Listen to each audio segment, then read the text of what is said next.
this theology, but I've just recently learned about black people actually Israelites and everything. But you're not able to understand that because you're bucking against it. I hear you, but it doesn't seem like you're hearing. No, you heard God. I'm just a messenger. You heard what God said. All right. You can also email us at biblicalsmoke@gmail.com for more information. I'm trying to deal with. I'm trying to build up. You chose a bum, and now you're saying you're miserable for being with a bum that you chose. Really hate that we really got on this subject because y'all, you know, damn, y'all really just, I'm trying to live my life, y'all. Now y'all making me being held accountable.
You ain't in the spirit, you don't read a lot. Nope.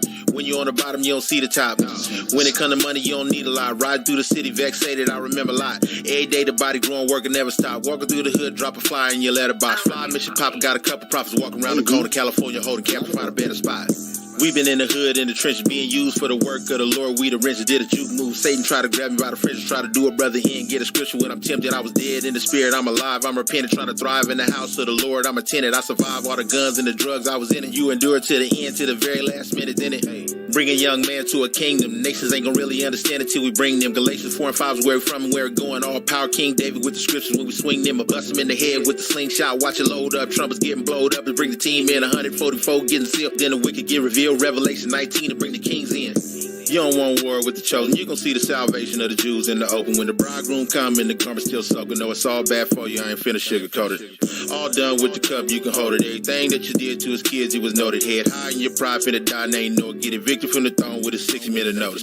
Pestilence everywhere like it told it. And the nation finna fight like the prophet Joel wrote it. No iniquity within is better going about your business. Fair warning for the storm hit, I promise you don't want it, bruh. Nuke fire, roll the heavens like a scroll. Eyes melting in your whole land, never stop smoking signs. 137, gotta have in verse 7, verse 8 and verse 9 and 9. I'm joking.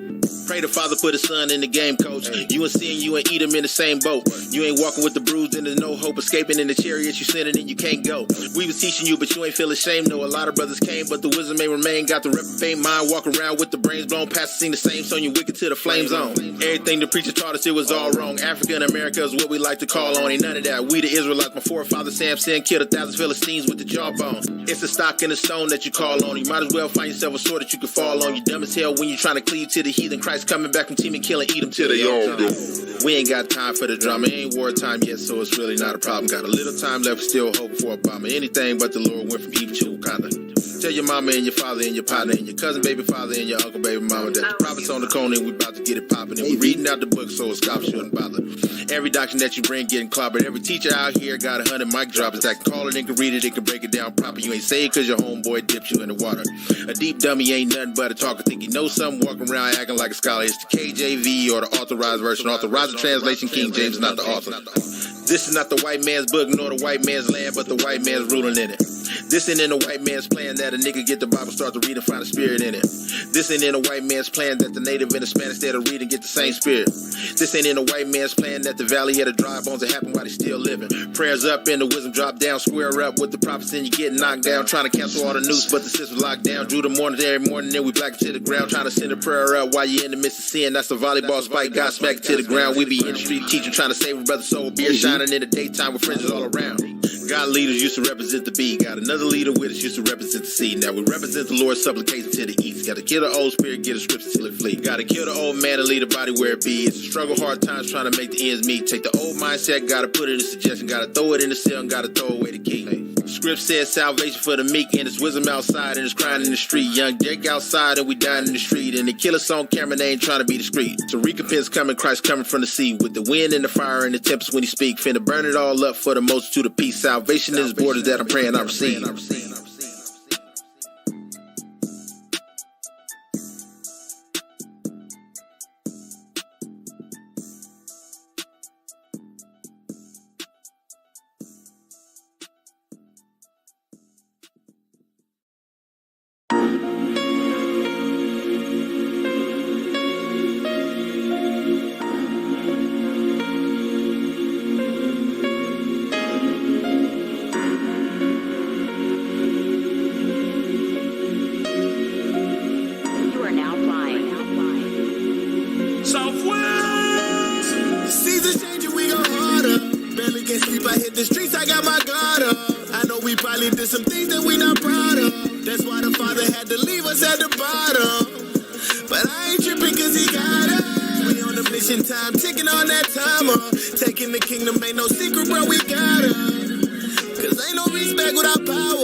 Rise and shine, early grind, recognize I'm certified. 12 tribes worldwide, don't act like you ain't heard about it. I'm a young kind of fly, Babylon traumatized. Hit the block, prophesy, hit me when you down the ride, nigga. Tell me now how you figure. You rob me for everything and then break me down to a nickel. Red clay be the dirt and them shackles are iron bigger. System made to enslave an intelligent mind, nigga. Listen, I got crumbs I barely eat. I got a bed I never sleep. I got a son I never see. So if I'm playing this for keeps, then he can play me for weak. And I ain't playing when I speak. They call it hatred when I'm only saying everything I see. Oppression all I ever see, and it's making me mad. So every day I'm out here teaching under rebel flags until Messiah come and save me. Babylon enslaved me. Bahamas, that's what made me. But Mississippi raised me. Season changing, we go harder.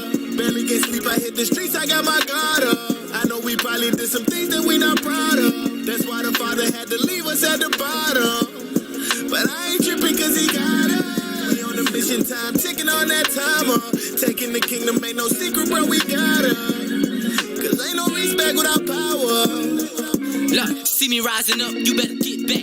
Harmless as a dove, but you still gon' feel my impact. That young lion, Simba back, nourished off the Similac. Now everything you built is at stake. Don't forget that, so much you gotta pay for. Your destruction I pray for. I do not hit women, but I'm beating on this great whore. I'm no longer ignorant, I made it out that great war. Casting down doctrines now, need I say more? Yes, man, give me my respect now. Babylon falling in my knees on her neck now. She screaming, I can't breathe, I love that. Know what I'm saying? Thank God and thank you, Mama. Hey, you took the words out of my mouth because I was gonna say that, how, bro, every time we get up and we give our little award speech, first thing you say, hey, I want to thank God first and foremost. Second of all, I want to thank my mama. Damn, daddy ain't nowhere to be found. You know, all that athletic talent they got from their daddy. Daddy taught them how to shoot, how to run, you know, and daddy don't get no credit. Daddy was at all the practices. Hey, that child support check would cover the football fees and the basketball team about fees. That would cover.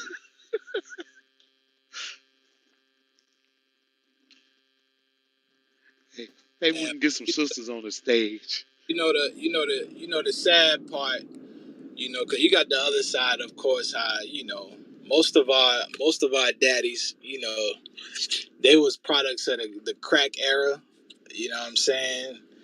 And you know, the gang era, the 3 strike rules, you know what I mean? A lot of these things that, you know, took place in our communities, and we know what the white man's agenda was to take our, you know, the fathers out of the household, you know. So some of it does have to you know, go in or deal with that. But, you know, also some of our brothers and sisters, man, they grew up 2-parent household, but for some reason, you know, daddy got less love than mama, and in most cases, daddy the breadwinner, you know, he the provider, he all of these things. But for, you know, it's something about with a child and his mama. Hey, for real. Hey, well, I'm gonna go on and pop it off with the scripts, man. I know we still trying to warm the stage up And this scripture right here gonna get pulled a million times tonight. But I'm just trying to heat it up, man. Let's get Isaiah 3:1. So, as y'all can see, family, the topic: why do black men love their mamas and hate their dads? The answer is right here in the Bible, in multiple places. But I'm gonna just start right here. And our people don't understand the significance of Bible prophecy. The Bible tells our history and our current story. When you look at the black community, the Bible is a mirror, and that's how you know we've been taught wrong in the churches, because we don't know that. We don't know what scriptures to go to reflect the problems that we face on an everyday basis within the black community, the conditions that we face in the black community. It's right here in the scriptures. All right, let's read that, Isaiah 3:1. Isaiah chapter 3 and verse 1. For behold, the Lord of hosts, doth take away from Jerusalem and from Judah the stay and the staff, the whole stay of bread and the whole stay of water. Meaning poverty would be inflicted upon the children of Israel. Believe it or not, you so-called blacks that's listening, you are the children of Israel. I'm going to show you right here in this chapter. All right? But the Lord said that he would inflict poverty upon his people. Read. The mighty man So he and would the take man away the mighty man, the mighty man, the mighty man. Read on. and the man of war, the judge and the prophet and the prudent and the ancient. So we gotta examine this, because when you look at wealthy black men, in the black community predominantly, I ain't taking away from the brothers. We do got some brothers who are entrepreneurs and, you know what I'm saying, doing their thing and moving up in corporate America and things of that nature. I ain't hating. I ain't saying that we don't exist. However, we are the vast minority. You understand?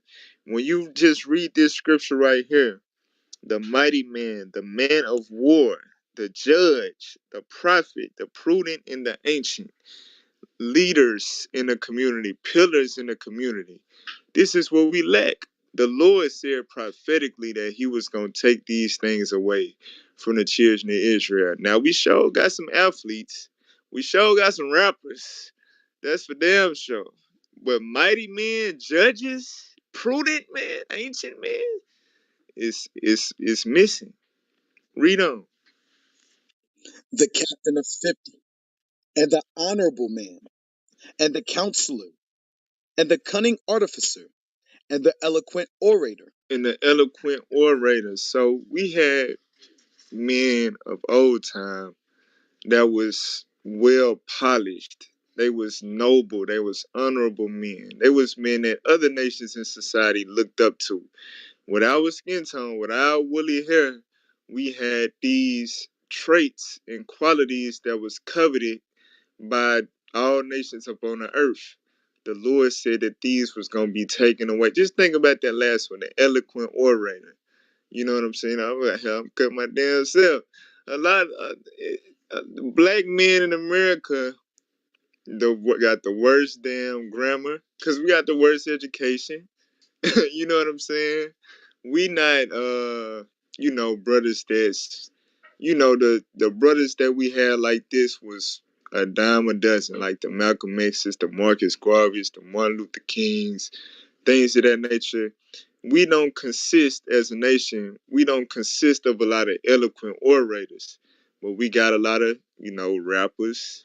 We got all type of slang. We make up all type of crazy ass slang. You listen to a rap song and you from the suburbs, you subject that you gonna need a translator. You ain't gonna know what the hell being said. Cause God said he was gonna take away the eloquent orator from our communities. Read on.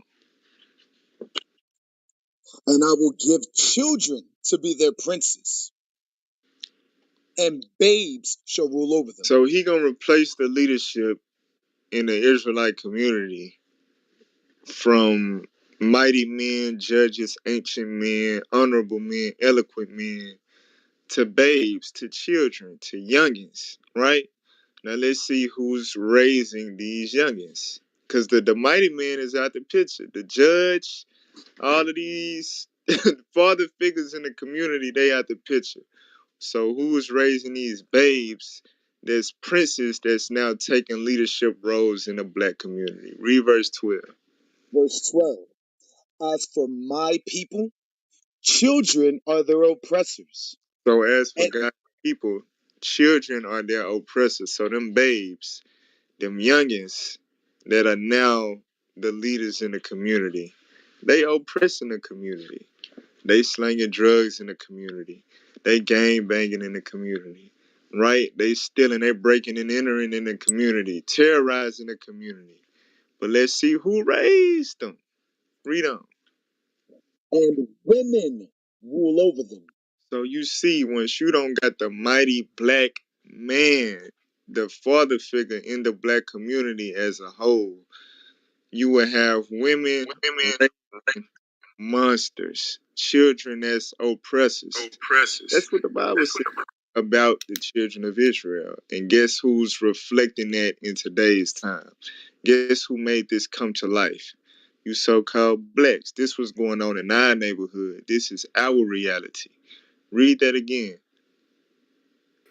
As for my people, children are their oppressors, and women rule over them. They mamas ruling over them, and they love their damn mama. They love the hell out their mama, cause mama let them.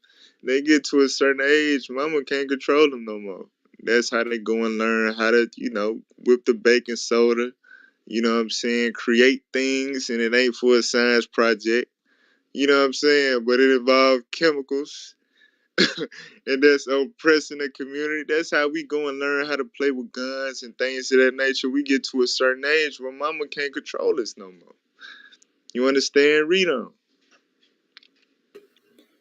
O my people, they which lead thee cause thee to err. So he said, they which lead thee, the women that's raising these children today, they causing them to err. That's what happened when you got the mighty men at the picture. And then one more thing in this chapter I just want to point out, dealing with mama boys in the black community. This is what happens when the mighty man is out the picture, the father figure is out the picture, and the women are raising these young men. This is what you see. Verse 9. Verse 9. The show of their countenance doth witness against them, and they declare their sin as Sodom. They hide it not. So these young men in the black community, once the mighty man is at the picture, it say they declare their sin as Sodom.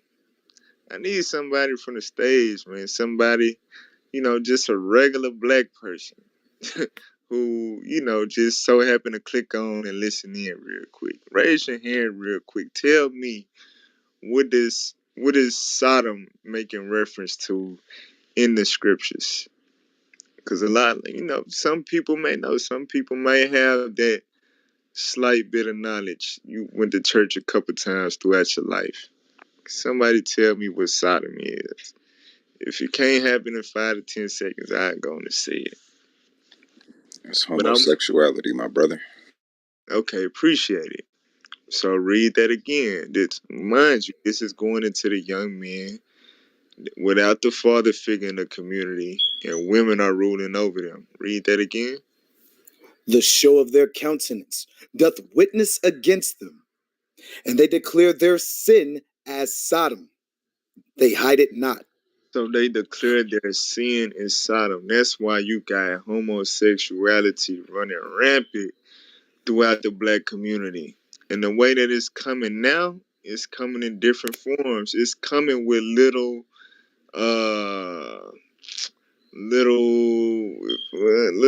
sprinkles of masculinity per se. Meaning what? The little thugs, they wearing tight ass pants with the little tight drawers, showing their booties. They booty squeezing out their damn drawers. They kissing each other.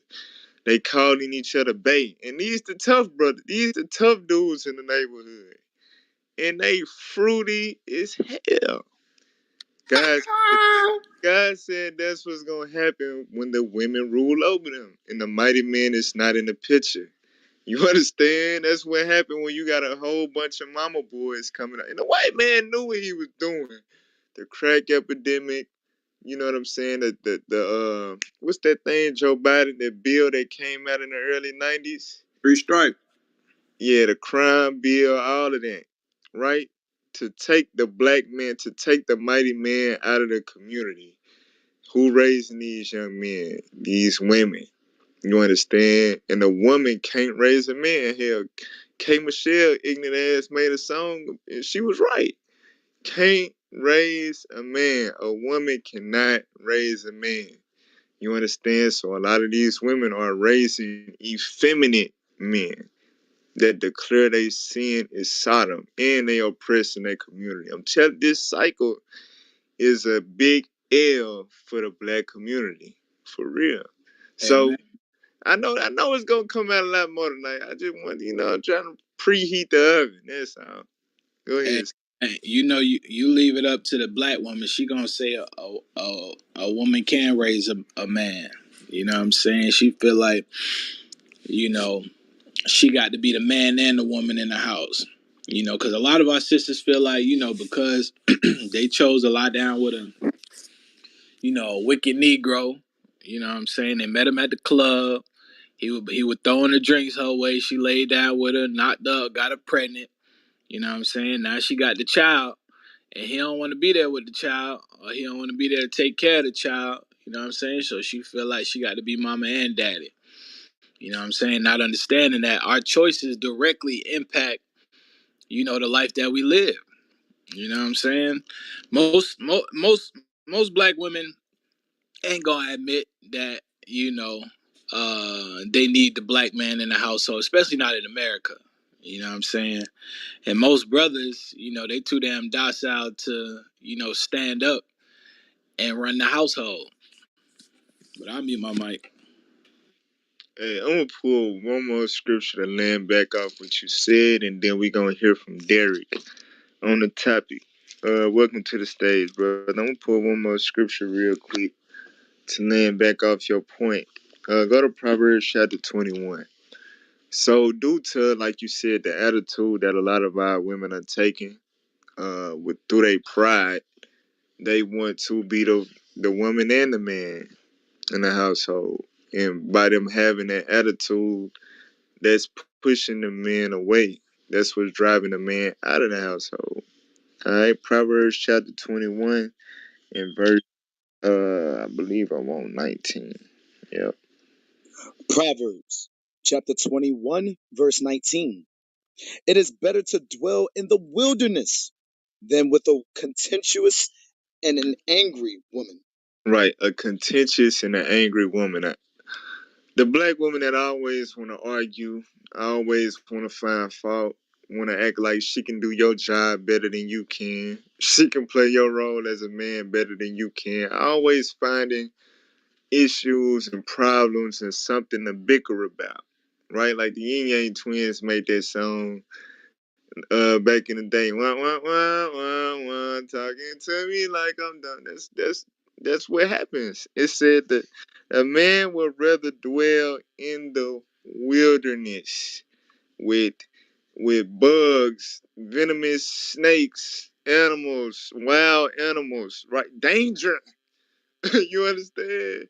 He would rather endure the danger of nature and wild animals and poisonous snakes and bugs than to dwell with the contentious and angry woman, which a lot of our women are today in the black community. And that's why you see a large, I would say influx, but that's not the outflux of the black man in the household. For real, they can't take it. And the child, of course, they not gonna understand that. Go ahead, Solo. That wilderness, now it's the streets and the alleys. It's out there with gunfire and drugs. And the man rather just be out there dealing with all of that before he had to come home and be with that contentious, angry black woman. That's heavy, cause you know what they call the hood. A lot of the hoods concrete jungle. The damn wilderness. You rather be in the streets all day, run the streets all day and night, than to take his ass inside with the angry, manly black woman. He ain't going for it. For real, that's, hey, I'm telling you. But we got Derek on stage. Welcome to the stage, Derek. How you doing, bro? Bless, brother. Shalom, bros. Hey, what you got on the top? Hey, honestly, I saw Brother Ibuka up here earlier, and I rock with Brother strongly, and I just love what y'all. I just love biblical smoke, and us being who we are, and me knowing who we are, and being 100% supportive of the message y'all impart. Praise be to the Most High. I'm just here to support the message that I know y'all are speaking. Thus saith the Lord. So that's thus saith the Lord is my opinion on the topic. That's it. Okay. What about Warhammer? What you got, Warhammer? Shalom, leadership, Most High Christ bless. Can y'all hear me? Yes, sir. All right. Yeah, I seen the topic. I usually just sit back in the cut and just listen all night. But on this topic, man, I had to jump in here. This topic hit me in so many ways. Why do black men love their mamas and hate their daddies? Me personally, I was raised with both my parents, so my love for my father actually came first because me and him were two of the same people. So I love him more. But as I started growing in the truth and I started to lean more toward my mama, so now I love both of my parents. But why black men love their mamas more, I say is because the mothers always held them up when they was doing wrong. The mothers downplayed the fathers to make the kids hate the fathers, which is something that I kind of was going through with my first baby mama. She played it down to my kids like I was the reason why I wasn't there, when actually it was her with the Jezebel spirit. So a lot of the women seem to downplay the fathers and kind of turn the kids against them in ways to blame the father for everything. And when the kids grow up, they just grow up thinking daddy was never there, but they really don't know the truth.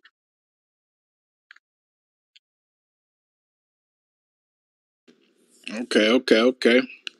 Hey, brother, may I? Go ahead, Derek. You got something you want to say?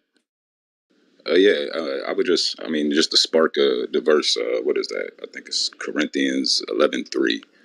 I think we're talking about pretty much the umbrella factor of the headship of God, Christ, man, woman, child. And I think without the man being present in the house, the child can't necessarily have proper direction and guidance.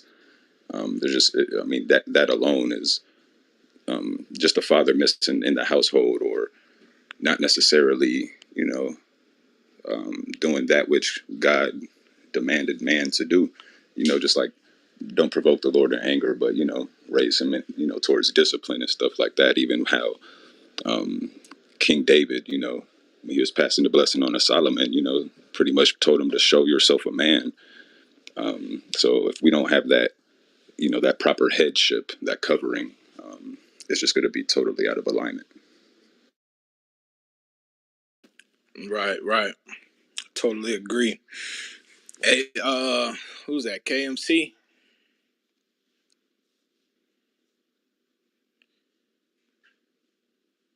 KMC, you there?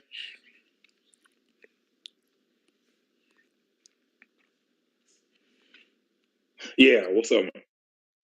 What's going on, bro? Nah, chilling. I just had to get on because of this topic. I listen to you guys every night though, but Okay. It's the world, it's the media, man. Because I grew up with my mom and my dad too, and growing up, my dad was my hero. So I don't get it. It's just that I seen my granddad raise his whole family. My dad, we looked up to our granddad. We looked up to my dad. My dad raised three men, got their own businesses. raise their kids, raise their family. So it got to be media, the music, TV. It teaching men to be soft, effeminate. It teaching women to be masculine, and men to be soft.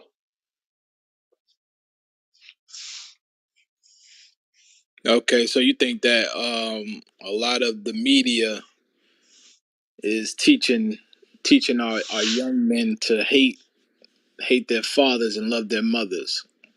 Explain Yeah, that. man. Yeah, like you said earlier, you can see these guys. They make it to the league or make it in the music. They always get their mom the props. You never hear not one of them say, I want to thank my dad. My dad did this. My dad did that." And you can see some of the fathers like on TV. You can see some of the fathers being involved in these men's life, and they still give all the credit to their mom.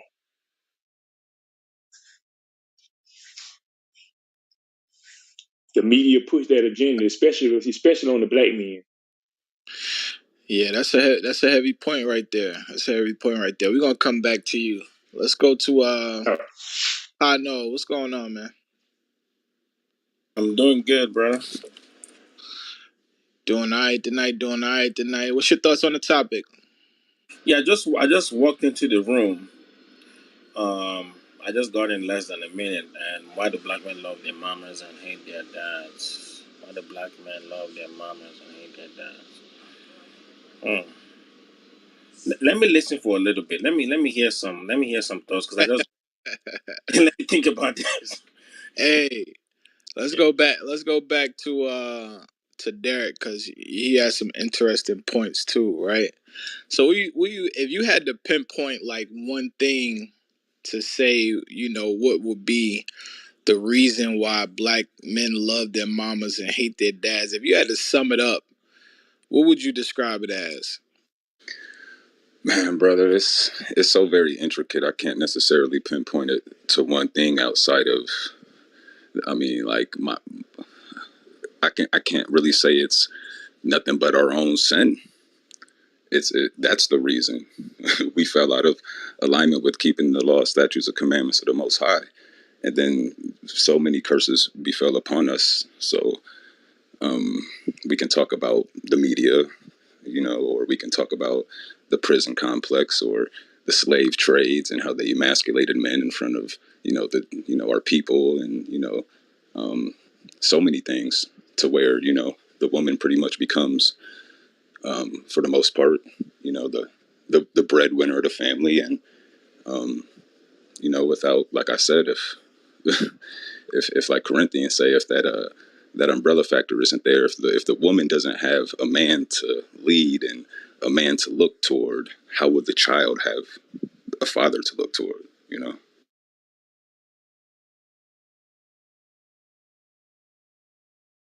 That's good stuff. That's good stuff. All right, moving back to Warhammer. You had some interesting stuff to say earlier too.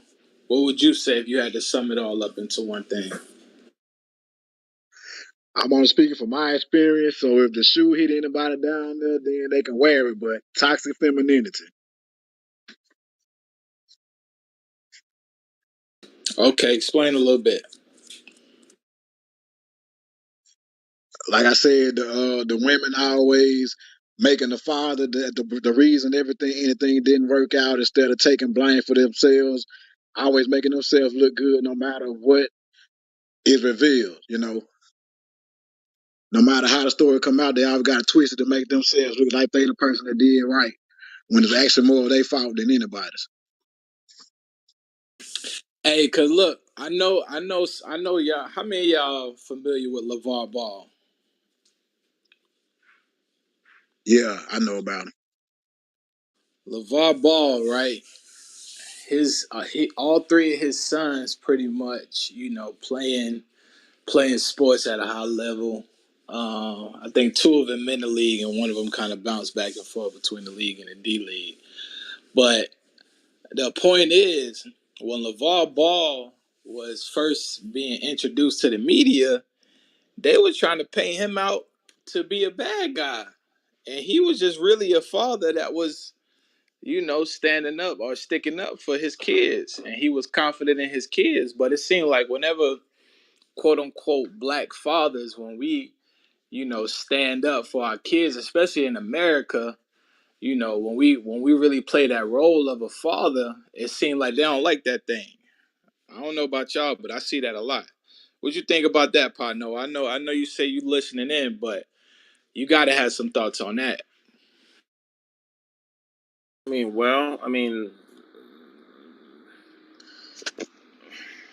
That's pretty much a media thing per se. My own experience. Um, I grew up in a two-parent household. My dad was very strict. At first, a child for the most part won't understand why, you know, his dad or his dad is very strict as a son. So at first, I didn't really get it why my dad was so strict. But eventually, as I started getting older, it made me. When I started becoming a man, it helped me appreciate my dad. You know, so I think this topic per se. I'm still cool with my mom and all that, but there's just certain things that I cannot really discuss with my mom because I won't just get the kind of answer that I'm looking for. You know, um, I think this topic per se may apply to mostly people that maybe come from, maybe I might be wrong, maybe that come from broken homes or from homes where the man is not really you know standing up as a father, being disciplining the children and doing what he has to do as a man. I think most small sons that grow up under the leadership of a responsible father, for the most part, are usually more closer to their dads. They might still have a solid bonded relationship with their moms, but there's just something of that being a father, you can't really. It's just you can't just take that away. You see what I'm saying? So I mean, the black men love their moms. I love my mom, but I don't have any problems with my dad per se. But I understand society and what people are going through, as far as broken families and how moms have, how spouses, wives have, um, they've poisoned their children's mind towards their father. I'm aware of that, and I've seen certain situations of that, happen. Um, it all boils down to the spouse at the end of the day. If a mom wants to, a mom, despite all that a woman might be going through, she still has a choice, on how she will advise her children in respect to her dad, to their father. Some moms contribute to it. Some moms try to play a more fair role. So that wasn't really my experience. So I can't really speak much on it per se. But I know from my experience, or what I believe it is most broken homes. There's always sometimes the mom is better, and they pamper the children, and the children tend to lean towards their mom because they're getting everything they want, and they're being spoiled. So and most moms tend to, that's pretty much how they raise children anyway. For the most part, is spoil the children, don't let them cry, give them cookies and shit like that. But I grew up in a more military style household, so I don't know. Yeah, sometimes I also seen though sometimes even when growing up in a two-parent household, sometimes that child will grow up to, if the father is a certain type of way, meaning like he's strict or something like that, sometimes that child will grow up and despise the father because his father was strict on him, and his mama, a lot of times the mamas, they coddle the children. True. They want to baby the children, because as fathers, you yell at your kids. He fall off the bike. You tell, hey man, get up, stop all that crying. But the mamas come here, baby. You gonna be all right. We gonna come on. Let's go get you an ice cream. That's how mamas do. But daddy, we gonna be like, boy, get your ass up, boy. What you doing all that crying for? That's how we Right. hey, that's how we talk to her, you know what I'm saying? But a lot of times you see the mamas, they coddle in the chair. And I'm using that's a lighter situation, but even there's times where, let's say your child is getting disrespectful in your house, and they coming of age. And as a father, you ain't gonna allow somebody that you done raised and took care of to disrespect you in your own house. You might want to, put that child out, teach him a lesson or whatever the case may be. And the mama, and I'm talking about a child that comes of age, but the mama, she want to coddle the child and no, babe, don't put him out, don't do that. Don't, you know what I'm saying? That's the type of stuff that also goes on within different households too. Well, it depends on how the man. It depends on how the father. Sometimes you got to sit the child down, and you got to tell them the reasons why they're going through certain punishments. And sometimes children can realize when they're being punished out of love versus being punished out of frustration. So I mean, every household, both spouses have a role to play as far as like educating the child on what the punishment is about. I mean, some women do fail in that regards.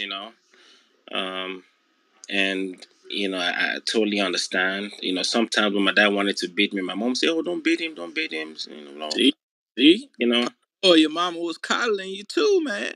Yeah, I mean, I've been through. I think moms will do that generally, though. Most moms will do that generally.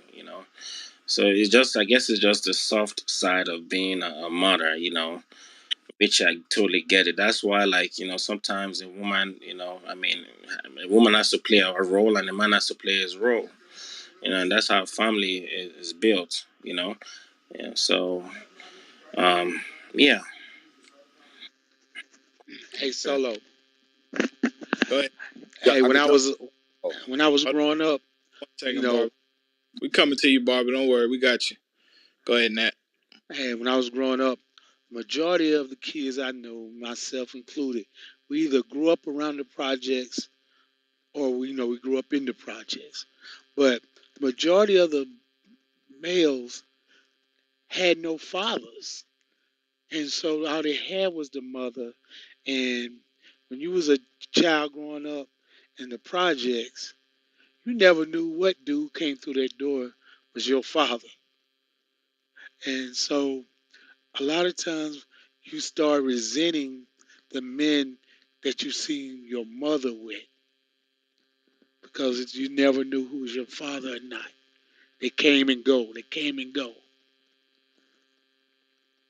And so the same emotions that women would have towards men because they couldn't hold on to a man back then, those same emotions will run off onto them to sons. And so a lot of sons grew up resenting their fathers once they realized who their father was. So, those are them curses we be up on as a people. Damn. Yeah, man. Mama being a thotty. Not a child grow up, you know.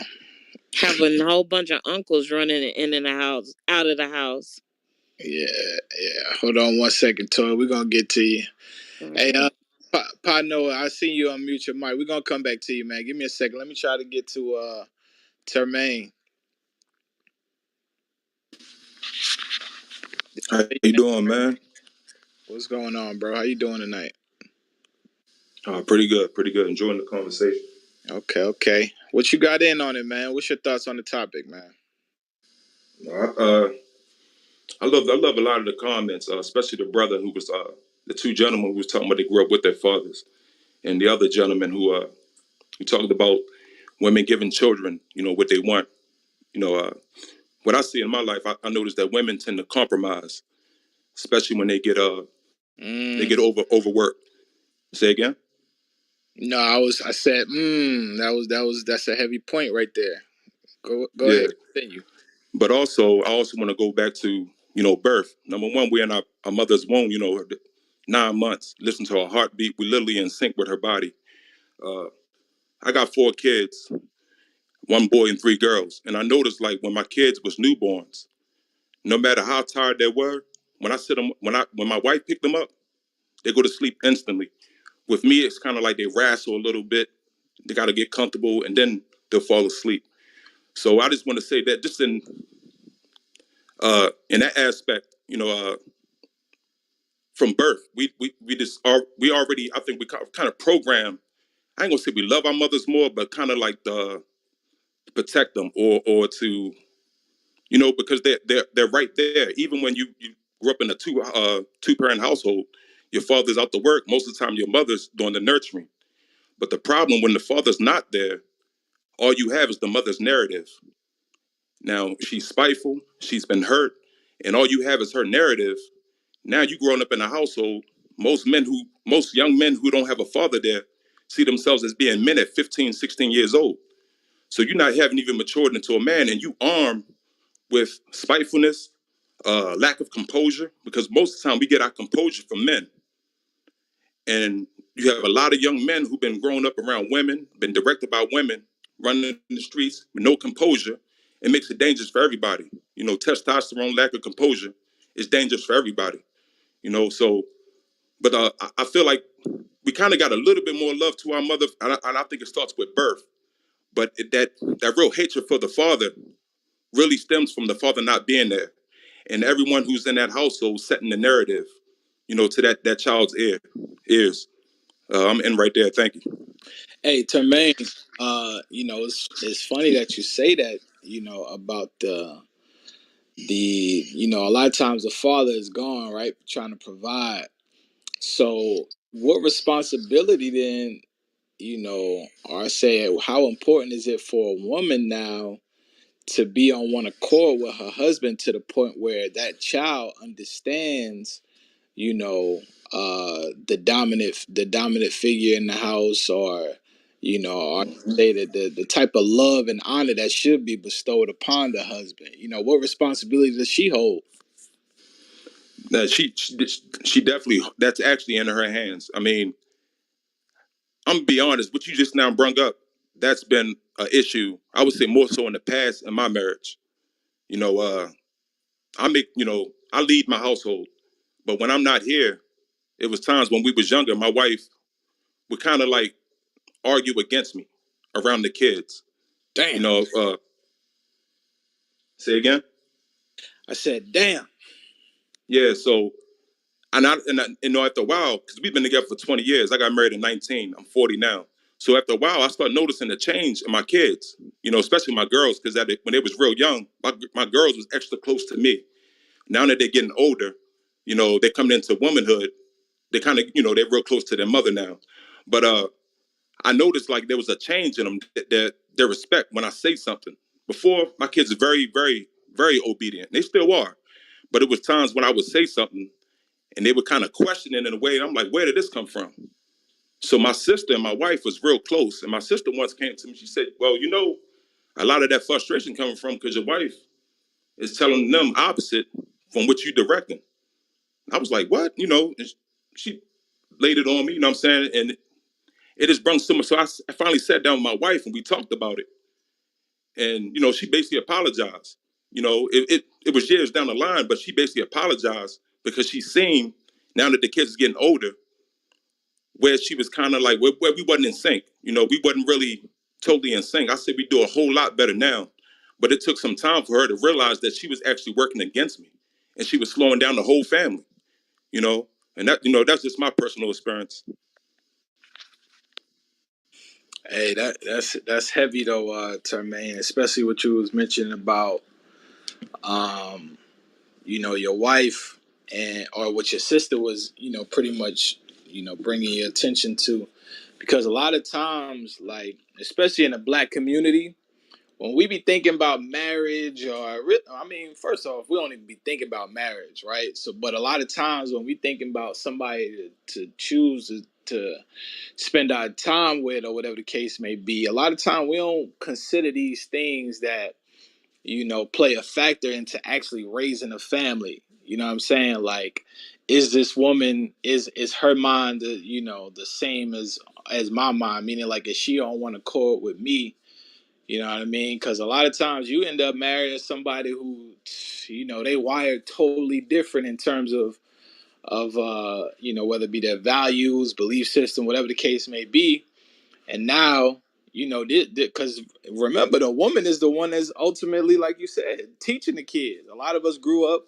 Our mamas was the ones who was instilling certain characteristics or certain attributes within us, you know, and if the woman that you done took up, to be a wife is a dummy, or she light minded, to say it in a more polite way. If she light minded, then sad to say, you might be asked out.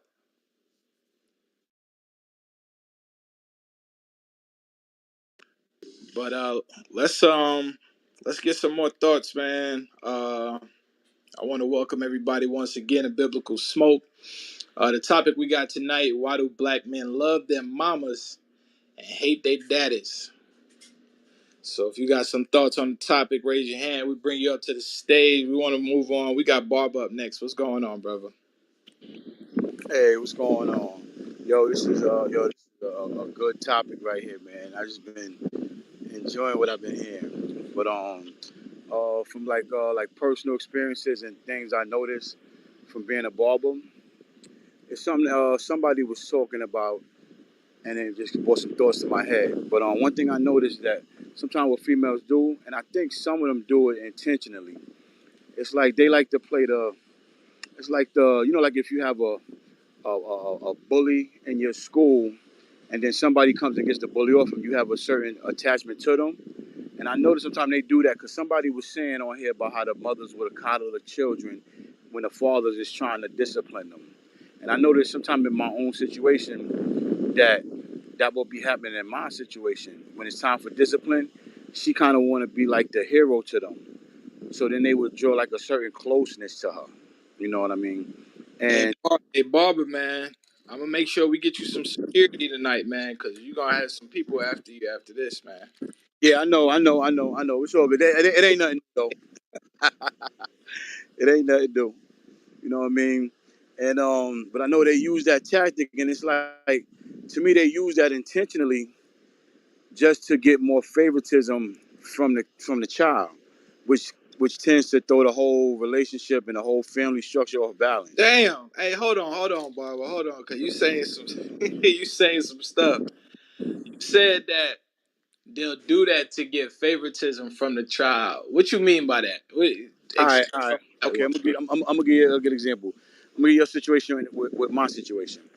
My son, right? He called me one day, and he asked me, can I buy him a Nike shoe? So I got a couple of businesses going on, and I try to get them involved in it.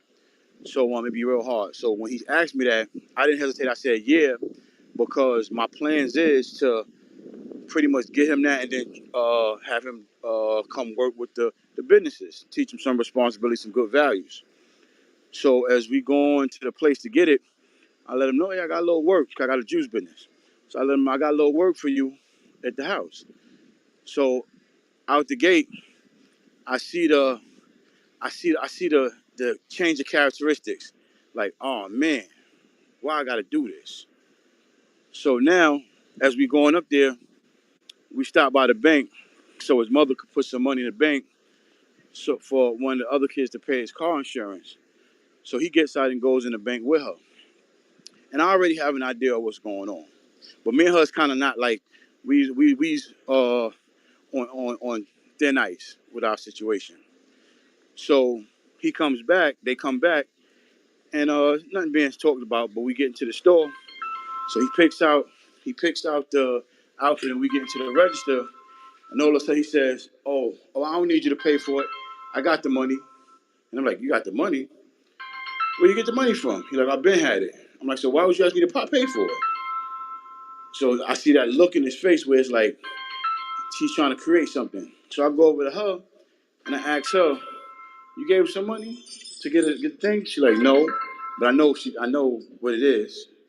So, and that's not the first time, right? So just on that part right there, she's using certain tactics to gain favoritism. You know what I mean? And that's after he was of a certain age. But this started way before then, because I had him working with me at one point, because I'm a barber, of course. So I had took the basement of the house and turned it into like a little barbershop area. Had food and all that other stuff for the customers. So I had him down there working with me, and this is when he was around 9 years old. So I taught him how to make little burgers, fries, give people their little waters and drinks, and make a little money. So I told him I'm gonna give him $5 a day. At 9 years old, that's good. At the end of the week, you got $35. At the end of the month, you got $140. At 9 years old, that's good. So he's doing it, and he's doing it, and he's happy doing it. And the thing is, he's not just making $5 for the day, because my friends that's coming in, they're giving him a $5 tip, a $2 tip, a dollar tip. So he's gonna make it his money. So what she does, she doesn't like the bond that's being created. So one day I'm not around, she asks him, how much money am I paying him? He says $5. So she starts laughing in his face, making him feel like something's wrong. So I don't know what's going on. I just noticed that his attitude is changing, like he doesn't want to work no more. So I'm thinking, and then what she did is she bought him an Xbox. So I'm thinking that maybe his priorities is getting a little mixed up because he's a kid. So I'm like, all right, I called him to come down and work. He don't want to. He want to play the video game. So what I do is I say, I'm gonna let him do what he's doing, and then when he come down to ask me for some money for some games, so I'm gonna say, see if you was doing a little work, you had the money. But I start noticing that that's not working. He's still having this real rebellious attitude with working. So a little bit of time go by. So now it's like I got to get to the bottom of this. So now I'm talking to him and I'm trying to get the information on why you don't want to do it. Why? And it took me a little while to get it, but he comes to find out. He tells me what happened. She asked him how much he's making, and then she laughs in his face, and then she gets her sister to laugh at him, and then her cousin to laugh at him. You know, and then when it's times to do discipline, when it's like he not doing his chores or something like that, I might say, yo, it's no game, no TV. Now when I leave, what's going on? They playing the game, they playing the TV. You know what I mean? So it was something intentional just to gain favoritism because they want to be like the good cop, bad cop thing. They want that. They want that. You know what I mean? And it just unbalanced the whole situation. You know what I mean? I ain't mean to carry that story on so long. Y'all gotta forgive me. Nah, you good, Barbara. That's good stuff. Hey, cause to Yeah. your point, I want to show you something. Hey, Abuka, get Sirach 30 and start at verse 1. Cause this ultimately what you were saying, you know, you try to, you know, instill a certain amount of like work ethic and stuff in that, you know, into your child, as many of us fathers do. You know, we got sons, we don't want them to be, you know, lazy. We want them to have good, you know, characteristics, good morals and stuff like that. We try to instill certain things in them, and a lot of time, like you said, you know, the woman will, you know, step into the scene. You know, the father's correcting his son you know, like he need to be corrected, but the woman to try to jump in the way and, you know, jump in front of the bullet. You know what I mean? And but I want to read this because you said a lot of heavy stuff, bro. Read that. Ecclesiasticus chapter 30 and verse 1. He that loveth his son causeth him oft to feel the rod, that he may have joy of him in the end. So that's us as fathers. We already know. Listen, because we know how we was as young men, and we see little things in our children, specifically our sons, and we say, you know what? Nah, I gotta check this right here. Now the mama, you know, she naive, she oblivious to, you know, what the hell going on, because a woman is not a man. There's certain things that as a man you see in your child, and you know, you gotta correct whatever the case may be. But read on. He that chastiseth his son shall have joy in him, and shall rejoice of him among his acquaintance. Cause you know your son walk in, you be like, man, that's little little Pop. You know, like I got a little cousin. I'm laughing because I got a little cousin named Pop. And you know, when he was young, he was bad as hell. But you know, as you grow older, when you see these kids, you know, the father done instill certain things in them. You say, damn, that's little Pop, man. Pop done growed up. Pop got a job now. Pop taking care of this. Pop doing that, man. You done grew up into a well-standing young man. Read on. He that teacheth his son grieveth the enemy, and before his friends he shall rejoice of him. It said when you teach your son, you grieve the enemy. Why? Because guess what? Your enemies don't want your child to grow up and be those manly men like the Bible describes. Many of the men, like you see when you look at the TV today, and you look at men anywhere. Anytime I see a man in some type of media light, public light, is always effeminate. You turn on the TV, you watching a show. It's a regular show. Out of nowhere, they pop out with two black men kissing. You like, man, what the hell is this? Read on. Though his father die, yet he is as though he were not dead.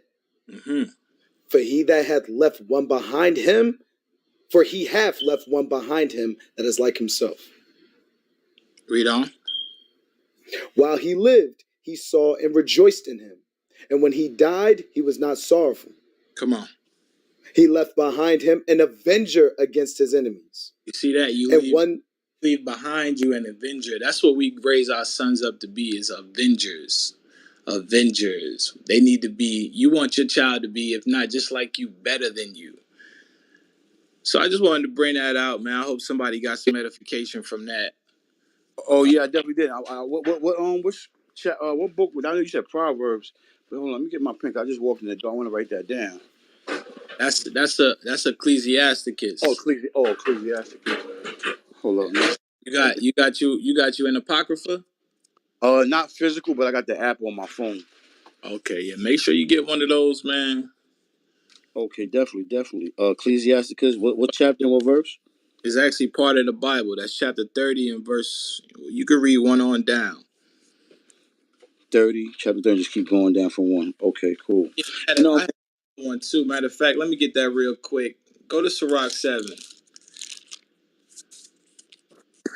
We was touching on a few different things, man. It's some heavy stuff that you brought out. 7 and 26. Ecclesiasticus chapter 7, verse 26. Hast thou a wife after thy mind? Forsake her not, but give not thyself over to a light woman. So a lot of times, we don't take these things into consideration when we choose a person that we lie down. It says, hast thou a wife after thy mind, forsake her not. I am here to save all of y'all. Bless y'all booty holes. Yeah. See, whenever black folks trying to have a serious conversation, you always got a nigga come in the mix. Sad.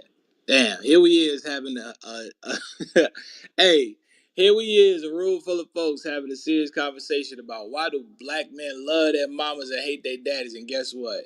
Here go another black man jump into the room who was raised by his damn mama, acting like a damn child. Damn. Hey, what's that scripture? I know y'all know where when the Bible says when the seed is being sown by the river, by the wayside. Mark 4.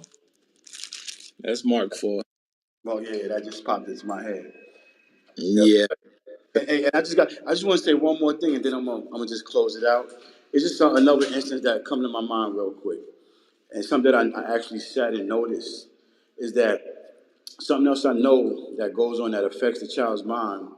It's like it was one time we were sitting watching a TV show, and not condoning the situation, but I'm just watching the actions that took place. A man and a woman, a wife was in there, and the man was cheating on the wife or something like that. And through the movie, something bad would happen to the guy, and she would say certain things like, "That's what he did. He shouldn't have been doing what he was doing, cheating." But now, when the roles is reversed, it wouldn't be nothing said. And then I started noticing that little bit of thing started actually taking effect on the thought patterns of the kid. You know what I'm saying? Because they would look at certain things more favorable towards the mother than versus when it was a father. So then I started realizing that there were certain things that was going on when she would be watching TV shows with the kids on how she would amplify certain things that would favor her agenda. And I'm gonna close out on that. Hey, we got to make sure that we train up our children and don't let uh, TV train our children. Hey, Booker, give me Proverbs 22:6.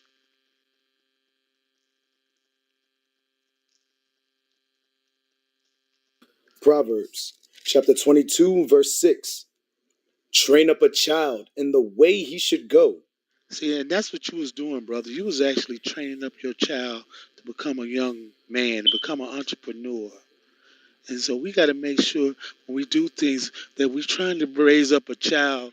If we know that we possess um, manly attributes, godly attributes, we got to make sure we train up our child. And the way we train up our child is to be the example for them. A lot of times we'll sit there and put our children in front of TVs and let the TV raise our children. We'll let a television babysit our children. We'll let these video games babysit our children. And majority of these things are aimed at leading us to our destruction. But we don't pay attention to it because we ain't watching it. But they know what our children are doing because they know how we deal with our children. A lot of times we don't raise our children up properly. We don't teach them the right things to know. And we send them off to be taught by our enemies. We set them in front of the TV to be entertained by our enemies. And we send them outside to play amongst those that's out there selling drugs, running the streets. So we got to come back to these roots and start actually training up our children. Read that again, Booker. Train up a child in the way he should go. And when he is old, he will not depart from it. And we got to make sure that we don't forget the one thing that our children need, and that's wisdom and knowledge. Give me Deuteronomy 6:1.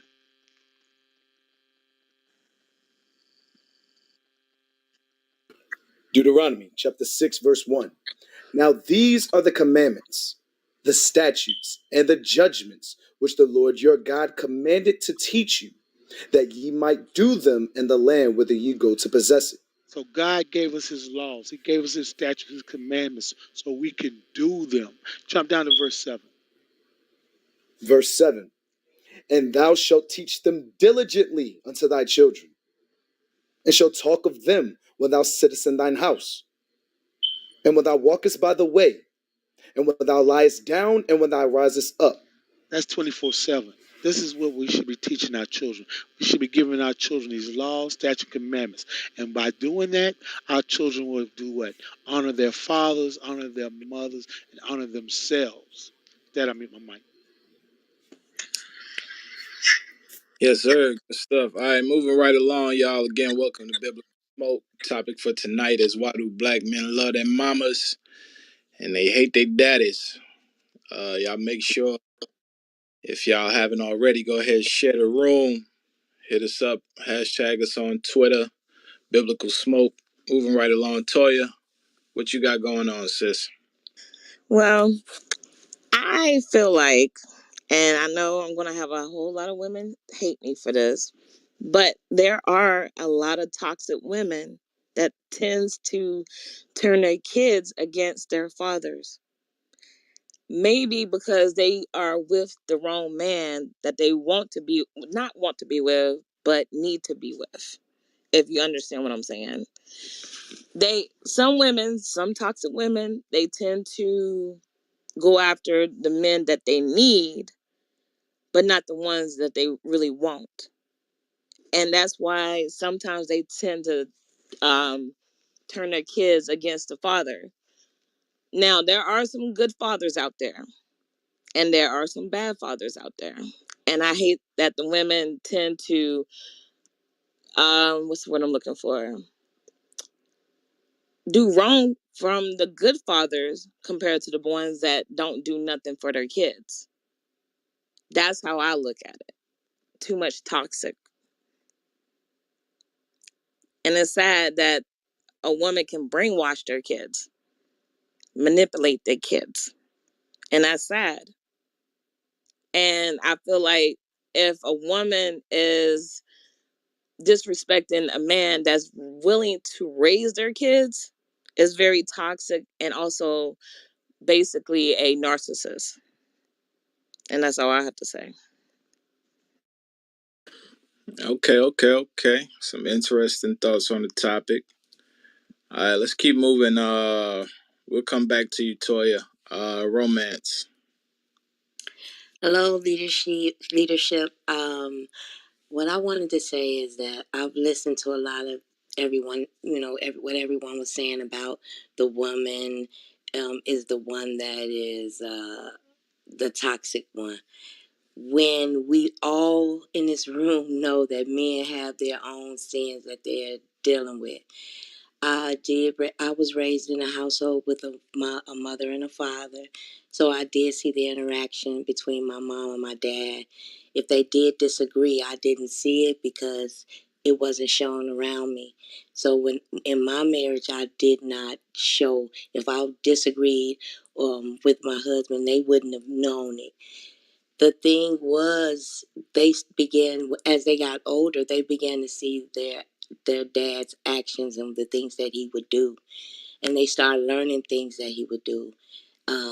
He had a lot of other children outside of our marriage, so they got to know their brothers and sisters. So it wasn't me that would tell them, because I had to learn it too. I just stayed too long, I guess.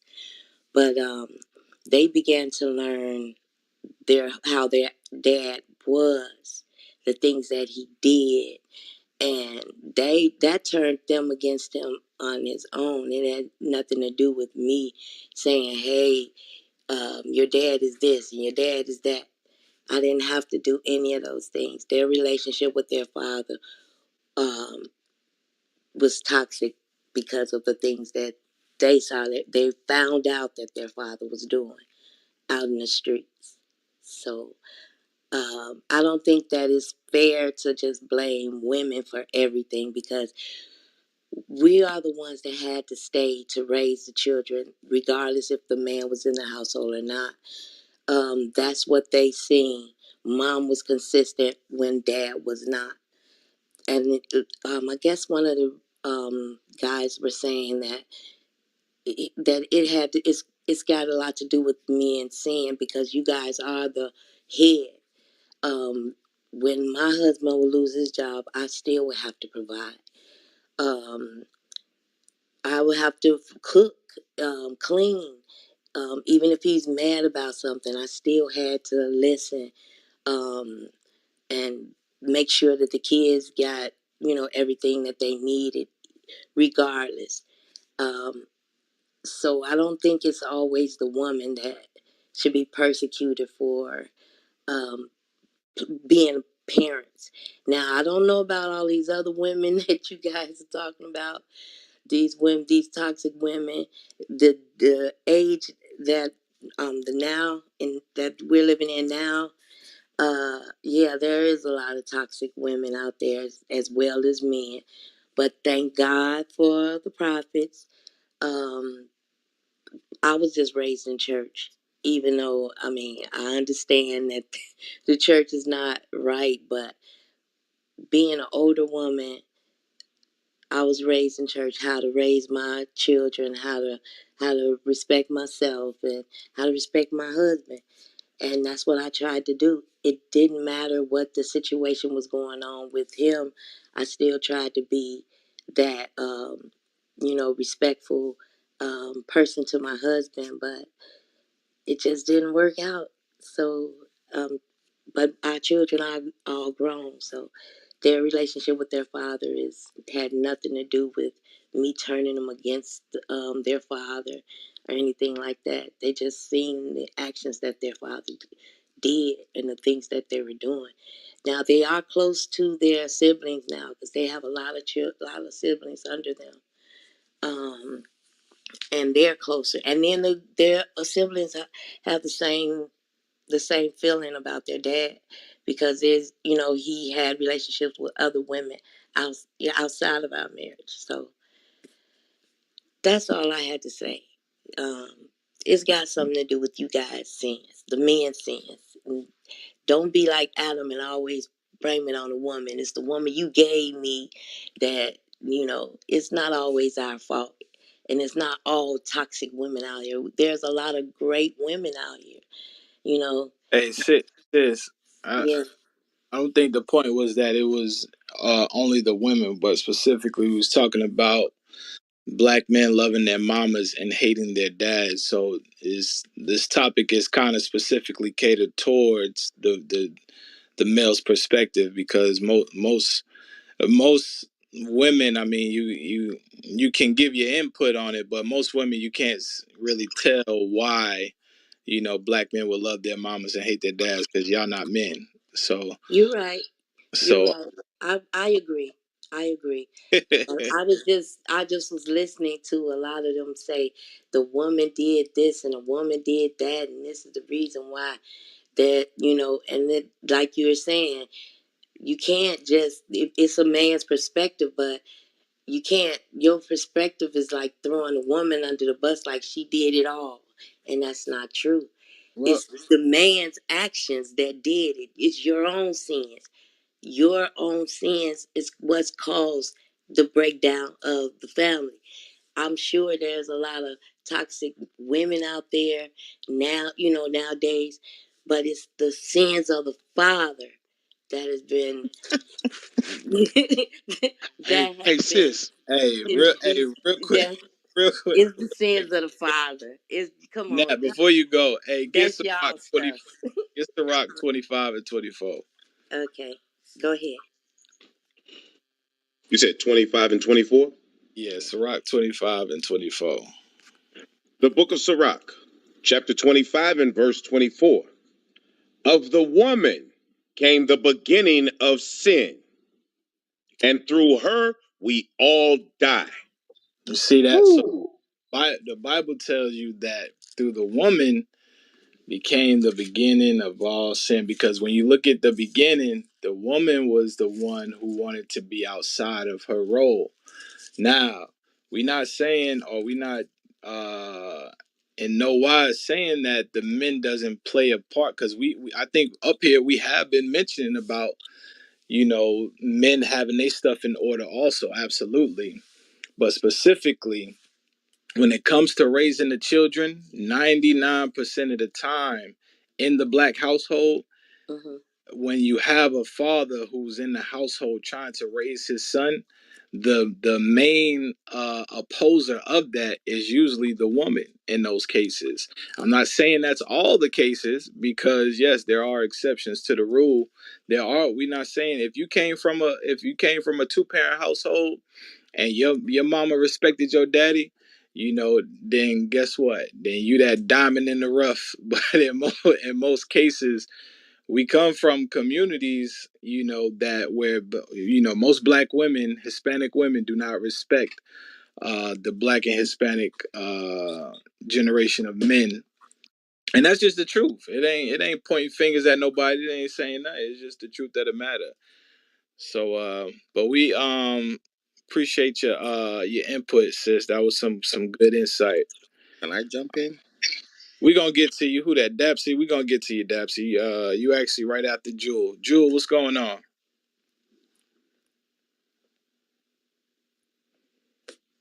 It looks like Jewel, you either muted or you occupied.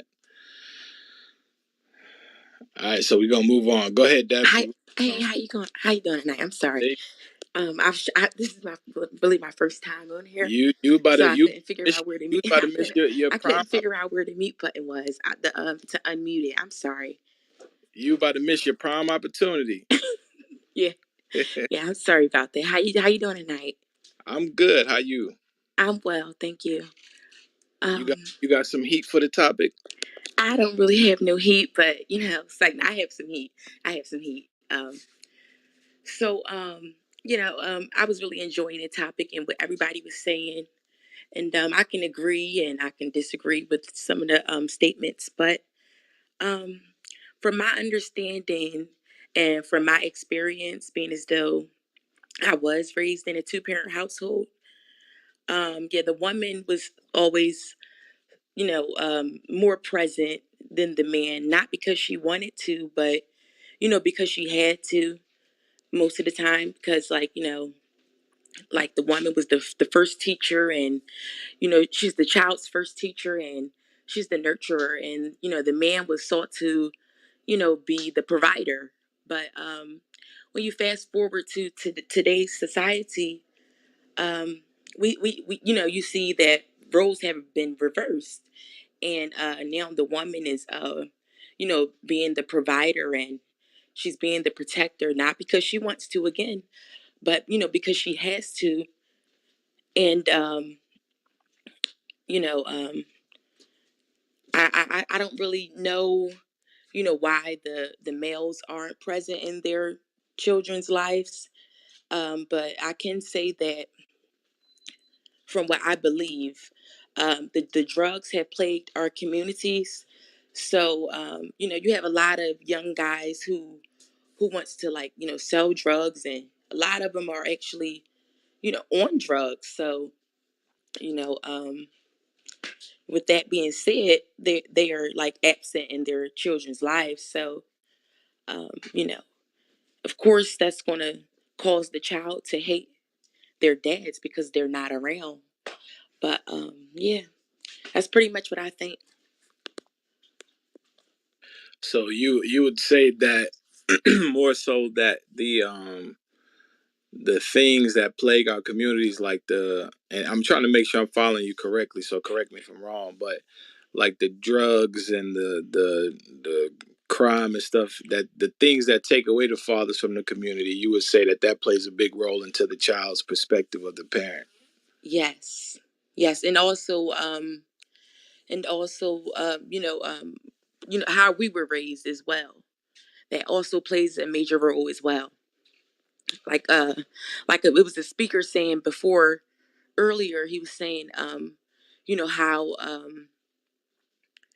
he was saying that I can't remember exactly word for word what he was saying, but he was saying how I can't even remember. It was so many speakers. I can't even remember. It says you either from Baltimore or you from Philly, one of them. I am from Philly. Yes, I am. That was gonna be my first guess, but that's what's up. All right.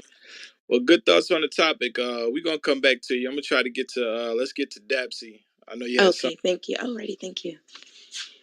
Don't go nowhere, all right? I won't. Yeah, so what I was about saying might rub some people a little bit the wrong way, but I'm gonna just go ahead and say I think we are trying to solve the math without using the formula to solve the math. And why do I say that? A lot of men are saying that. Okay, let me stick to the topic. They said, why do black men love their mother and hate their father? I think a lot of men have to go back to the drawing board the way normal is. And why do I say that? We are looking at the woman you're marrying instead of looking at the bigger picture. What kind of family does the woman come from? Does the woman come from a single mother home? Are the Annies, are the brothers, or the other Annies, are they married? Everyone is a product of their environment. If you marry a woman that comes from a single home, most likely she will have the mentality of her mother. If you marry a woman that comes from both parents' home, there is every possibility that she grew up around a woman that's being checked by another man. Am I right or wrong? So if I'll just give men this little advice, and this was what I told my son. He's 22 years old. I said, I don't care. He's in Howard University. When he turned 20, I said, I don't care who you marry, so long as it's not a man, and regardless of the race, both parents must be married. Now, if the father is no more, which means the father is either dead and they were married before he died. So he already knew that in his mind. He told his mother just a few days ago that, oh, I met this girl, but she comes from a single home, so I know Dad wouldn't like her. So I already instilled that in his mind. We need to start normalizing marrying women from both parents' home, because it tells a lot on how your own children themselves are being raised. Even if, and so same thing goes to women. Do you want to marry a man? He might be the most handsome man in the world. Was he raised right? Was he raised by a single mother? Do you want to marry a woman? Look beyond the beauty. Look beyond how tall and how beautiful she looks. Was she raised by a single mother, or was she raised by both parents? Go to the house. That's why, I'm from Nigeria. This is how we do. We go to the family's house. We look at the family. We look at what does the father do? What are the things? What is the history of the family? Those things tells a lot. It might sound primitive to a lot of people, but if you look out the ramification that's been going on in the Western world, what are we ending up with? Single mother household. And even Obama said 7 out of 10 children that comes out of single household end up in prison. So no matter how much you love a woman, you gotta look beyond the beauty. You gotta look how much what she's earning and everything. Go to the family.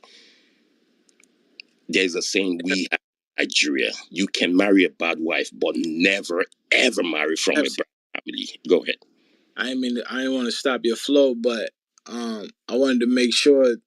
So the question is, why do black men love their mamas and hate their dads? Yeah, I was getting to that. Okay, So well, start off with that one, and then okay, we can get into the rest, because you're saying some good stuff. Yeah, but I want to make sure that we cover the topic. Yeah, if you marry from a bad family, it will trickle down to your wife, which will trickle down to your own children. That's all I'm trying to say. Because whatever your wife teaches them is what she has learned from her own parents. So that's why whatever your wife teaches your children is what they will automatically keep in their mind. If your wife tells your children your father ain't shit, that's what your children will believe, because your wife already had learned it from the way her mother teaches another man or the father. That's all I gotta say. That's some heavy stuff, though, man. You said some good stuff right there. Hazel, what's going on?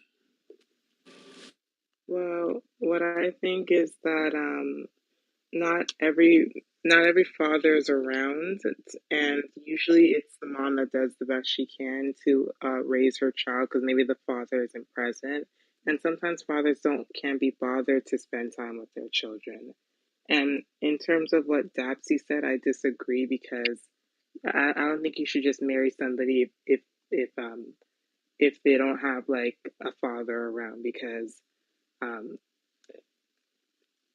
it appears kind of different. I feel like like that's like, because there are many today, the family has broken down. Like there's no, it's not just a nuclear family anymore. So I feel that's like unfair, to not unfair, but yeah, I feel it's unfair. And he's like 22, so he should be, he knows, like, I'm not all for the tradition, like women should stay at home and raise children. I feel like things are different now. What makes things different now? Well, a lot of women go to school, and they maybe want to work and make their own money too. So to say that we should just stay at home and only raise children, that seems like it sounds like tradition. It doesn't sound like something that's realistic in like today. So you, because I want to make sure. I'm sorry, I don't mean to. I don't mean to laugh at the point. I'm just because. Okay, so you think that it's a unrealistic thing for a woman to stay home and raise her children? I mean, you can, but like most women want to. Well, up here, most women want to work and have a career as well too. So, to it seems like you guys just like think that that women should just stay at home only and take care of the household. I feel like roles can be reversed. So the dad could also participate in like. So you want to be a man? No. I'm saying like women could also provide for the family as well. Yeah, that's the role of the man. And that's what you rather see. You don't want the traditional, where the man goes to work and the woman stays home and raises the kids. No. What's wrong with that? At least that's not my view, because I also want a career, and I feel like both parents can have a career and be breadwinners and do equal work. Hey, so Hazel, is we don't teach or say that a woman can't have a job, or help contribute to the household. But there are certain duties that a woman does. Maybe Hold on, fathers aren't around, and hold maybe on, hold that's on, hold all on, a hold on, woman hold has on, to hold on, Hazel, provide. hold on, Hazel. Let me finish my point. So what we're saying is that the woman has to first and foremost take care of her responsibilities as a wife and as a mother of the home. Hey, read 1 Timothy 5 and verse 14. Because it's important. Of course, if a woman grows up and she doesn't have any morals or any standards, and a lot of times I think that's the point that was being made about having a father in the household, is that when you have a father is going to instruct his daughter. Matter of fact, real quick before we get that in First Timothy, get A mother can also do that Sirach too. 42. Hold on, Hazel. I'm gonna let you speak. I promise you. Get that in Sirach 42, and I believe it's verse 9.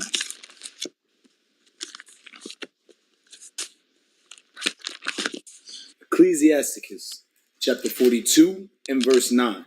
Mm-hmm. The father waketh for the daughter when no man knoweth, and the care for her taketh away sleep. You see that When she is young. a father usually has so much care and love for his daughter that care for her will cause him to lose sleep. Because guess what? You don't want your daughter out there being a hoe. You don't want your daughter out there to end up a baby mama. Every father wants his daughter to get married to a righteous man, to a God-fearing man, right? So with that being said, we lose sleep over those things. And a lot of times when you meet a woman that does have that family structure, she understands usually the role that a woman plays within that household. Why? Because she saw her mother and father's relationship, like some of the sisters was hinting to earlier about the households that they came up in.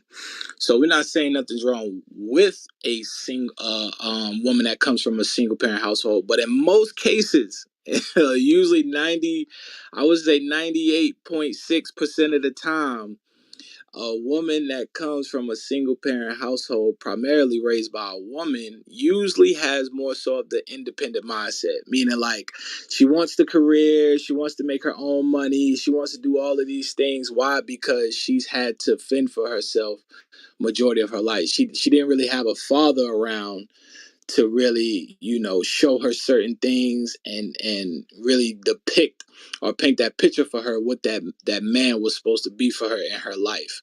In most cases. I'm not saying that's in all cases, but in most cases. Now go back to 1 Timothy.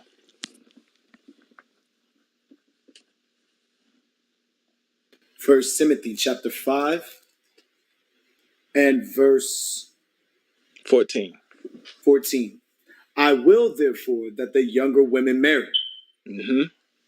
bear children, guide the house. You see that? So these are some of the responsibilities that a Sorry, woman I can't find the scripture. Is it Is it Say it First again. Timothy? Is it First Timothy chapter 5? Yes, 1 Timothy 5 verse 14. Okay. Read that again. I will therefore that the younger women marry, bear children, guide the house. You see that? So an important role of the woman is to guide the house. Why? Because she gets the instructions from the man, right? And then she, like everybody's been already saying, she's primarily around those kids, around those children.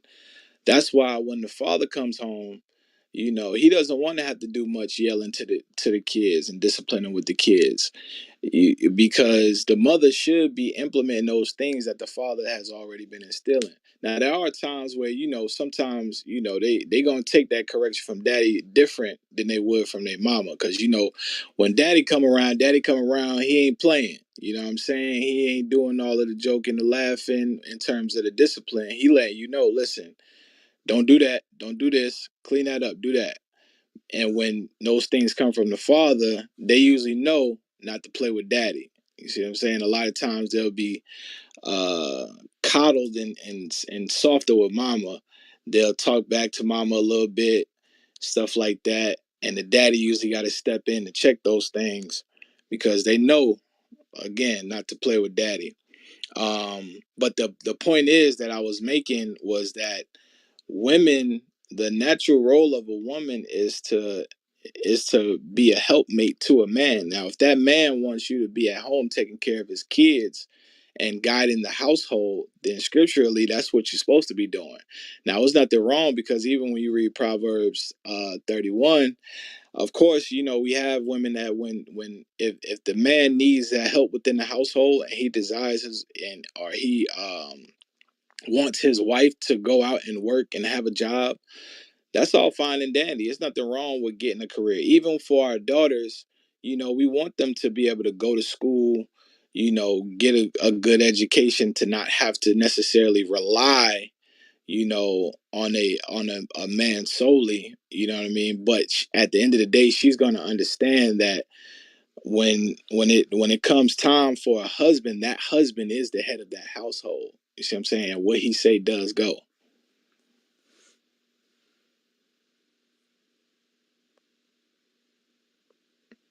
You heard that, Hazel?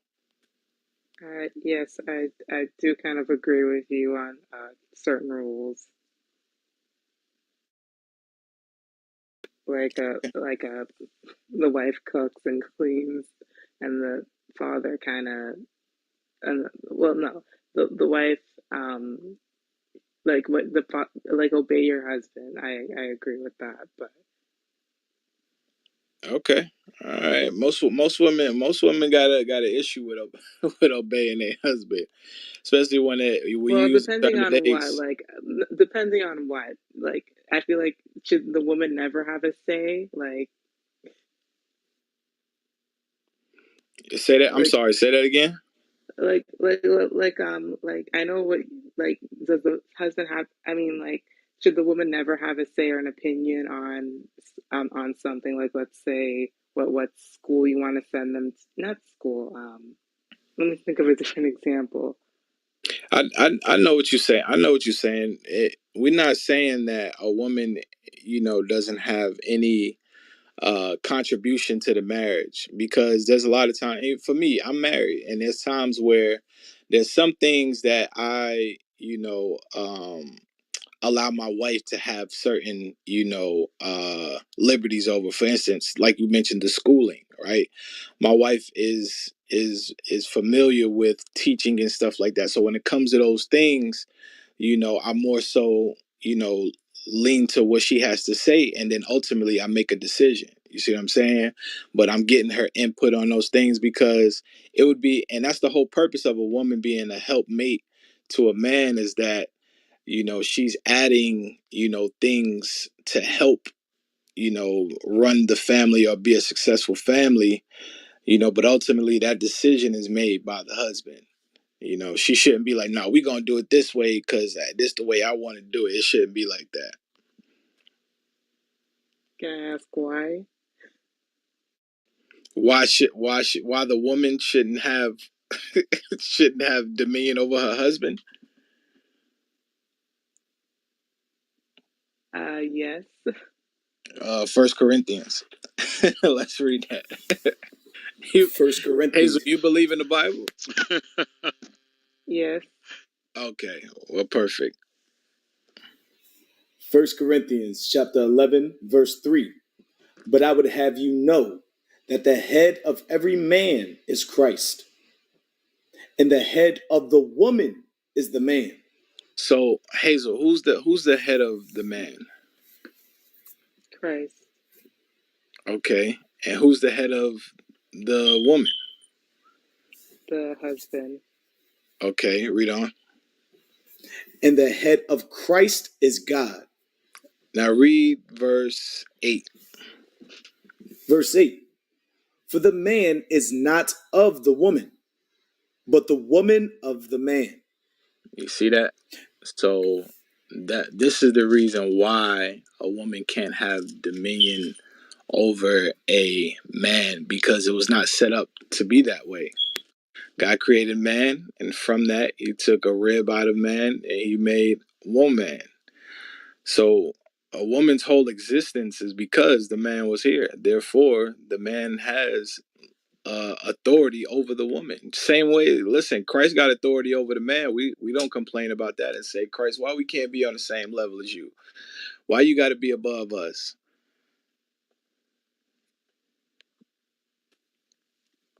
Okay, I understand. All right. You sure, Hazel? Yes. All right, Hazel, are you good. married? My misconception was like I thought like the way you guys view things is that like a woman can't like have a career or go out and work, and that was the kind of issue I had with that. Like I thought like you view women as like stay at home moms only. So Hey, should your career take precedence over your duties as a wife? no, of course not. I mean, I'm still expected to contribute. I mean, like do things within the household, but like I think that women should be allowed to have a career as well. Maybe not something like you marry somebody like within your field, like so that way you're both kind not equal, but like close enough. Hold on, say that again. Like let's say like if your husband is a doctor, you can be a doctor as well. So like it's kind of like usually people. Hey, but Hazel, let me ask you a question. What if your husband, who's a doctor, say you're a doctor, what if your husband said he wants you to stay home and take care of the children? I would say I don't want to give up my career. I want to have my own. Oh, Independent. damn.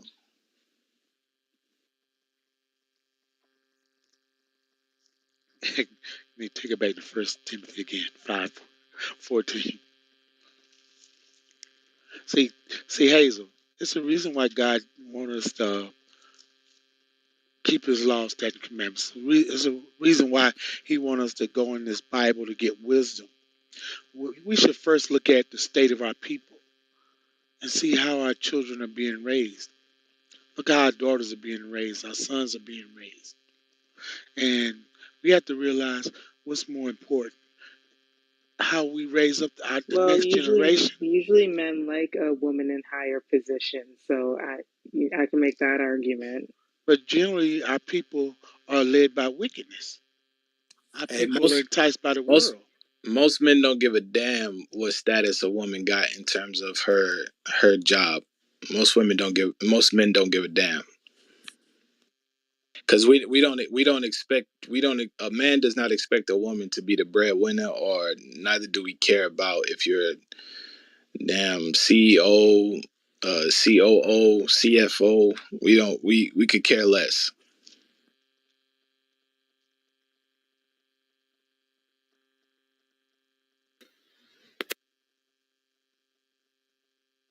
Hey, go back to 1 Timothy 5:14. Read that one more time.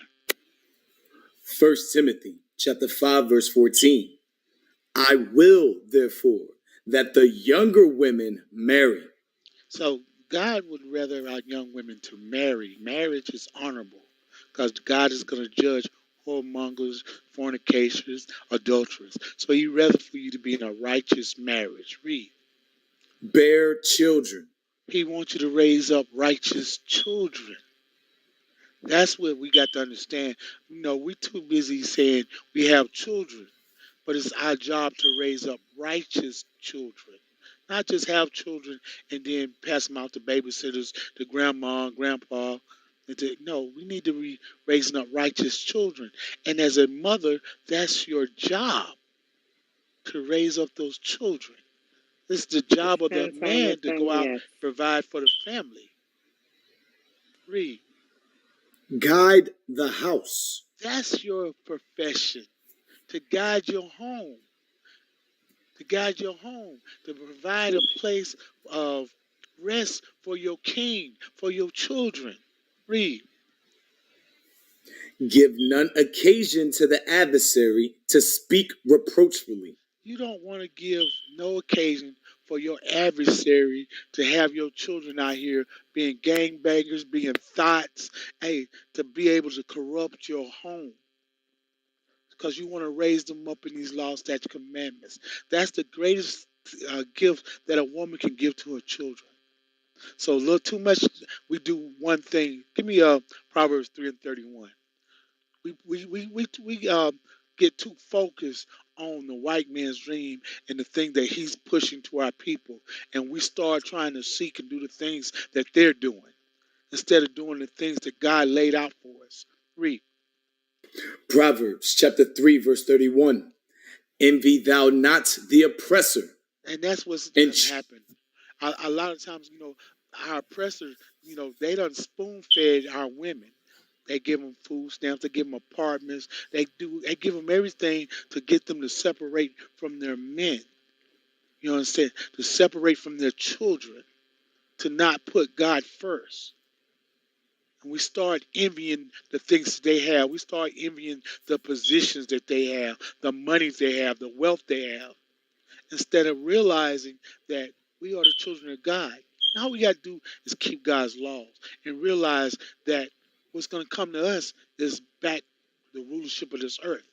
Well, while we stay trying to get a little piece of the pie that the enemy ready to throw out to us, we don't realize that there's a bigger prize at the end of the day. Read. Envy thou not the oppressor, and choose none of his ways. That's what we got to stop doing. We got to stop putting in a career first over family, over raising our children. That I mute my mic. All right, yeah, I wanted to hear what Hazel had to say. She kind of butted in a couple times. What were you saying, Hazel? To be honest, I can't remember. I lost my train of thought. Oh, okay. All right, well, I have a question for Hazel. Hazel, if let's say an intruder breaks into your house, whose responsibility is it to stop that intruder? Is it yours or your husband? The husband. Wait, well, but why is that? So he doesn't have the authority to tell you, hey, I need you to stop, cut that profession that you in, but he does have the authority to lay down his life first. That doesn't make any sense to me, Hazel. Well, at the end of the day, he's the man, and he needs to do something. Oh, okay, so because it's he's the usually a man. man to break into the house, so you don't expect a woman to go fight a man, do you? Right. Those are called gender roles, and you're absolutely correct. But the issue I'm seeing, Hazel, is that when it comes to him telling you, hey, we both doctors, I need you to stay at home and take care of these kids, he's not the man in that situation. But now he's the man when it comes to somebody have to lay their life down. Do you see the hypocrisy in that? Yes. Okay, so it has to be. We all have to stay in our respective roles. The man has to be the man 100% of the time. His job is to lead, teach, guide the household. guide his family in the way they should go after the Most High God. And now a woman, her job in a righteous marriage or relationship is to submit to what the man says, submit to what that righteous man says. So if he's giving instruction, he's saying, okay, this is the way we roll and this is the way we moving. Your job is to stay in your role. Just like when that man breaks into the house, his job is to stay in his role and to be the protector, right? Yes. All right. So then it has to be consistent throughout. With that, I mute my mic. Go ahead, Solo. You got it. Good stuff. Good stuff. So, Hazel, I mean, it seemed, I don't know, it seemed like you agree but disagree. So I'm gonna just, I'm gonna just leave it at that. But moving on, Stanley.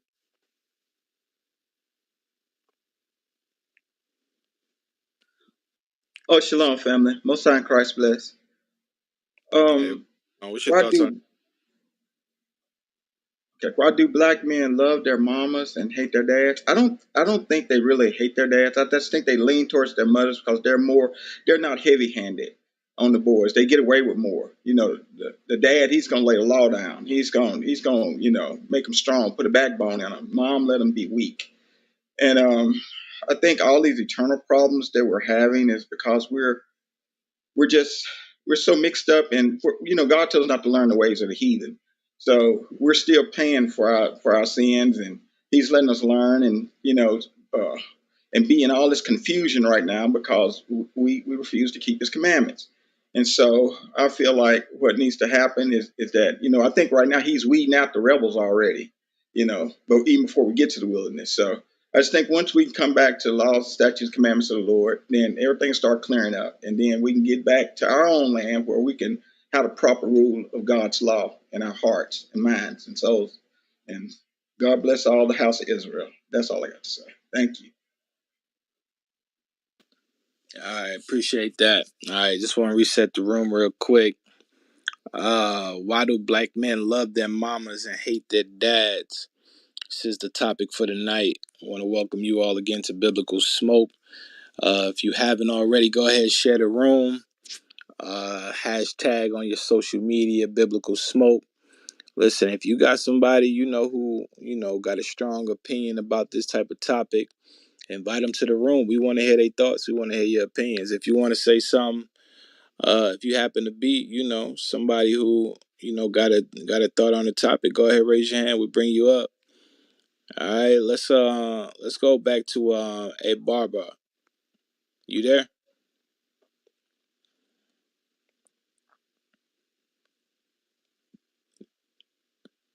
Barbara, you there?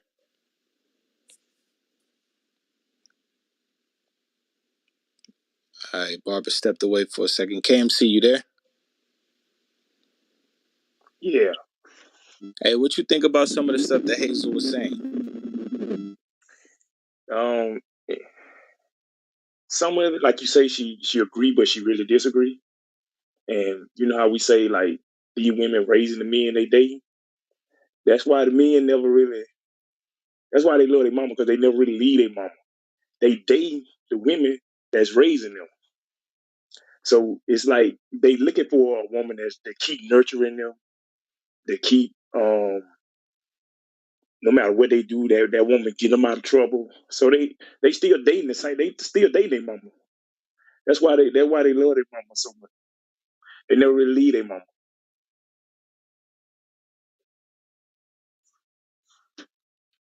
And that's a heavy point, KMC.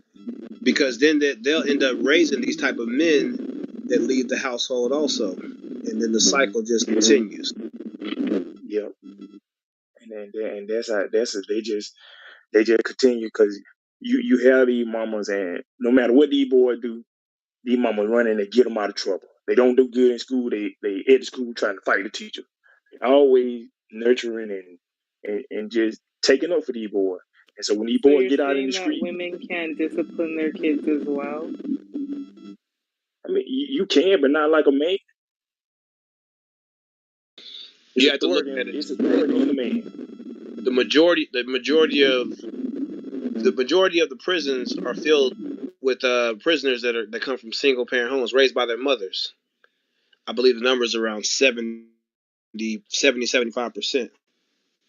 So yeah, I would venture to say that yeah, something's done right. Okay, okay. I see we got Latoya on the stage. How you doing tonight?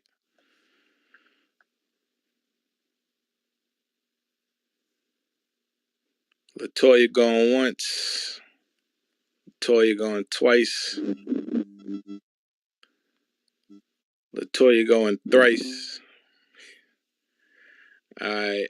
I'm sure she'll be back. Latoya was on last night also. Looks like we also got Keisha. Oh, there you go, Latoya. Sorry. Shalom. Peace to the room. Peace to the room. Peace to the room. I am a little bit busy, I'll pass, but I'm tuning in. Okay, okay. We got you. Check in when you can. Thank you. Keisha, what's going on? Hi, how is everyone? Great. How you doing tonight? I'm doing well, thank you. I actually had a couple things. So, speaking to the topic of the room, I think unfortunately Black men love their moms and they hate their dads. It's because they're unfortunately being raised to do so. Um, it's a shame, but I don't know who just spoke on the fact that it kind of seems as though men are dating their moms. I do believe that there is an emotional relationship happening there in most cases, and what you have are men trauma bonding with their mothers. And so the trauma of the Trauma mom. bonding. That ain't a Negro, phrase right there. You're gonna have to explain that one for the crowd. Okay, so essentially, when you trauma bond with someone, you're taking on their hurt, their pain. It's almost as though that's the way you're showing love. That trauma bonds are emotional bonds that usually come about from a recurring or cyclical pattern of abuse. And when you speak about trauma bonds between a mother and a son, usually the moms have experienced some sort of abuse, be it emotional or physical, or in most cases, not really anything that can be translated as abuse. The relationship with the dad simply did not work. And so they're translating that as abuse, and they are involving the children, and the children are trauma bonding, especially the boys. We know men have this innate need to protect. Young boys have that at a very early age. And so they take on that pain with their mom and their trauma bonding, if that makes sense. And so that's where you get the emotional relationship happening. That's where you all of a sudden have the young men being raised, not intentionally, but being raised to hate their dads. They're taking on the pain. They're assuming the role of the protector. They're taking on that pain from their mothers. And, it doesn't matter if the dads are present or if the dads are not present, because they are taking on that pain. The dad never really stood a chance. So that's kind of my thought on the topic of the room. As far as the conversation that was being had with Miss Hazel, um, I've been married for 13 years now. And my grandmother, she gave me the most sage advice when I first got married. Um, she explained to me, because I guess I'm a woman you would consider to be ambitious. I finished law school, I have my career. I also have 3 kids. But she kind of instilled in me very early in my marriage that, your household is your number one job. That's the main job. That is your main job. And she would always tell me, don't give me any of that modern day feminist crap, because society doesn't even believe that stuff. And I asked her, I said, well, what do you mean? What do you mean by that? She says that if anybody were to walk into my house, it doesn't matter. I could have been at work all day. It doesn't matter what I was doing. My husband could be sitting on the couch. But if anybody were to walk in my house and it was a mess, the first thing they're going to ask is, what is your wife doing? What is Markeisha doing? What is she doing? Because, see, that's my job. Society knows it. Hell, the government even knows it. They know this. So in spite of what they perpetuate, in spite of what Well, they give us, they know the gender roles definitely do exist. In that same vein, my husband could go to work. He could be bringing in all the money, and I could just plain be a poor steward of what he's bringing in. But the minute I have to go ask my dad or anyone for anything, it doesn't matter what I've done with him, and I could have squandered it all. They're going to say, well, what is your husband doing? Because we know what our roles are. Even the government, before it used to be back in the day, which, I don't have experience with this right now, or, I haven't, but I know, from what my grandmother and other women tell me, even back in the day, you couldn't get food stamps and government assistance if you had a man living up in your house. So they're very aware of these roles. We are aware of these roles. And I guess I'll land there. That's what I wanted to contribute. can I say, can you read Ecclesiastes chapter 7, verse 10, please? You're asking me? Oh, no. I thought you guys had a reader. I can read it. Yeah, we got a reader. Ecclesiastes chapter 7 and verse 10. Say not thou, what is the cause that the former days were better than these? For thou dost not inquire wisely concerning this. So it's not good to, so like you're saying, like before you're saying that feminism is, like your grandmother said, don't give me that feminism stuff, but like you're saying the older times are better, but I think that it's not wise to say like women should just stay at home in today's modern world. But I feel like Hazel, we can't honestly. Whoa, she butchered that one. We can't honestly. we Hey, can't, You we hey, can't can't hold on, hold on, honestly get hold say. away on, with hold on, that. hold on. you're I saying gotta, that like I in the gotta get past when women some. stayed Hold at home on, it was hold better, on, like those were hold the on. better days. Hold Hey, on, sister. Hazel. No, I'm Hey, sorry. Hold sister. on, I'm. hold on, y'all. Hey, I Hold on. gotta get Hold on, some. Keisha. Let's go to Jeremiah 6 and 16. Yeah, she butchered that one. Let's go to Jerem- the Bible. Read that. J- Jeremiah chapter 6 verse 16. Thus saith the Lord, stand ye in the ways and see and ask for the old paths. What did God say to do? Ask for the old paths. Ask for the old paths, right? Because in the old paths, we knew our heritage, we knew who we was, right? We had more structure because we was leaning more towards God in the way that He told us to do things, with the man being the head of the household, the woman being submissive, having the children in subjection, so on and so forth. That's the old paths that we gotten away from. God said to ask for the old paths. Come on. Where is the good way? And walk therein. Right. So God wants us to walk in the old paths. Seek the old paths out and walk in those. Read on. And ye shall find rest for your souls. God said if we do that, we will find rest for our souls. Things will get better. Now, it's one thing to just sit up there and complain, oh, stuff ain't how it used to be or whatever, and you ain't doing nothing about it. You ain't taking no action. That's why God said, seek the old paths and walk therein. You understand? So, I see what you're getting there, but like I said, that's not really what the scriptures is saying. It's not saying it's unwise to think that the modern woman should stay at home. No, God said to seek for the old paths, and that's a part of the old paths. Women were keepers at home. That's Titus 2 and 3 through 5, right? The thing is, we can't marvel at, oh my God, why ain't things like they used to be? Well, we got to take action. We got to apply the scriptures and we will see the results. That's what this is all about. That's why I say, talk no more exceeding proudly, because by God actions are weighed. So I just wanted to correct that real quick. Go ahead, Keisha. You was finna respond. Yes, I was. Thank you. I'm sorry, Hazel, if that wasn't immediately clear.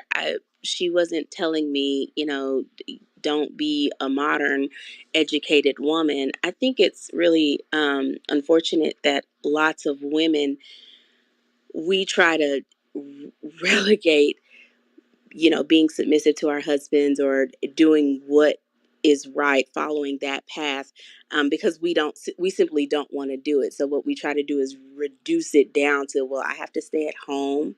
Well, I don't get an opinion. And we can't honestly believe that, by following your husband's lead, that doesn't mean that you don't get an opinion. We are smarter than that. We know that that's not what that is. Forgive me for being, but I'm going to be blunt, and I'm so sorry for my crassness. But if I had a message for every modern woman today, it would just be that, he can't be daddy when he's hitting it only. He has to be daddy when it comes to, being the head of the finances, being the head of the household. Like, allow him to lead. And it's really not that hard. You find that when you allow your husband to lead, he will follow you anywhere. He will follow you anywhere. So I hear a lot of women, we're so scared, and we get into the minutia and just the really minute fine details of what that means. Oh, I don't get a say about this, I don't get a say about that. I mean, really granular stuff. And it really doesn't make sense. Do you honestly think that you're going to live with a man and you're going to share your life with him, and he's your husband, you're his wife, and he's not going to give you a say in anything? That he won't actually seek your advice, seek your guidance about anything? I mean, the Bible is full of parables and examples of women who were instrumental to their husbands, to their kings, that they had sage advice to give. And so I think though that we know that, we just don't want to, you know, we just don't want to just be honest about what that means, because we don't want to do it. Okay. I ain't gonna lie, you kind of lost me with the if you allow him to lead, he'll follow you anyway. Can you clear that up? Cause I'm not Hey, sure. we were thinking the same thing. Yeah, you kind of lost me with that one. Explain what that means. So when I say that, if what I mean is a woman who allows her husband to lead, and when I say he'll follow you anywhere, it doesn't mean that he's going to follow you as in do what you say. He won't go anywhere. He won't leave you. He's going to value you so much. I mean, you become so much more than just his wife. You become someone that, he begins to rely on, because you allow him to be a man. So, not that he's gonna just, follow you and you're really leading the situation. Basically, you're saying you won't lose him. Exactly. I got you. Okay. Any of the moderators want to contribute, chime in what the sister said? Yeah, I agree with what she's saying. I understand what she's saying. When she said allow, she's saying that she's not being in a masculine role, where some black women, a majority of black women, a vast majority, they be in such a masculine role in their relationship that they don't understand that they're in that role, and they're not allowing their husband to play that role. And when you don't allow your husband to play that masculine role, what other role do we have to play? All right. That's either being the little boy or being the feminine role, being the son or the feminine role. So by her saying that she allows her husband to play his masculine role, I believe that's what she's trying to say. And then when you do that, it's much appreciated. So he allows her to be in her feminine role, and they bond better. I guess that's what I was getting out of the sister. What she's saying a lot of healthy stuff that's for this conversation. She's bringing out a lot of very good points, man. So all praise to the Most High for Sister Keisha, man. Hey, stay on the right track. Thank you. Sorry, that is exactly what I meant. My bad, guys. I tend to get overly articulate. So thank you. Hey, all praise to the Most High. Let's get Sirach 25 and 1 real quick, just to compliment that. I'm glad you was able to expound on that point, right? Because everything else you were saying was on point, so I was just trying to make sure I was able to match that quote with everything else you was saying. Well, read that scripture. Ecclesiasticus chapter 25, verse 1. In three things I was beautified, and stood up beautiful both before God and men: the unity of brethren, the love of neighbors, a man and a wife that agree together. A man and a wife that agree together. All right, she understand his role, he understand her role, and they allow each other to be within their roles and thrive. You understand? And when your polarities are able to complement each other, like Son of God just said, you bond better, right? The marriage works better. So when you got a disturbance in that, when a woman tries to interfere with the man's role that he was ordained to play, and they don't agree together, that's when things get out of line with God. You understand? And, you know, it all rolled downhill. So all praise to the Most High. Sister was on Hey, point. Go ahead, hey, son of God. I want to get a scripture right quick. I ain't gonna be able to be on here long, man. So I want to get a scripture to show this well. Let's stay in Sirach. Give me 26, and I believe it's either 12 or 13 about a loving woman. Ecclesiasticus chapter 26 and verse 13. The grace of a wife delighteth her husband, and her discretion So will did you hear fatten that? his Hold on. The bones. scripture said that. Can you hear me? I think I'm getting Yeah, the I can. grace. Read that part again. The first. Oh, The grace of a wife delighteth her husband, see the grace of a husband. Come on. and her discretion will fatten his bones. A All right. silent, Discretion will fatten his. Come on. a silent and loving woman is a gift of the Lord. All right. Is it me or my phone? Is he going in the Yeah, matrix? it's your phone. It's your phone. Okay, it's my phone. Okay, read it again. A silent Okay. and loving woman is a gift of the Lord. And there is All nothing right. so So a much silent worth. woman. All right. It says a silent and a loving woman is a gift from the Lord, not a masculine woman. Okay. Come on. And there is nothing so much worth as a mind well instructed. All right. It says nothing worth than a mind well, meaning that she understands her role when it comes to her marriage. All right. Sometimes they smoke detector battery. I'm just saying. But go ahead, read. A shamefaced and faithful woman is a double grace, and her continent mind So a cannot be shame valued. face. All right, did y'all hear that? So that's a powerful scripture right there when it comes to dealing with marriage and a woman's role and how she's supposed to be towards her husband. All right, so I hope y'all sisters wrote that down, hope them down, and I know my phone keep going in and out, man, so I'm not able to elaborate like I got a poor signal, and I am now. But read the last one again. A shamefaced and faithful woman is a double grace, and her continent mind cannot be valued. All right, saying her continent not mine can hire. That's basically what the sister was saying. When she's shamefaced, she gets a double grace in understanding her role. All right, so I'm gonna let the moderators go ahead and take over, man. Cause I'm getting a bad signal. I'm not. I can't hear real good.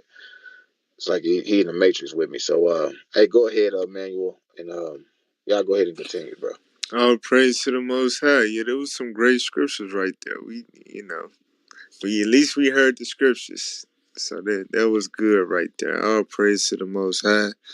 Real quick, make sure everybody go ahead, copy and paste the link, share the room on your various social media platforms. It's still early, y'all, and it's a good topic that we got on our hands, all right? So hashtag Biblical Smoke on Twitter with the topic, why do black men love their mama and hate their daddy? We really want to know, all right? Ping people to the room, spread the word. This is a great conversation tonight on Biblical Smoke. And remember also, we got our email pinned at the top. If you want to get in contact with us, you can do so via email at biblicalsmoke@gmail.com. All right? So we're going to move on to the next person in the queue. We got Portia.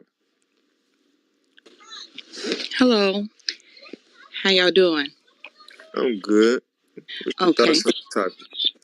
So, it first of all, I feel like it's a great topic, and it's so many different layers to it. And up until just now, um, I didn't think about it in this way. But it was a lot of good stuff said. But as far as what I have to add, um, I think that it's possible that with the way the man was the home were separated, and the women the mothers became single mothers and things of that nature. The sons possibly looked at their dads as in their faults, and in them not being righteous. And I feel like as a man, um by them being natural leaders and things like that, I just feel like they have more grace toward the mother, and they're not so forgiving of the dads, because they look at what a man should be, or what a man is, coming from their point of view, and they saw the lack thereof with their dad. But yeah, that's pretty much what I have to say in a nutshell. Okay. So are you saying like the father is somewhere held to a higher standard per se? Exactly. Okay. By him being the man. Okay. Any of the moderators want to chime in on that point?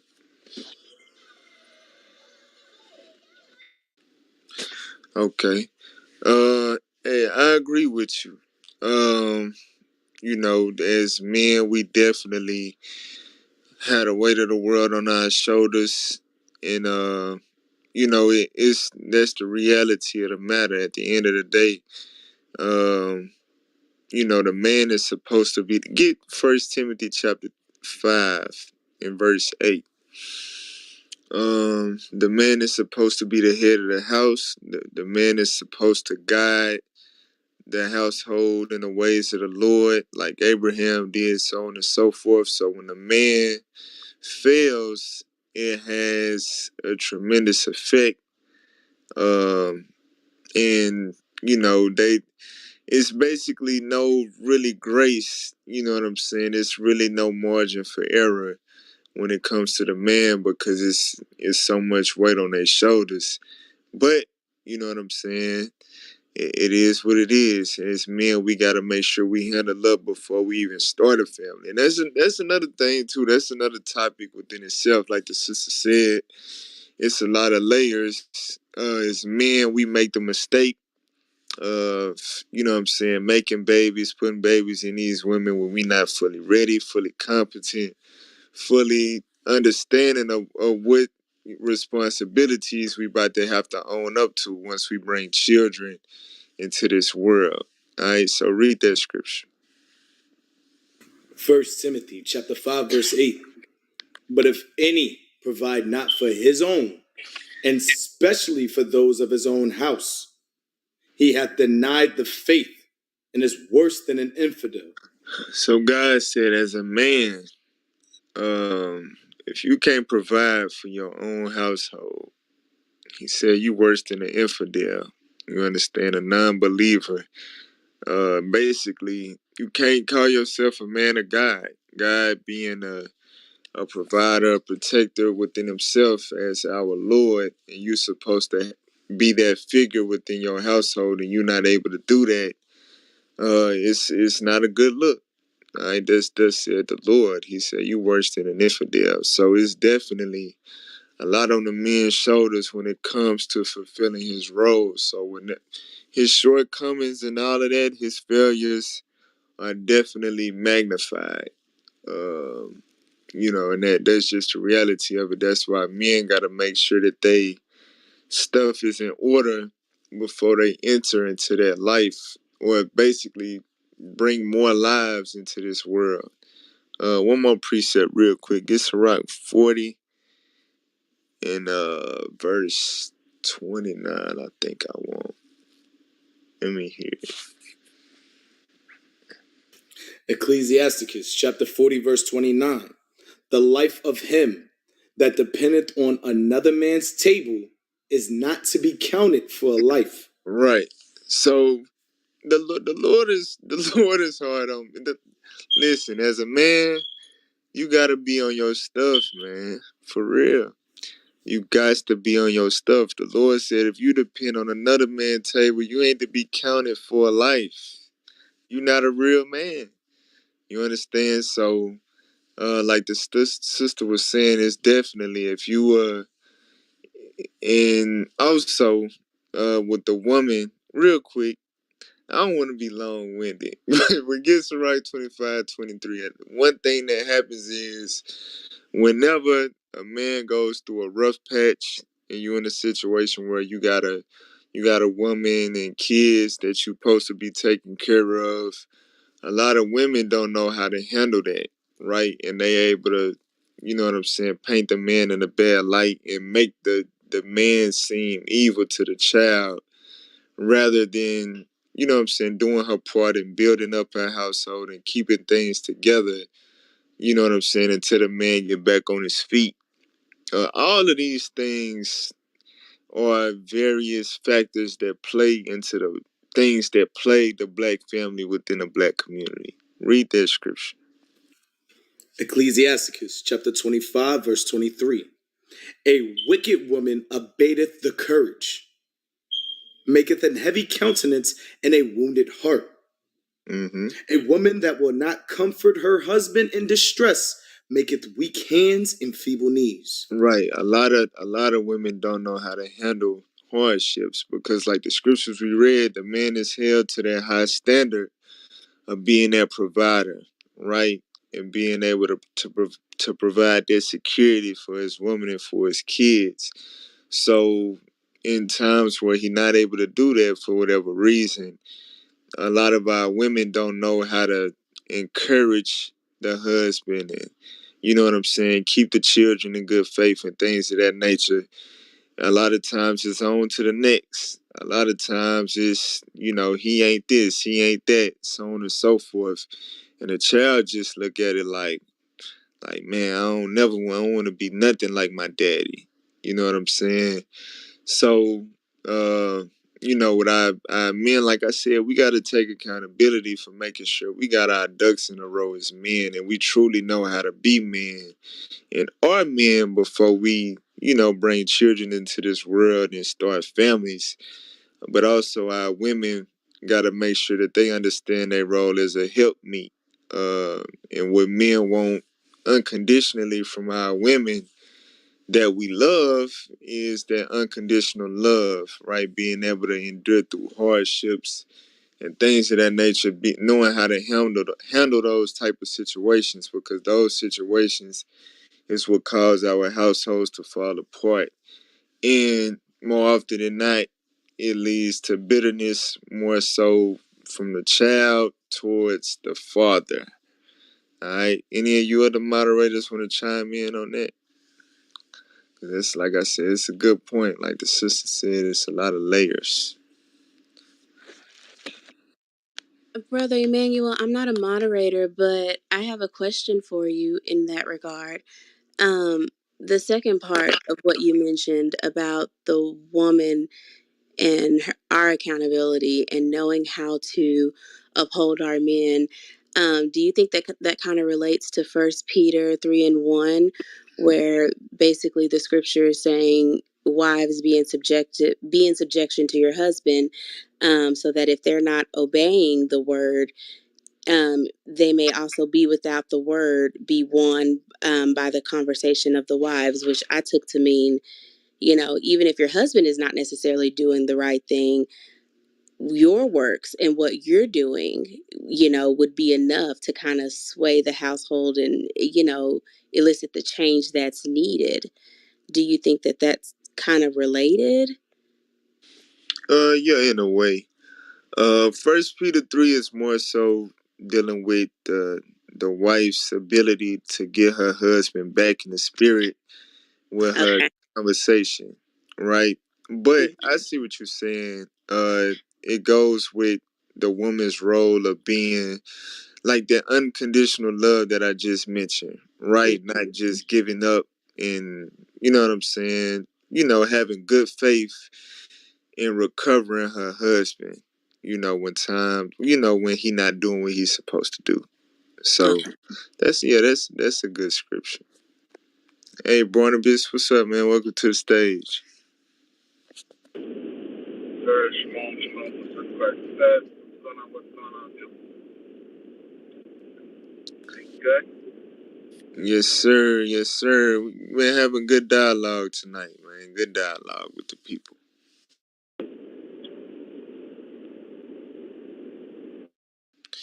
But yeah, and I want to clear something up too now.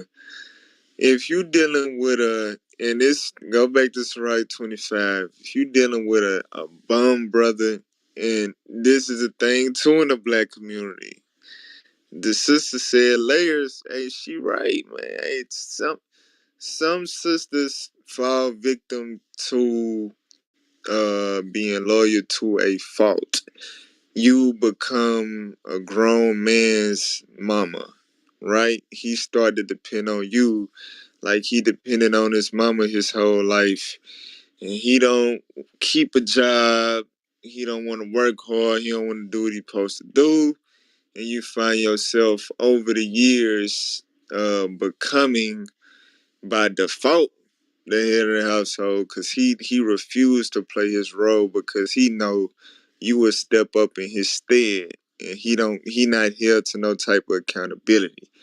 That's a big thing that plagues the black community, and that's in the scriptures as well. Read Sirach 25:22. Ecclesiasticus chapter 25, verse 22. A woman, if she maintain her husband, is full of anger, impudence, and much reproach. Why? Because she got to step outside of her natural role. She supposed to be the helpmeet. She supposed to support the man, not be the man.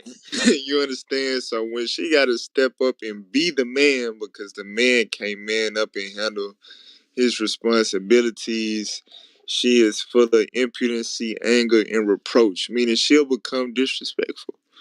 You understand? That's what that reproach is going into. She'll become disrespectful because, hey, she in a situation where she thought that man was going to be that, you know what I'm saying, that hedge and so on and so forth. And he acting like her child. She got to take care of this grown man like one of her children. And that stresses our sisters out.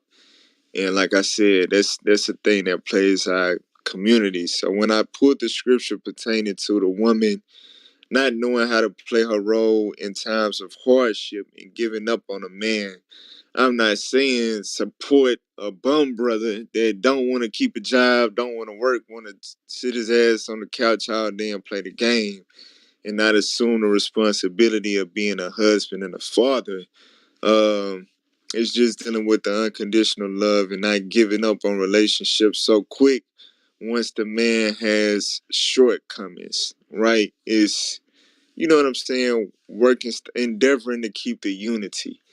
That's what I was more so dealing with. But just back to the sister's point, I believe it was Portia. It's definitely a greater amount of pressure on the man because the road that God gave us, we supposed to be the sons of God. We supposed to be gods on earth. So we definitely held under a magnifying glass. You understand? So sisters, y'all supposed to be able to understand that pressure, the weight that's on our shoulders, and be able to be that support system, you know what I'm saying, when times get rough.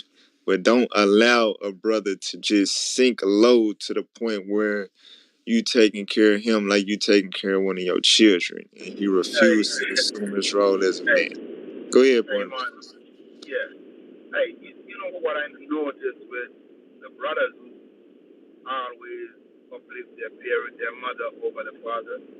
The only thing they know to take care of, bro, is their shoe, their car, and sister can say yes, give me some thumbs up for that. The only thing they know to take care of, bro, is the shoe, the car. You know what I'm saying? That's the only thing. You know what I'm saying? For real, the only thing they know to take care of.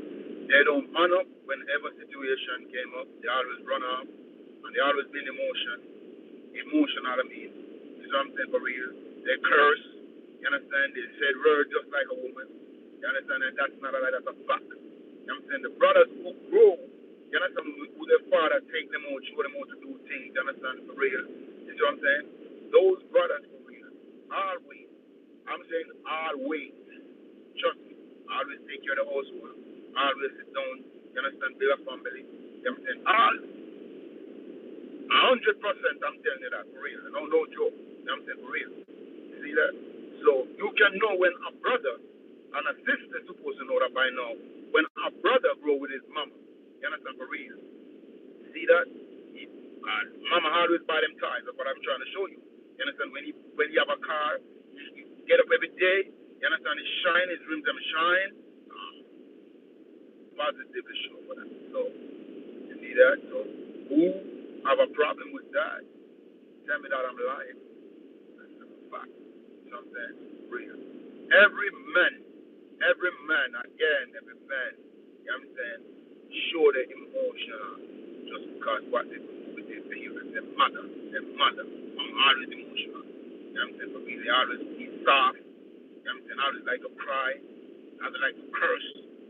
See that? So that's a fact, bro. I'm leaving that right there. You know what I'm saying? I praise it, man. Hey, that's facts. Hey, them mama's boys, boy, they sure be, hey, they know how to take care of them shoes. They know how to make sure they look clean. That's true. That's true. But when it comes to really taking care of manly duties and caring for other things and other people as they would do their damn shoes, it's a lack thereof. Because they had yet to see a man do that, you know. So all praise to the Most High. Let's move on to Sister Adore K. Welcome to the stage. Thanks for having me. I was listening and I got a lot of insight actually into the conversation and where you guys were going. And I don't know who that was speaking earlier, but I think this is a good topic. And a lot of times, early childhood and perception comes into play when thinking about the way someone views a parent figure, because you have to look at it as, was this parent active in their life? Was this parent toxic, or what actually is shaping their viewpoint? Because sometimes the dad is present and maybe the dad is doing his job and challenging their beliefs, and they may be resistant to that. So the narrative of like all Black fathers being toxic, I think that's kind of a tired narrative, because I see a lot of more men stepping up to the plate. So that was something that I just wanted to say, just to make sure that, you know, the dads who actually do their job actually gets the credit. Because a lot of times, you know, the conversation is like, oh, my dad wasn't there, when that is the case for some people, but not all. Okay. All praises. Any of the moderators want to chime in on that, Sister Point? Hey, I say this. You're right. In all praises, we are seeing a lot of men stepping up nowadays or whatever. But like you were saying, even when the father is in a household, just because of the polarity in the roles between the mother and the father, the mother being, you know, the nurturer, the carer. A lot of times she take up for the child when the child mess up and daddy mad at him, you know, stuff like that. And you know what I'm saying? The I think one of the big things about that, and I'm gonna kind of go deeper. Like some people might disagree, but I believe Christianity has a big part in this because when I believe that when a child has a greater sense in understanding the truth, understanding who they are according to the Bible, understanding the true image of Christ, things of that nature, they would look at their dad like a superhero. You know what I'm saying? Like a true son of God, things of that nature. But when you got little kids growing up thinking Jesus is white, and I'm talking about the black community, and some people might disagree, I don't know. But I'm telling you, that thing is deep in the subconscious. You got little kids growing up thinking the angels is white, Jesus is white, stuff like that. Um, you know, they don't understand why their daddy is being hard on them. And they don't give a lot of credibility to their dads when their dads try to, you know, encourage them to do better, be strict with them and stuff like that. As opposed to them looking up to their dads and admiring their dads, understanding the power and the true role models that the dads are, knowing that they not just regular black Negroes or regular black men. They the sons of God that's destined to rule the earth. I know that's, you know, that's far is over a lot of people's heads right now, but I feel like that's a big impact in how in our community, in particular the sons, how they deal with their dad, the dads that's in the household. It's a resistance because we don't truly understand who the, you know, the power that the black man holds, how much we should be really admiring our fathers, knowing who we are. Real quick, let me get a scripture real quick. Sirach 44 verse 1. Now this is dealing with our forefathers in the Bible, and we can go through various scriptures showing that these men, you know, was melanated men. They was black men. We are the black men in America are descendants of Abraham, Isaac, Jacob, the prophets, so on and so forth. And this is how the Bible told us to view our forefathers, right? Sirach 44 verse 1. Ecclesiasticus chapter 44 and verse 1. Let us now praise famous men and our fathers that begat us. It said, let us praise famous men and our fathers that begat us, right? Our forefathers, a lot of us don't know this. The average black child in America think, okay, the good black men of the past, Martin Luther King, who else? Hell, not really. It's not really many you can name because we not the young kids ain't really taught that Malcolm X was really noble as he was. I didn't learn about Marcus Garvey in school. He wasn't in the curriculum, right? So even the people that we know about now, the young kids, they don't know about them. So I mean, when they think of a noble black man, who are they thinking about? You understand? So believe it or not, that is reflected within the household, their attitude towards their father, that respect, that admiration just from knowing off GP who they come from, with the caliber, the pedigree that they come from, is it's a factor in the respect level, right? The Bible says, let us praise famous men and our fathers that begat us. Read on. The Lord have wrought great glory by them through his great power from the beginning, such as did bear rule in their kingdoms. And what did they do? Such as did bear rule in their kingdoms. How many of our young sons look at their dads like kings? You understand the potential to rule over kingdoms. That's where we come from. That's our lineage. We come from a lineage of kings, rulers, people that had dominion over other nations of people. But we don't have that knowledge. That's not reflected within our households. Read on. Men renowned for their power. Men renowned for their what? Power. How much power is the black man known to have in today's time? Not much. Not much. How many black people you know got control over a city, control over a county, a state, a region, any of that?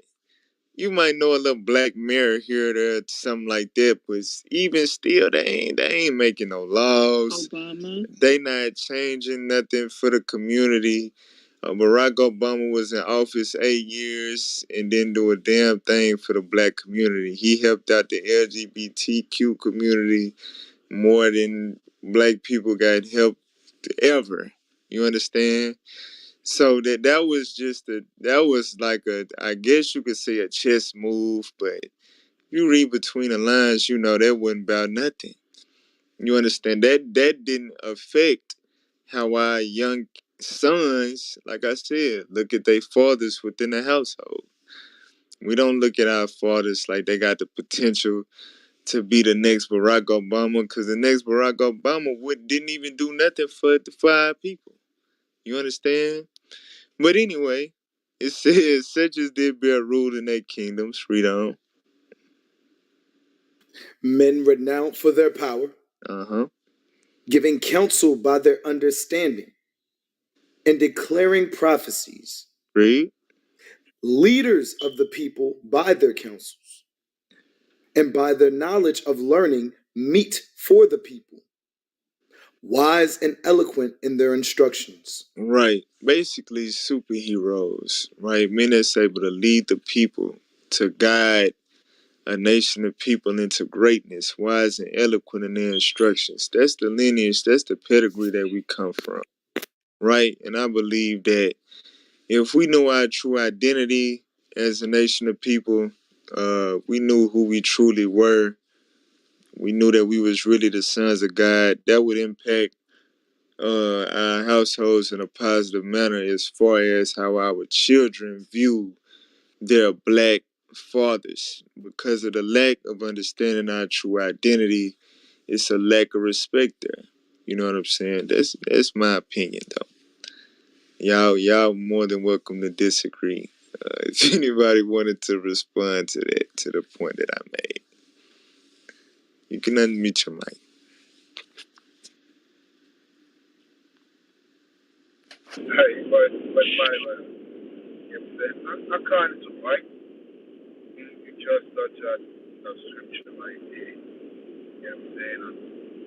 You want you to prove and fade out and give me that way. That brother know what's going on. But if when we was growing up as a kid, right? Our parents they have this knowledge, just the knowledge to just teach us the Ten Commandments. Don't even all of the Ten Commandments. Just one. Impose that one. I believe the 12. The rest of the 12 Commandments. You know what I'm saying? To the 12 verse of it. You know what I'm saying? For real. We as brothers and sisters are show appreciation to our Father more than even mama. You know what I'm saying? Because the Bible says we must honor what. Hey, can you read that for me real quick? yourself up a little bit.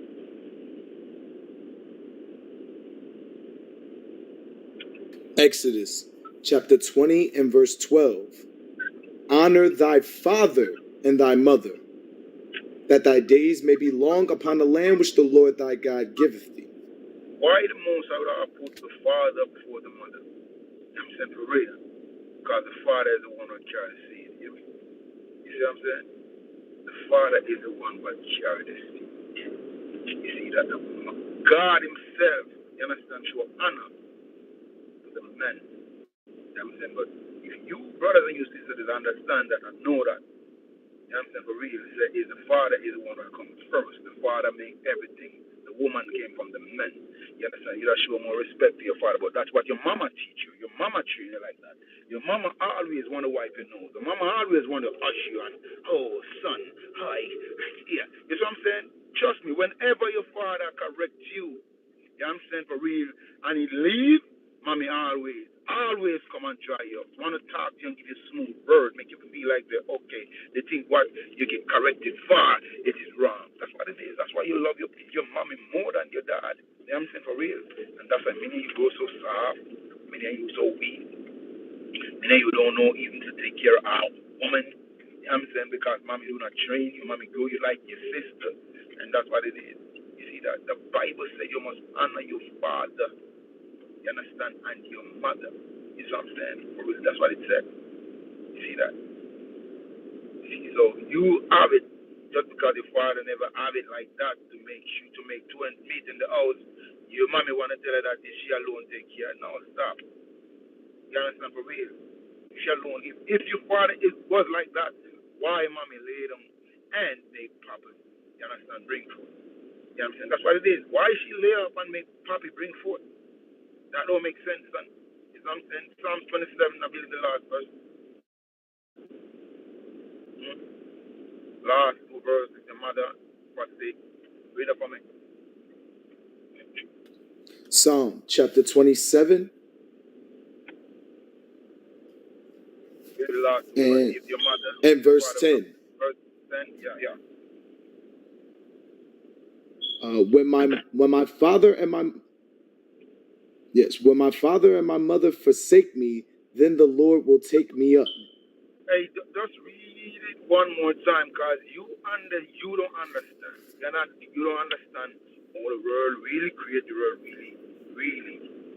You understand the farm. So let me show you through the scripture what happens sometimes. Read it for me.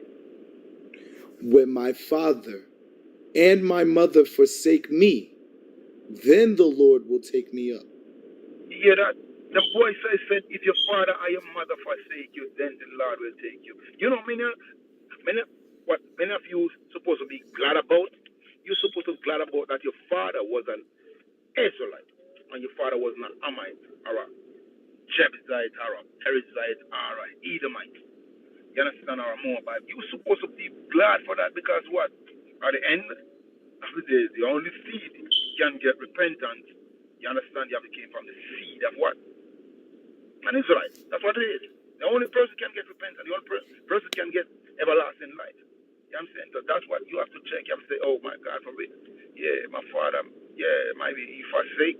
You understand? For real, run off with a next woman or something like that just because mama mouth wasn't so good in the house. Mama always put down Papa.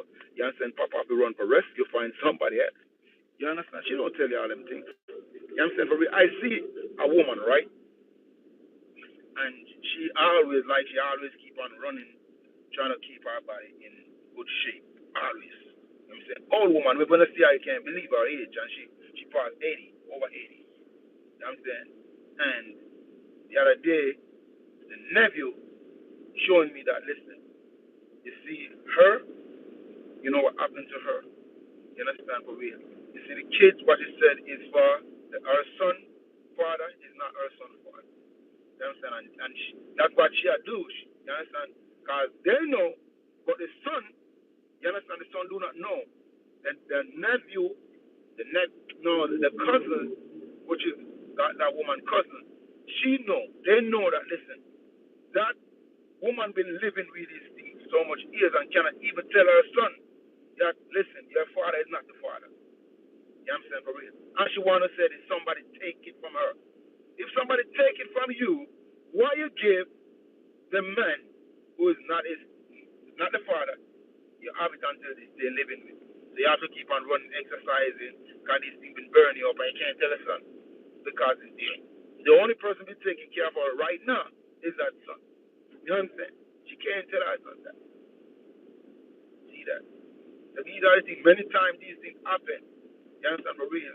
And you push the man out just because you know that, listen, that kid is not for him and you don't want him, no, you push him out. And you still have the other man child support. You know what I'm saying? Many of you women do that. And that's a fact. You know what I'm saying? See that? So these are the things, brothers and sisters. So if your mother or your father forsake you, you have to give thanks to the Most High right now. You understand? You have a chance where you can get repentant. You understand for real? That's what it is. You see that suppose your mother is sleep with a Chinese man, all right, East Indian men. You understand? What does that profit you right now? You understand? So you have to understand that. Read, finish that. Read, finish. When my father and my mother forsake me, then the Lord will take me up. Read on, sir. Verse 11. Yes, sir. Yes, sir. You finished. Yeah. Teach me thy way, O Lord, and lead me in a plain path. And that's what it is right now. You know what I'm saying? That's what it is right now. Many of us going single parents also. You understand? Without a father. But what we're going on right now, the Lord been teaching you something different right now. It's there for tournament coming up. You understand? Many of you sisters who have the knowledge to all the truth, many of you who live in bad with the parents, you understand for real? You set that platform already. You understand for go and apologize. You understand for say, okay, I'm sorry. You understand the way I treat you. You understand for real? I was mad. You understand to how you guys treat me, but now I acknowledge. You understand for real? And said everything straight. Do you guys do that yet? You don't even understand. Many of you sisters who've been up here don't even know that the day for tournament coming up. You understand what? What? 5 more days or 4 more days? You know what I'm saying? For real. You don't even understand that. A day when the Most High give all of us, you understand, who acknowledge and know that, listen, we are the Israelites.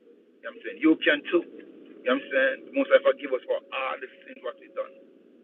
Many of you don't even understand. What? What are you talking about? Did you have a tournament? Yes, they do have a tournament to atone for your sins. You know what I'm saying? So, let's stop it. Let's stop that great topic. You understand for real? You see that? I wish my father was alive. I wish I know my father too. I don't mind. You know what I'm saying? For real. I don't go soft. You know what I'm saying? For real. I've been on my own from around, what, like 16? You know what I'm saying? Been in the street. You know what I'm saying? And I don't even, they were even challenge to ask, you know, one about him. You know what I'm saying? For real. I just keep on pushing on. You know what I'm saying? But I think your father's supposed to start getting honor. You understand? For real. For fact. You see that? Everyone want to sing about mama. What about papa? You know what I'm saying? All right, praise back to you, Manuel. All praise to the Most High. It is right. Scripture say Father first for a reason. Alright? We want to make all these damn dear mama and I love you, mama darling. Hey, the Bible say honor your father first. Alright? That's not by coincidence. So now let's move on to the next person in the queue. We got Nettie. Sister Nettie, how you doing? I'm all right. Can y'all come back to me after the next person? I promise you I'll be ready. Oh, you is the next person. Everybody else then went. All right, give me 1 second then. 1 second. Hey, what up, Emmanuel? What's up, Jud? Not much, man. I miss anything? Nah, not really. Nah, it been some good dialogue, man. Some good dialogue. Good points being made. That's pretty much it. No smoke or nothing really. Hey, so who get the first plate? I'm ready when y'all ready. Who eat first? The man or the kids? You can answer that, Nick. Yeah, that's a good one. That's a good one, Judge. That's a good one. I like that. What's the What up, question? Barnaby? I Yes, said, come who eat first? Who eat first? The man or the kids? I would honestly feed the man first, but I don't know. That's just my opinion. I'm not married though, but that's just a guess, y'all. Hazel, what about you? Hazel, Latoya. The Y'all still daddy definitely gets the first plate. The daddy get the plate. Portia, what says that? Portia, Hazel.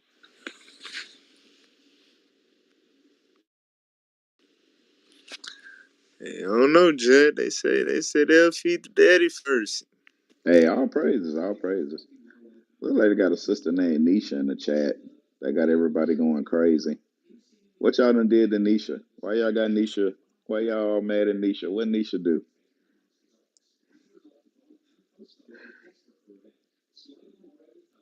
Let me see. I'm gonna call. Let me see. I'm about to invite somebody up and find out what's going on with Nisha. This like her second day. She was I'm going off. I'm sorry, I didn't hear the question. Who eat first, the daddy or the kids? Who get the first plate? Um, I would say the dad, but um, that's what that's how the order should happen. But then a lot of the times, depending on that man, he'll sacrifice himself for the kids to eat. Yeah, I'm the type of motherfucker feed my kids first. Yeah, I'm last. Fuck it. Shit. Hey, but I gotta ask you a question, Meech. You've been on an airplane before, right? Yeah, of course. Yeah. And they give you that. Remember they give you that little security briefing, and they say if those things come down, if you get a thing of air pressure, they Yeah. said Yeah. make sure you put it over you first, then put it over the kids. Why do you think they tell you to do it that way? Put it over you first, then the kids. Yeah, you got to put the air mask over you first, then put it over the kid. Why you think they say do it that way? Well, cause I feel like it'd be more easy for you to get your stuff straight than it'd be more easy to get the kids. Nah, that's not why. If all the adults pass out on the plane, then what the kids gonna do? Right. Right. Yeah. You got a point. Yeah. So the airline's smart enough to know they understand that sometimes people will sacrifice everything for their kids, but they smart enough to know that if the parents pass out, the kid's gonna die anyway. So make sure that the Um. parent is good so the kids can be good. Because if you not eating, then sooner or later, what's gonna happen to you when you go into work, right? You pass out, you get sick, you can't do the work you need to do, and then if you ain't getting paid, then the kids ain't gonna eat anyway. Right. Right. You right. So Yeah. and sometimes we talking about respect. You know what I'm saying? A lot we're not talking about you sit there and you eat a whole meal while your kids watching you, and then after you eat, then you like, all right, feed the kids. Nah, you're probably looking at seconds between you getting your plate and your kids getting your plate. But sometimes, I mean, the man got to feel like he respected. Don't you think so, Meech? I mean, you know what I'm saying? Don't it feel good to come home and be shown some respect? Yeah. Yeah. That definitely a good feeling. It definitely, to let you know. Yeah, I agree. Yeah, Yeah. because not to say that you ain't doing for your kids, because you just got home from work. You going to Yeah, the work. reason the reason I say what I say, man, because I always been a type of motherfucker where I always sacrifice. I've been a sacrificer, always. You know what I'm saying? I always been a sacrifice. So, I never, that just always been, just my, something I always, done. So, you know, sometimes feel weird for me to be first, if that makes sense. Hey, But hey, I see what you y'all saying, though. pay. You is right, Look, though. You is but right, look, though. y'all pay. Everybody pay attention to what Meech just said. Meech sound like a hard-working brother that's taking care of business at home and taking care of his family. That's what he said from what he just saying. You got a family, you married Meech? Nah, I got kids, man, and I got Okay. motherfucking I got aunties, and I got aunties and mom I'm taking care of, and little cousins and shit. You know what I'm saying? Okay. So All right, I got you. So he just said that it feel weird, really, for for him to be thought of as being first. So you gotta think about that. You know, Yeah, it sounds like nobody never allowed him to be put first in no that's situation in life. that's That's most men, deep. sis. That's most men. Most men feel like that. Most men get more respect when they not at home than when they get to their house. Most men get more respect to their jobs, depending on what position they got at work. Some like he look like he in the military. A lot of men get more respect with their rank in the military, right? A lot of men. That's why men like hanging out with their boys. You know why? Because they get more respect. But then when they come home, look, they get treated like a second class citizen. They got to answer all these questions: where you been, who you been with, why it took you so long to get here, this and that. Why you got your socks on the floor? Did you do this? Did you do that? What about this? They don't get no respect when they come home, right? That's why it's a lot of single women out there because men feel like Meech feel. And it ain't Meech don't feel like that because of some coincidence. That's a normal feeling for a man to feel like, hey, look, I really don't really I usually just it feel weird being first. So it's something that we got to think about when we try and get ourselves back to having families again. We try and build this nation up again. Sometimes we got to realize that we got to take care of the person that's supposed to be the protector, that's supposed to be the foundation of building our communities back.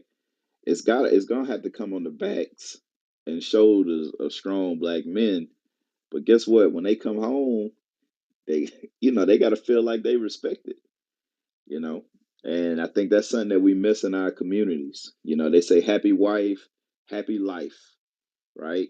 But it don't seem like the women too happy right now. I mean, y'all having hot girl summers, but are y'all really happy? You know what I'm saying? Y'all, I just saw a picture of a lady sitting on the toilet backwards with blood all on her little pantsuit with the band-aids and blood and a little mat on the floor, I guess to catch the liquid that's gonna be oozing out her butt. I don't know if that's happy. I don't know. They don't seem happy to me. But I don't know. What you got to man? I think who was talking? I don't know who was next. I just butted in. My It, bad. you fine. You actually helped me out. I appreciate it. But I just wanted to share my thoughts on the topic. Shalom, my brothers and sisters. Um, to the topic, why do black men love their mamas and hate their dads? So I think a lot of women are demonic, controlling, narcissistic, broken, and unhealed. I'm sorry, but I can only speak my truth. Um, some women are lovers of pain and pleasure, pain being an infliction on men for their past hurt, and a pleasure with money and dictatorship. I feel like they envy inflicting, or I feel like they enjoy inflicting pain onto men because they know it hurts everything about a man financially, physically, emotionally, and spiritually.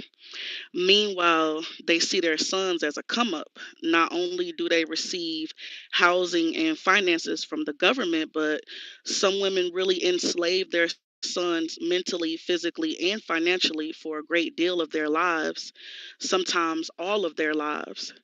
Um, they know a lot of times a mother is like a man's second love after they discover their first love within the Most High, um, but take advantage of the opportunity to keep them from working in society, the women, anyways, and pretty much get them like a social media ticket to make the world believe that they're living the life off the backs of their sons. And then one last thing I wanted to touch on was the fact that a lot of mothers prosper off of life insurance when their children commit suicide, but I don't think people ready for that conversation. So I'm gonna just land right there.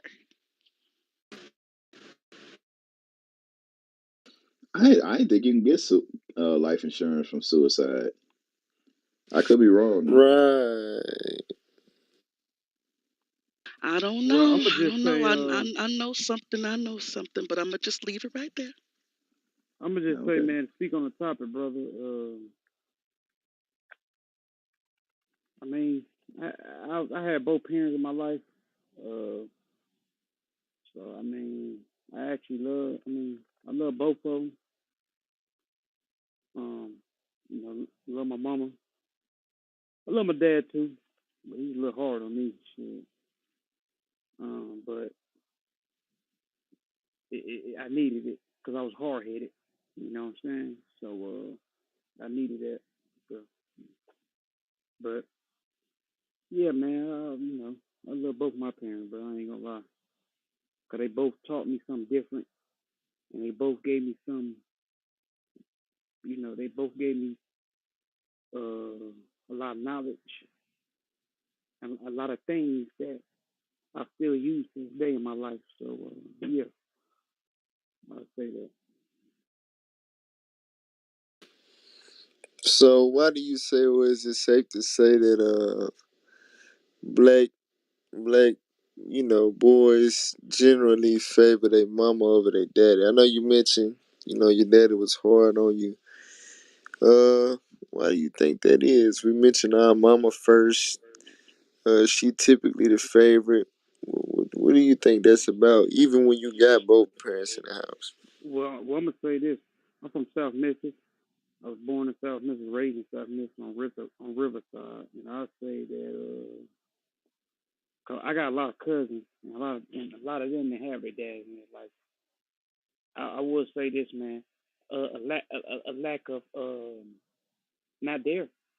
I mean, a lot of time black fathers ain't there, man, and all the person most all they got to look at is their mother. That's the only person there for them. You know what I'm saying?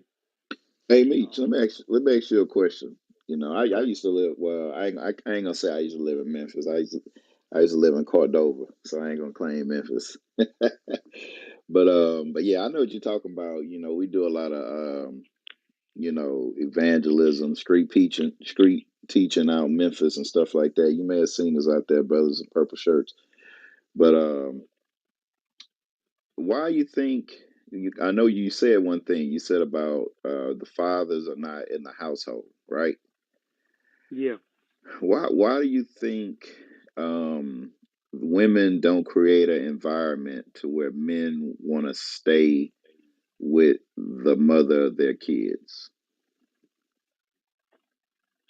Man, that's a good question. We could go left or right with this one. Um, I mean, because you think about it, right? At the end of the day, most of the time, if a man leave, who has to raise the kids by themselves? the woman do The woman. You think that's easy or that's hard? shit for a woman. That shit, that's hard.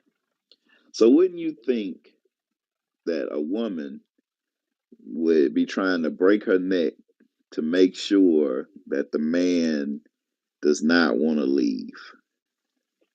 Well, you know what? I, shit, women stubborn. Yeah, I but I'm mean, saying like, what you think? You think like I'm put it this way. I'm thinking about me. Like if I was a sister, right, and the brother say to me, "Look, you be having an attitude too much. It's getting on my nerves, and I know we got a kid together." I'd be like, "Let me try and fix my attitude because I don't want my man to leave me." Right? I think that's what yeah. I would say because I wouldn't want to be a single mother. I wouldn't want to be a statistic. You know, that's what I would think. I would think So women let me. would be So, trying to go above and beyond to make that environment a better place for their husband. Because we always talk about men leaving, but what we don't talk about is why they leave. It's almost like Chris Brown and Rihanna, right? We talk about Chris Brown beating up Rihanna, right? But I still haven't heard why he did it.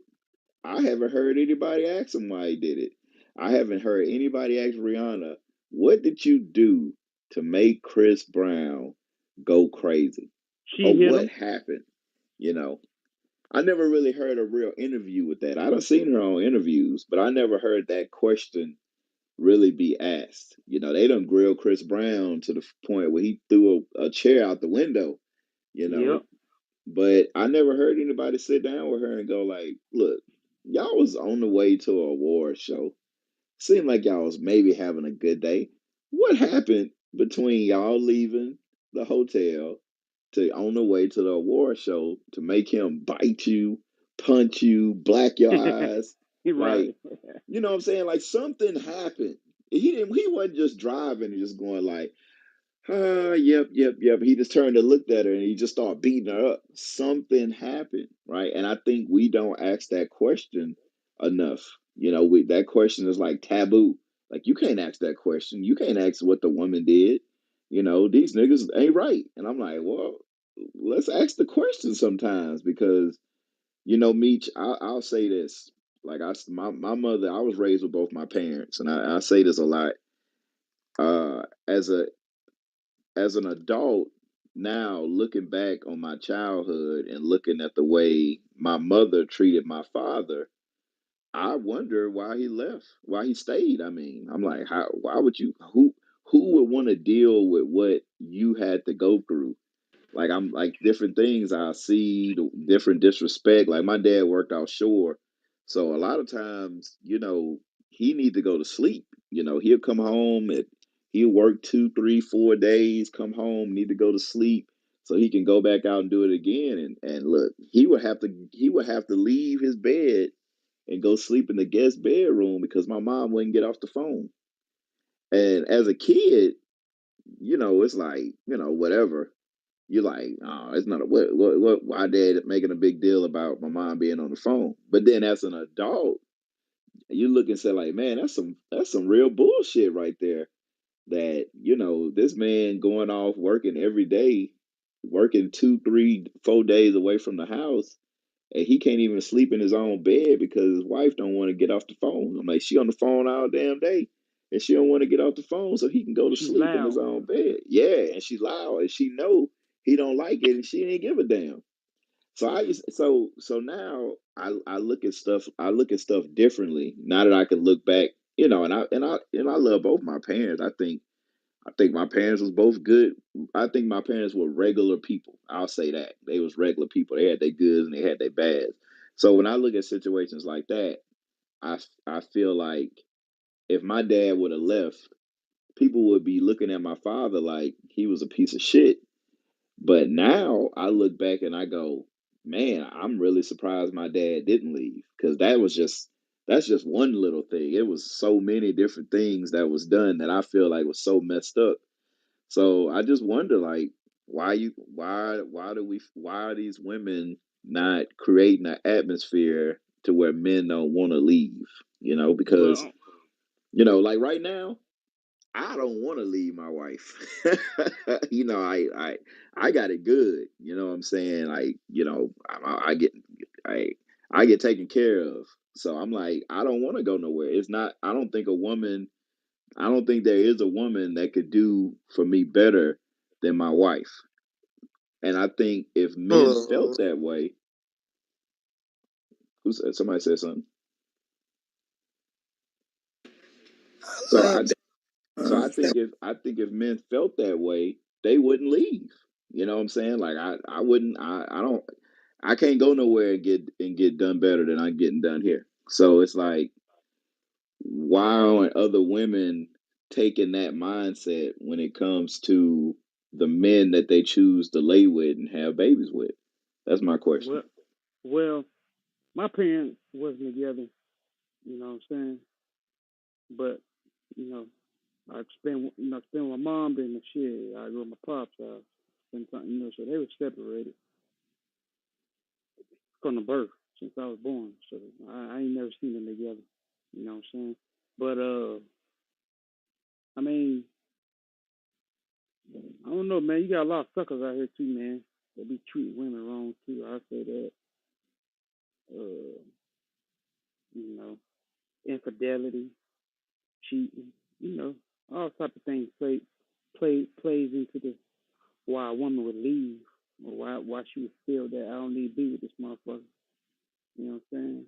But that still don't stop, you know, from the man being a father to them kids. You know what I'm saying? Nah, I You feel you you. you hand up on your responsibility. You know what I'm saying? Because I got divorced, right? And just because I got divorced, I still had a responsibility. I still had an obligation to my babies. You know what I'm saying? I still have to be a provider for these babies I got. You know what I'm saying? And be a man. So, I still had to do what I had to do. Nah, I you got to think, do what you got to do. yeah, But yeah, I think is it isn't all it better? Wouldn't it be better for the father and the mom to be in the same house the kids being raised in? okay. It would be better, but you know, okay. So let me ask you this, man: if your wife is cheating on you, will you be okay with that? Nah, she got to go. Right, Yeah, right, right. So what I'm saying is that that's what be the case for a lot of these situations. I like I, I like to hold our brothers to accountability. You know what I'm saying? Because a lot of time, man, we be fucking up. You know what I'm saying? So a lot of times, we do. women don't We want to deal. Women like, man, fuck that shit. I ain't gonna be dealing with you while you cheating on me, nigga. Fuck you. uh Bye. You know what I'm yeah, saying? I hear what you're You see, saying, you see what I'm saying, but OG? So, I hear what you're saying. So but my thing also, is okay, go ahead, go. this: if women know how stuff is, right? Women know how dudes can be. Wouldn't women make better decisions in the man that they pick? You would think. I mean, Well, think about it. Like, okay, so watch this, right? Like, I know dudes that I grew up with, nerds, right? They was nerds. They wasn't out in the club. They wasn't here doing this. But they was smart. They was smart. They had a good upbringing. They was going to college. They was gonna be somebody. You know, at the same time, you had dudes that you pretty much knew they wasn't gonna be shit. Like their brother was in and out of jail. Um, you just knew they wasn't gonna be nothing. The dudes that we knew wasn't gonna be shit, they had all the women. The dudes that was the nerds, they didn't. So uh, women make decisions off of, I want to have fun. I want a dude that's, I want a dude that got some swag. I want this, I want that. And then at the end of the day, they left pregnant, and then they realize later in life that they messed up, and then they looking for the nerd to come save them. They looking for the good man, and the good man married. The good dude, he working his job at Boeing or at NASA, at his law firm, married to his wife, taking care of his kids. While the woman that wanted the hot girl summer, she stuck with 2, 3 babies with 2, 3 baby daddies. You would think that they would step back from the situation and say, wait a minute, I don't want to live this type of life, so maybe I need to make a better choice in the man that I sleep with. When you think that light bulb gonna come on? Sometimes when it's too late. But can I comment on that? This is a really, really amazing topic. It can go crazy. But to comment on what you just said, sometimes we don't know what a good man look like. So sometimes we pass up the good man for the fun man. Then when we get, heartbroken by the fun man, we realize that the good man was better. And I love this topic because I love it when men come to me sideways and say things like, um, you don't know what a good man is. And I have 9 uncles, and 5 of them are sheriffs um, in the South, and three of them own their own security company. They were giants in my life, as far as like with my swimming, my track, and my basketball. They were serious about that. Um, so because my dad wasn't around, so the topic is so amazing because um, I can say things about why I have issues with men and why I'm not married. I had to go to therapy to learn that I have abandonment issues. So I would really love for you guys to give me a scripture on how to forgive my parents. My parents are alive and well, but I really, really have issues with them. Like we spoke last night about my brother, about on the gun violence topic, and I really have issues with my mom on my brother's passing because our cousin killed my brother. So, like I said, this topic is so amazing because it can go so many different ways. Everybody has issues with their parents. I was just explaining to my kids yesterday that I won a Little Rascal contest, coloring contest. It was my favorite movie, and I was going to the YMCA, and I won a contest, and I won a shirt, and my mama never took me to get that Little Rascal shirt. And I was probably like 7, but that's an issue. But I didn't know that I was suffering from issues, mommy and daddy issues, until I went to therapy. So the topic is so amazing. I love you guys' wisdom. I love you guys' insight. Everybody has a very, very wonderful, strong point of view. But to piggyback on what you said, sometimes a lot of us don't know what a real man looks like. Okay, can I say something? Go ahead. Hey, Stanley,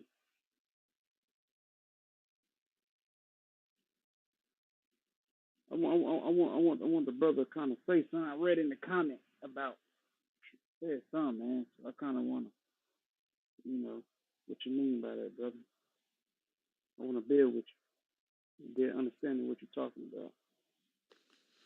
Did you have anything dealing with what Latoya just said?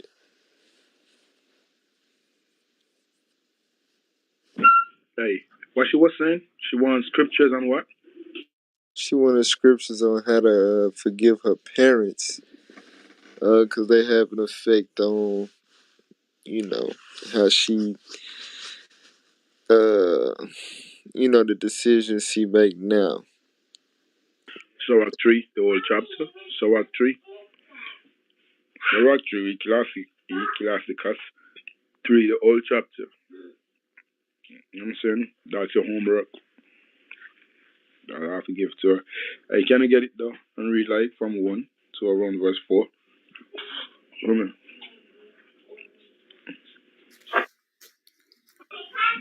Ecclesiasticus She chapter was 3.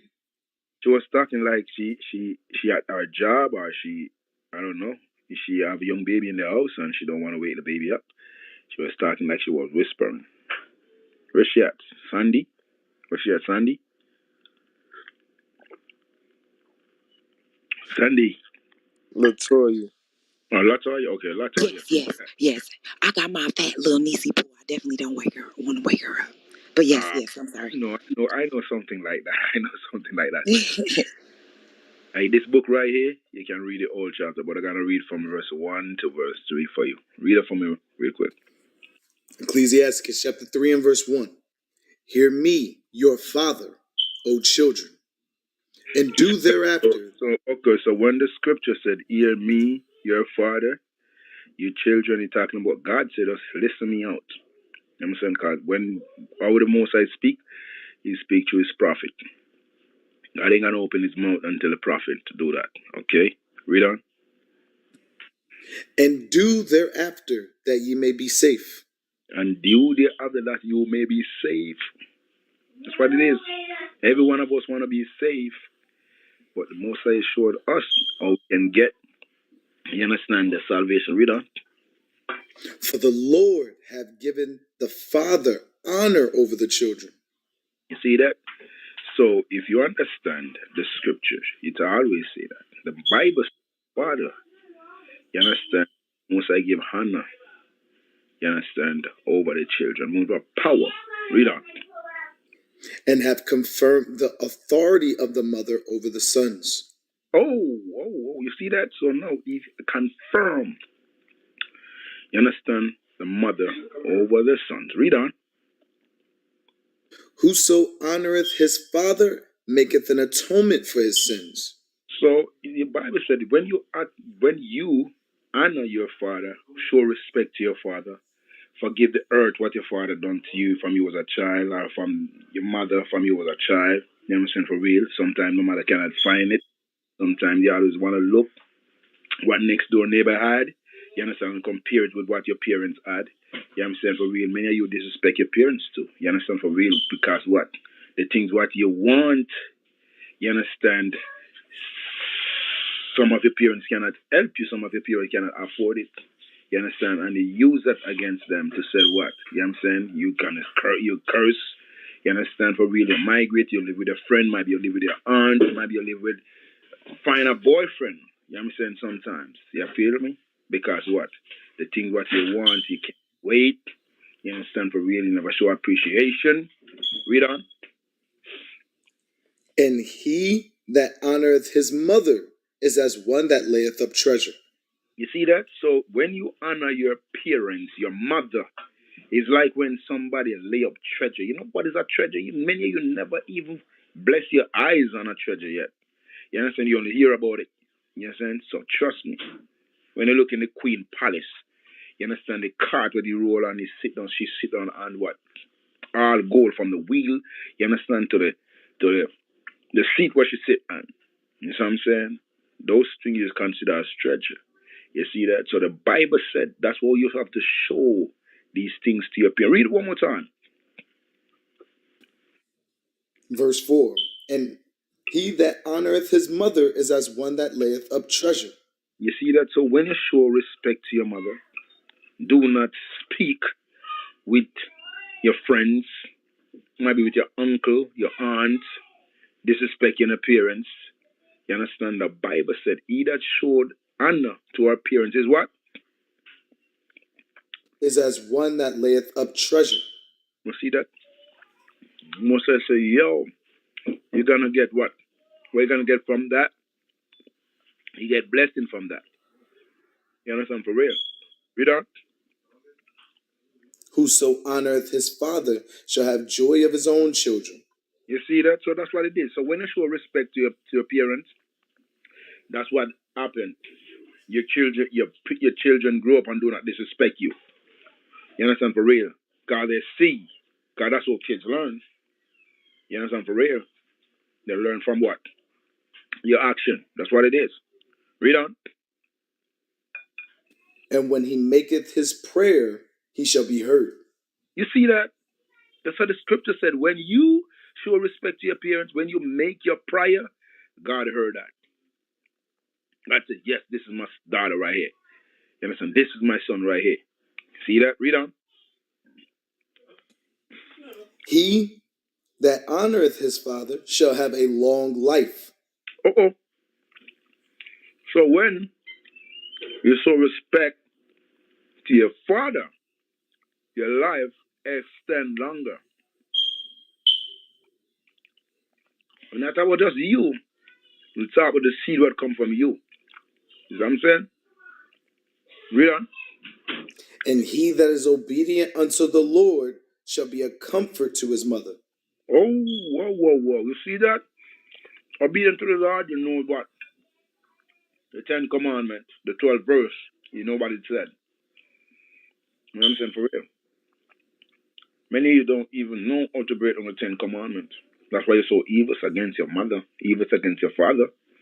That if you know these things, trust me, these things shall be rooted inside of us, but no one teach us. Mama don't teach us. Many of you don't sit at home. You understand? For even know. You understand? For read the first commandments. Read on. He that feareth the Lord will honor his father and will Yes, do the service. scriptures say all up. So that's a big thing in our community. We do not show respect to our father. We do not give our father honor. You understand? We give mama all the honor. Read that verse again. He that feareth the Lord will honor his father. Oh, see that? So you, when you fear the Lord, you're gonna uplift your father. You understand? For real, you're gonna uplift your dad. Read on. And will do service unto his parents as to his masters. And you will find out what your parents need. Especially when a computer gonna tell you. You know what I'm saying? You next two verses will show you. You will make sure you fit. You will make sure you stick around. You understand? To give them that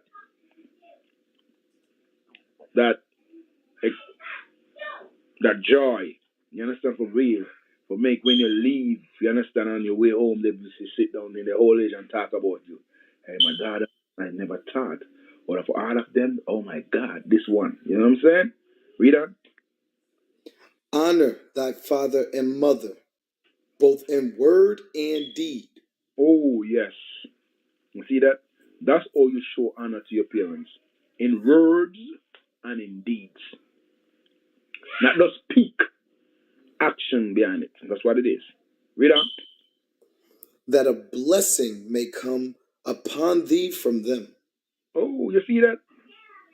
You never know that, brothers and sisters, when you show honor to your parents, many of you just want to show honor to mama alone. You know what I'm saying? For real, how many of you just wait until mama die to sell the house, to sell what you work hard for? You know what I'm saying? For real. You see that? And you know your papa never have nothing. You understand? You're selling your drive past it. You know what I'm saying? And if you and your wife passing, that's my dad, and he never treat my mommy good. Look at him. You brother, that's why you die in the street. You know what I'm saying? For real. You know what catch you too? Sickness come upon you.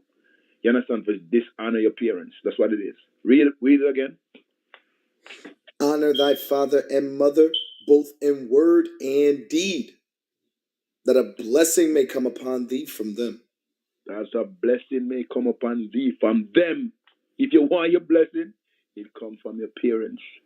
You understand? That's what God said. From them, the blessing. If you want blessing, that's why many of you have to, everything what I try is going bad. Many of you have to go to the man what read your palm. You understand? You have to go call Miss Cleo. Many of you want anchor chip. Many of you want all this because your life is like a hurricane. Your life is like a storm. You know what I'm saying? For real. Nothing. No care what you try. If a man will come your way, leave because what? Never get the blessing from your parents. You know what I'm saying? For real. Read on. For the blessing of the father establisheth the houses of children. Oh. So the blessing from the father established the houses of children. You show honor to your mother, show honor to your father, and your mother. And that's all your blessings here. Your kids will come and do the same. Understand? For real. Because they see that here you're trying to keep a union between parents. You know what I'm saying? For real. They show respect to grandma when grandma call and the things he want. Okay, you send your son, he ain't gonna shake his head, he ain't gonna nod his head and stamp his feet. You understand? You gotta know that okay, that's grandma because they're gonna see that okay, my mother show respect to my grandma, I'm gonna do the same. When many of them sit down in front of the kids and talk evil against your parents. And that's why your grandparents get disrespect. I'm lying. Two more verse. Come on. But the curse of the mother rooteth out foundations. But the curse of what? The curse of the mother rooteth out foundations. You see that, my sister? The curse of the mother rooted out foundation. And what? Glory not in the dishonor of thy father. Oh, For so thy no. father's. So now it's getting real serious. That's why I said the old chapter. Read it. You say they want scriptures, read the old chapter. You know what I'm saying? For real. It's going in when your father reaching his old age. You understand? For real. and loses his thoughts. All these things, what you as the daughter or the son supposed to do. You know what I'm saying? So I gotta leave it right there. I want to do the whole chapter because it seems like I want to do the whole chapter. All right, back to you, Manuel. Hey, all praises. That chapter is very, very heavy. I do want to point out something that she said to the moderators that had caught my attention. She mentioned that before she got to her question, she mentioned that one of the issues with picking for a lot of our sisters is that they don't know what a good man looks like. And then she also went on to say that she had, out of her 9 uncles, 5 of them was sheriffs and 3 of them was security business owners. So I was just interested to see if any moderators wanted to chime in on that point about sisters not having issues picking because they don't know what a good man looks like. And I'm sorry, I want to piggyback on it because I kind of skipped over. I'd be so excited being in here because, like I said, the topic is so heavy for me because I really, really have mommy and daddy issues. But what I was saying is, men will approach me like, "Well, you don't know what a good man is, or you never had a good man." And I have 9 uncles. So I have good men in my life that carried me when my father couldn't carry me. So I have abandonment issues with my father, but his brothers took care of me, as well as my mom also being married to a very, very good man that took care of me. So I know, and my mother catered. She was a homemaker, which is one of my strong suits, being a homemaker. So I liked it when you guys said what would make a man stay because my boyfriend always complained about me not cooking, and I'm like, dude, okay. But anyways, my mother is a homemaker, and my father got the utmost respect in the house. When we would come in for school, we had to be quiet. When we would, when she would do our hair and things like that, we would have to clean up. We would have to cater to our father as well as she did because he was the matriarch in our family. He was the breadwinner. He carried us. He was taking care of another man's children for one. And he did it with love. My father had a lot of love in his heart. He's very humble. He's very quiet. My mom, she's very loud. She's very obnoxious. That's why I loved it when you said that about your mom, because I'm like, why would my daddy stay with her? She is crazy. And I really, really have really deep issues with my mom and my brother's past. And I said that before. So this topic is great for me. I think I'm going to call my therapist because I think I need to talk to her again about my mom because my brother just passed in June, and I think a lot of things hit me with my mom. So men in my life has always been, there to carry me, to uplift me, to fix my crown when I was weak. My coaches on my basketball team, everything that I've ever did, I had very, very strong men. And what I was saying, because you were saying that between the nerd and the dude that's fun. Sometimes we do pass up the nerd to get to the dude that's fun because we don't know what a good man may look like.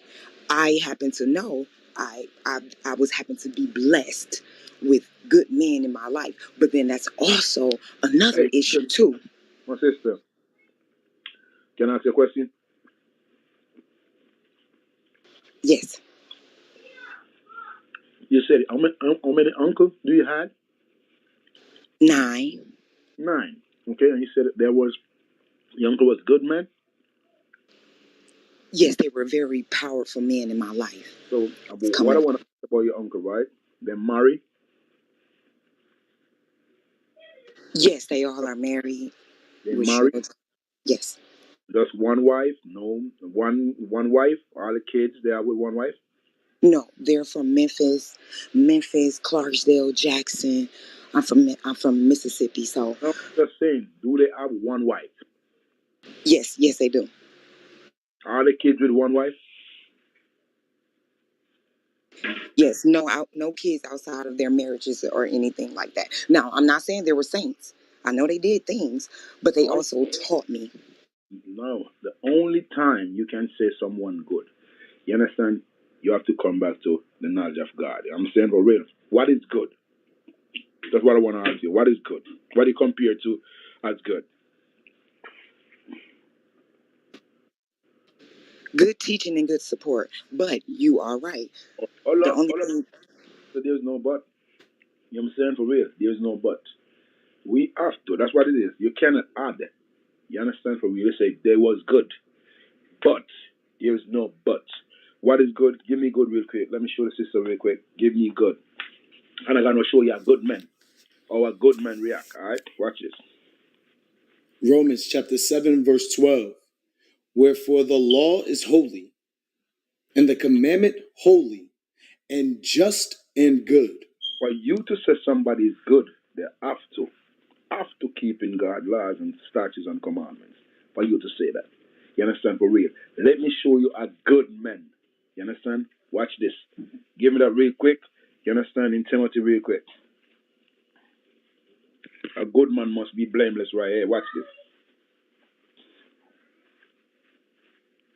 First Timothy chapter 2 and verse, First Timothy chapter 3 and verse 2. A bishop then must be blameless, the husband of one wife. So a man supposed to be a husband of one wife. Watch this. Come on. Vigilant, sober, of good behavior. What? Given to hospitality. All up. He said the man must be what? Read again. Sober. Vigilant, sober, of good behavior. You see that? So, sisters, so that's a good man. You have to be sober, vigilant, and have a good reputation. You understand? Not to. Just listen, it's good. Because remember, when you've been vigilant and got good reports, there must, you understand, there must be a reason why you have a good report. You understand? For real. Read on. Given to hospitality. And the Bible says she's supposed to give into hospitality. Come on. Apt to teach. What? Apt to teach. You see that? So the man must be apt to teach. Teach what? You understand? Don't teach kids them about science. Teach them about, no. Apt to teach. Teach the word of God. Teach them, thou shalt not kill, thou shalt not steal, thou shalt not commit adultery. You understand? For real. Teach young men to be a man. You understand? Grow them up not to be boyfriend and girlfriend, because I hear she just said my boyfriend. Full grown up woman. What a full grown up woman doing with a boyfriend? You know what I'm saying? For real. That don't make sense. You know what I'm saying? So these are the things what we are trying to push into our community, to our people, to let them know that, listen, we have to turn the table. You understand? Everything's upside down. You know what I'm saying? What we call good, God said no. You understand? Good is when somebody applying God's commandment, teaching brothers and sisters how to keep the laws of God. That is good. You know what I'm saying? So I used to say the same thing like you two. You understand? For real, my uncle was good. My friend was good. But when I come to the knowledge, no, for real. You know what I'm saying? You have to come back to that. You have to come into this and say, okay, for real, I'm going to start listening more. Let's talk in. You understand? For real. Let me see. You understand? Because what you said, you understand? For real, this is what you want to hear. You understand? So all the things behind, you're going to drop that and retard again. You understand? That's what it is. You see that? Read on. Not giving to wine. No striker. You see what I'm saying? Not giving to a lot of wine. Do not use your hand. You understand? When you're mad, if you don't hit her, you punch the wall, make hole through the walls. No.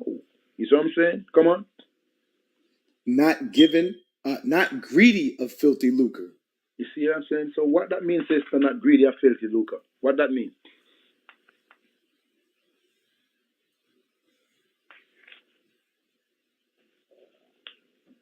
Sister gonna sleep?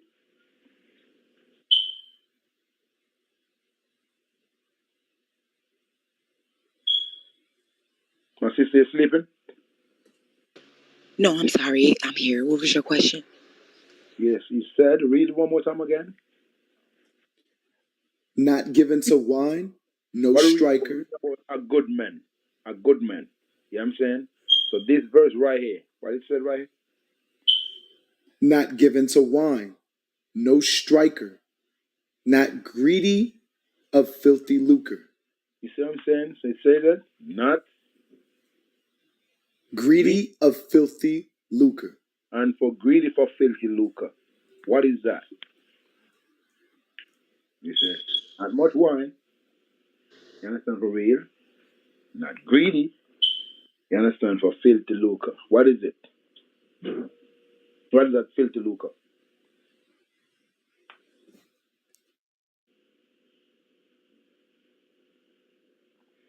Oh, my sister gonna sleep again? Your mic is open, sis? Or what? No, I'm here. I'm looking up filthy lucre because I want to be correct when I answer the question. That's what it is. That's what it is. You know what I'm saying? You don't have to be right. You understand? Sometimes it's better to be wrong, to learn. You know what I'm saying? For real. You see that? I you said, I don't know. I'm here. I'm definitely here to be taught. It's been so many jewels dropped. If you don't know, you don't have to Google, because sometimes you Google, the Google saying something somewhere different. You know what I'm saying? It's talking about money. You know what I'm saying? For real. Money. You understand? Sometimes it's money make the household, make single parents household. You know what I'm saying? Sometimes it's money made a woman, you understand, have to grow the kid by herself. Cause what? You push the man. You understand? For real. Now we get greedy of filthy lucre, which is money. You understand? Now we start to sell drugs. You know what I'm saying? For real. You see what I'm saying? You end up, you get 25 years, 30 years in prison. You understand? Many of you can say that for yourself. Many of you can say, yes, the man what I love so much, that's where we at. You know what I'm saying? And that's why you have single parents also, because what? These are the things like that. So you have it just because he's a good man, just because he can find the money to make two ends meet. But check, just because the money been coming in to make two ends meet, how we been getting that money? How we been providing? Why? How? These are the things like that. You know what I'm saying? For what? Because what? Many people said a man is good just because he can bring home the money. No. You know what I'm saying? For real? No. You know what I'm saying? When you're greedy for that thing, you go out of your way. You know what I'm saying? And that's what it is. That's why many of you are talking about your mama. Because what? Papa in jail. Papa get killed in the street selling drugs. All these things. I'm not lying. You guys can say that's a fact. Many of you up here can say, yes, I lose my father by doing this. I lose my husband by doing this, because what? I did greedy of filthy lucre. I just want every time my plate's supposed to be full, my house supposed to be right, my car supposed, everything supposed to be right. And you're pushing over the edge. You understand? You lose nightless sleep. You understand? For real. And now we get caught up. Doing 25, 30 years, loses life. You can't say that for a fact. So I leave it right there. I leave it right there. All things for you, my sister. Right now. Back to you, moderator. All right. All praise to the Most High. Just gonna plug the room real quick, man. Make sure everybody go ahead and hashtag Biblical Smoke on Twitter with the topic, why do black men love their mamas and hate their daddies? All right, copy and paste the link. Share it on Facebook. Ping people to the room. Spread the word, man. We got a good topic tonight. Good dialogue. Good edification. All of that. All right, so make sure y'all doing y'all part and sharing the room. Also, we got our email pinned up at the top if you want to get in contact with us. Get a beginner's booklet from us, so on and so forth. You can do so via email at biblicalsmoke@gmail.com. Once again, that's biblicalsmoke@gmail.com. All right. So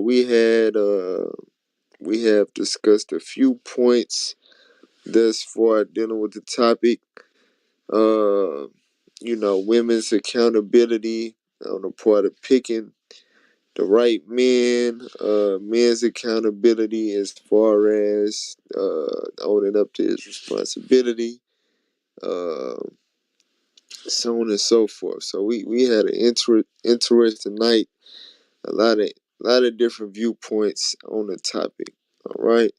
So we trying to continue to keep that going and hear from new people. So don't be shy. Raise your hand, contribute to the conversation. Cause like the sister said earlier, it's layers to this thing. It's layers, and we got all. Hey Emmanuel, let's read Sirach 3 again. Because it's a brother in the chat I think it's a brother in the chat that's saying that's not in, I don't know, that we making up scriptures. Let's read Sirach 3 again and start at verse 1 so we can maybe give a little understanding of it. Ecclesiasticus chapter 3 and verse 1. Hear me, your father, O children, and do thereafter, that ye may be safe. For the Lord hath given the father honor over the children, and hath confirmed the authority of the mother over the sons. So this kind of going into the topic right here with our sons. The sons, they a lot of times the sons have that love for their mothers more than they have for their fathers, right? Now we can read in the scriptures, we go through the history. That's why a lot of times when people don't understand what the Bible is saying, because they really haven't read the Bible and don't understand the history of the Bible. But one thing, let me see what scripture is that. What I'm looking for. Emmanuel, help me out. They spoke the mother's language, but not the father's. What I'm looking Nehemiah for. 13. Read that. Go to Nehemiah 13. Nehemiah 13 real quick. So a lot of times when people read the Bible, they read it like it's a novel, but they don't read it precept upon precept. So they don't understanding what's going on when they read certain things.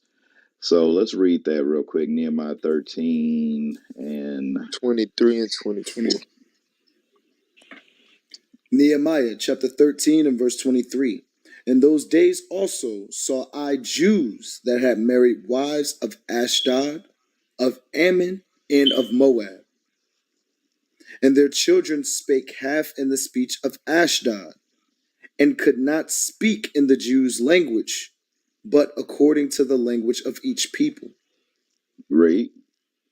And I contended with them, and cursed them, and smote certain of them, and plucked off their hair, and made them swear by God, saying, Ye shall not give your daughters unto their sons, nor take their daughters unto your sons, or for yourselves. So what this going into is how what we just read in Sirach 3, about how the mother had authority over the sons.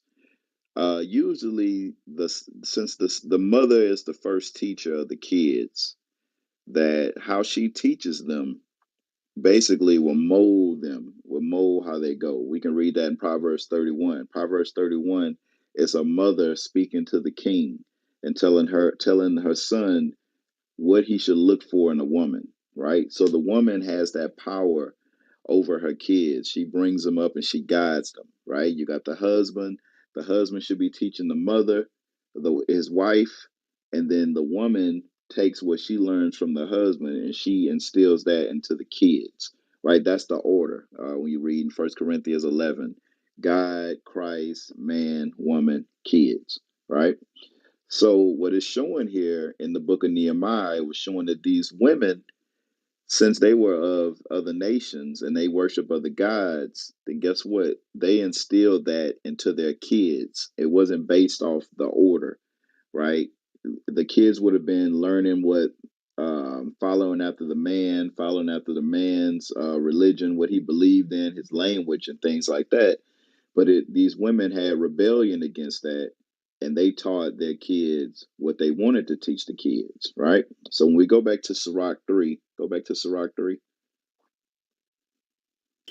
Ecclesiasticus chapter 3 and verse 2. For the Lord hath given the father honor over the children, and hath confirmed the authority of the mother over the sons. Whoso Read. honoreth his father maketh an atonement for his sins. So now it goes right back to the father, right? It went to the father, then it showed how the The mother have authority over the sons. Now it went right back to the father, right? It says, whosoever honoreth the father maketh atonement for his sins. Read. And he that honoreth his mother is as one that layeth up treasure. Then it goes to the mother. He that honoreth his mother layeth up treasure. Read. Whoso honoreth his father shall have joy of his own children. And when he maketh his prayer, he shall be heard. So for you to be able to be heard, you got to make sure you're honoring your father, just like we read in the book of, it's that Numbers, how the father can stop the prayers of his daughter and of his wife from being heard by God. That's the kind of power that a father has in the household and in the eyes of God. A father can stop the prayers from being heard by God. He can say, God, don't listen to this crazy woman. That's the kind of power that a father has, right? Keep reading. Verse 6. 6. He that honoreth his father shall have a long life. Now we right back to the father again. Read. And he that is obedient unto the Lord shall be a comfort to his mother.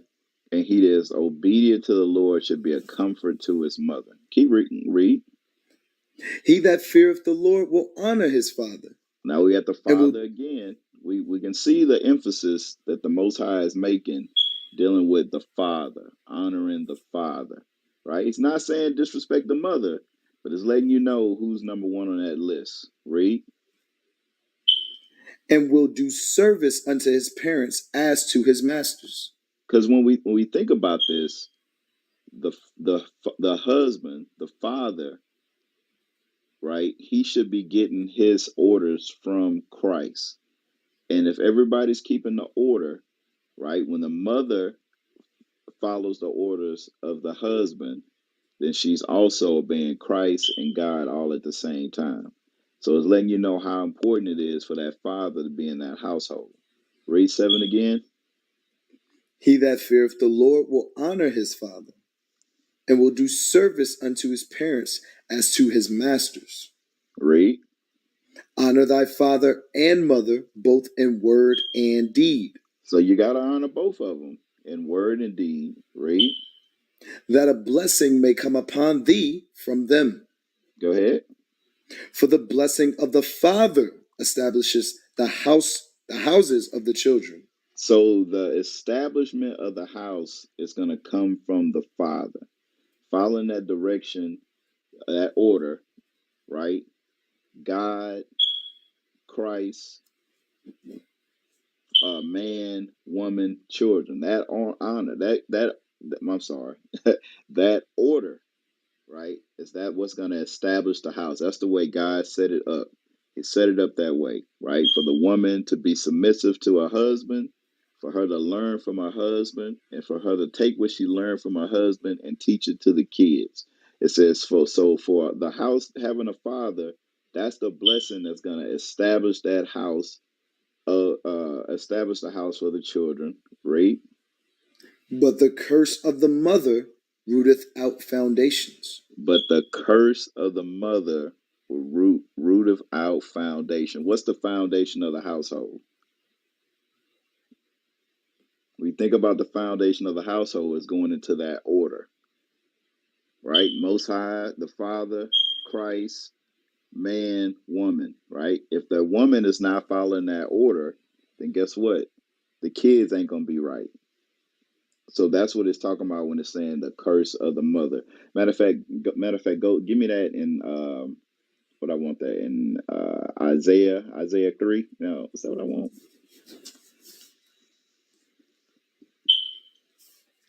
About as for us, children of our Yep. oppressors. 3 and Yes, 12. sir. Isaiah chapter 3, verse 12. As for my people, children are their oppressors, and women rule over them. Who rules over them? Oh, women rule over them. So it says the children that oppress our people are being led by the mothers, not by the fathers, not by the blessing of the father that established the houses of the children. Read it again. As for my people, Children are their oppressors, and women rule over them. Read. O my people, they which lead thee cause thee to err. So it's showing that the women, that's what we deal with now. We got a lot of single parent households that's being ran by women, and it's causing our kids to err. That's the curse of the mother that rooteth out foundations, right? So that's what it's trying to give you, that telling you to honor your father and your mother, and it's showing that when we don't follow the order that God set up, if a woman is not following that order, guess what? It's going to destroy the foundation that's built. So that's what it's going into when it's going into that curse of the mother. So I hope the brother that's in the chat saying that we're making up scriptures, um, whatever. I don't know. Whatever it is, what it is. Uh, some people,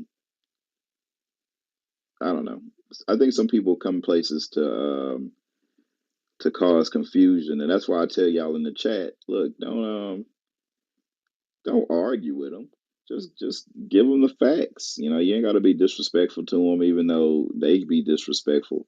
Just hit them with the facts. Hit them with the scripture. Hit them with the facts. That's it. You ain't got to be disrespectful to them. Like, hey, the knowledge of these scriptures is wisdom.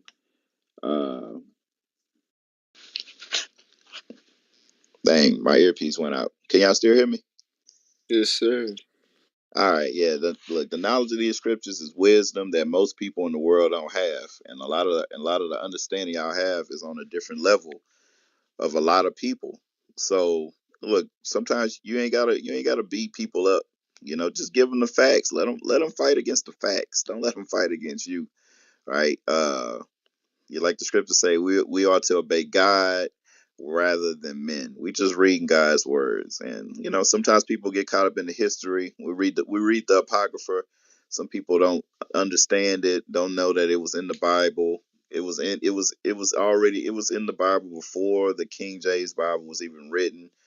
It was taken out by the Protestants in the late 1600s. That's the history of it. You can just Google it. So a lot of y'all want to go back and forth with these people, like, for what? You ain't got to go back and forth with them. Just hit them with the facts, and then let them argue with themselves. But if the brother Black First, you want to come on stage, I seen you the invite on stage. Maybe I heard you wrong. I'm seeing you the invite. Um, Maybe you can come on stage, and you know maybe I'm wrong. Maybe you can give me a little better history on the Bible and let me understand it. So I sent out the invite. If you want to come up, he can come up. If not, let's keep moving. All praise to the Most High. Hey, shit, hearing them scriptures in Sirach, I'd be excited to find out that that's in the Bible. Like, damn, that book lit. But I don't know. Negroes, I mean. All praise to the Lord. All right, so look, we got Zen on stage. Zen, welcome to the stage. Shalom, shalom. Could you guys hear me? Ooh, you real low. Oh, it's not good. Real low. Okay, let me leave and see if I can come back.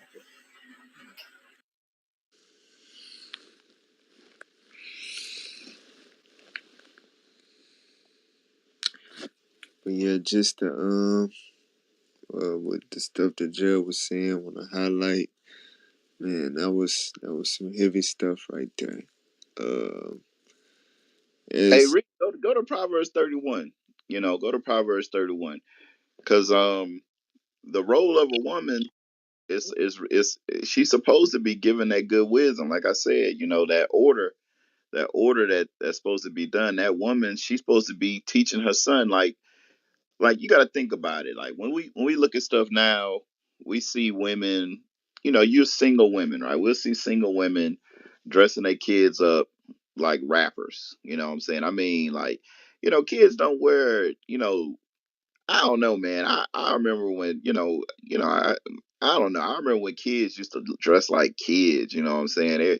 They have on overalls with Scooby Doo on them, and they look like kids. Like now, kids look like they about to go to the club. You know what I'm saying? Kids be having the kids be having better shoes.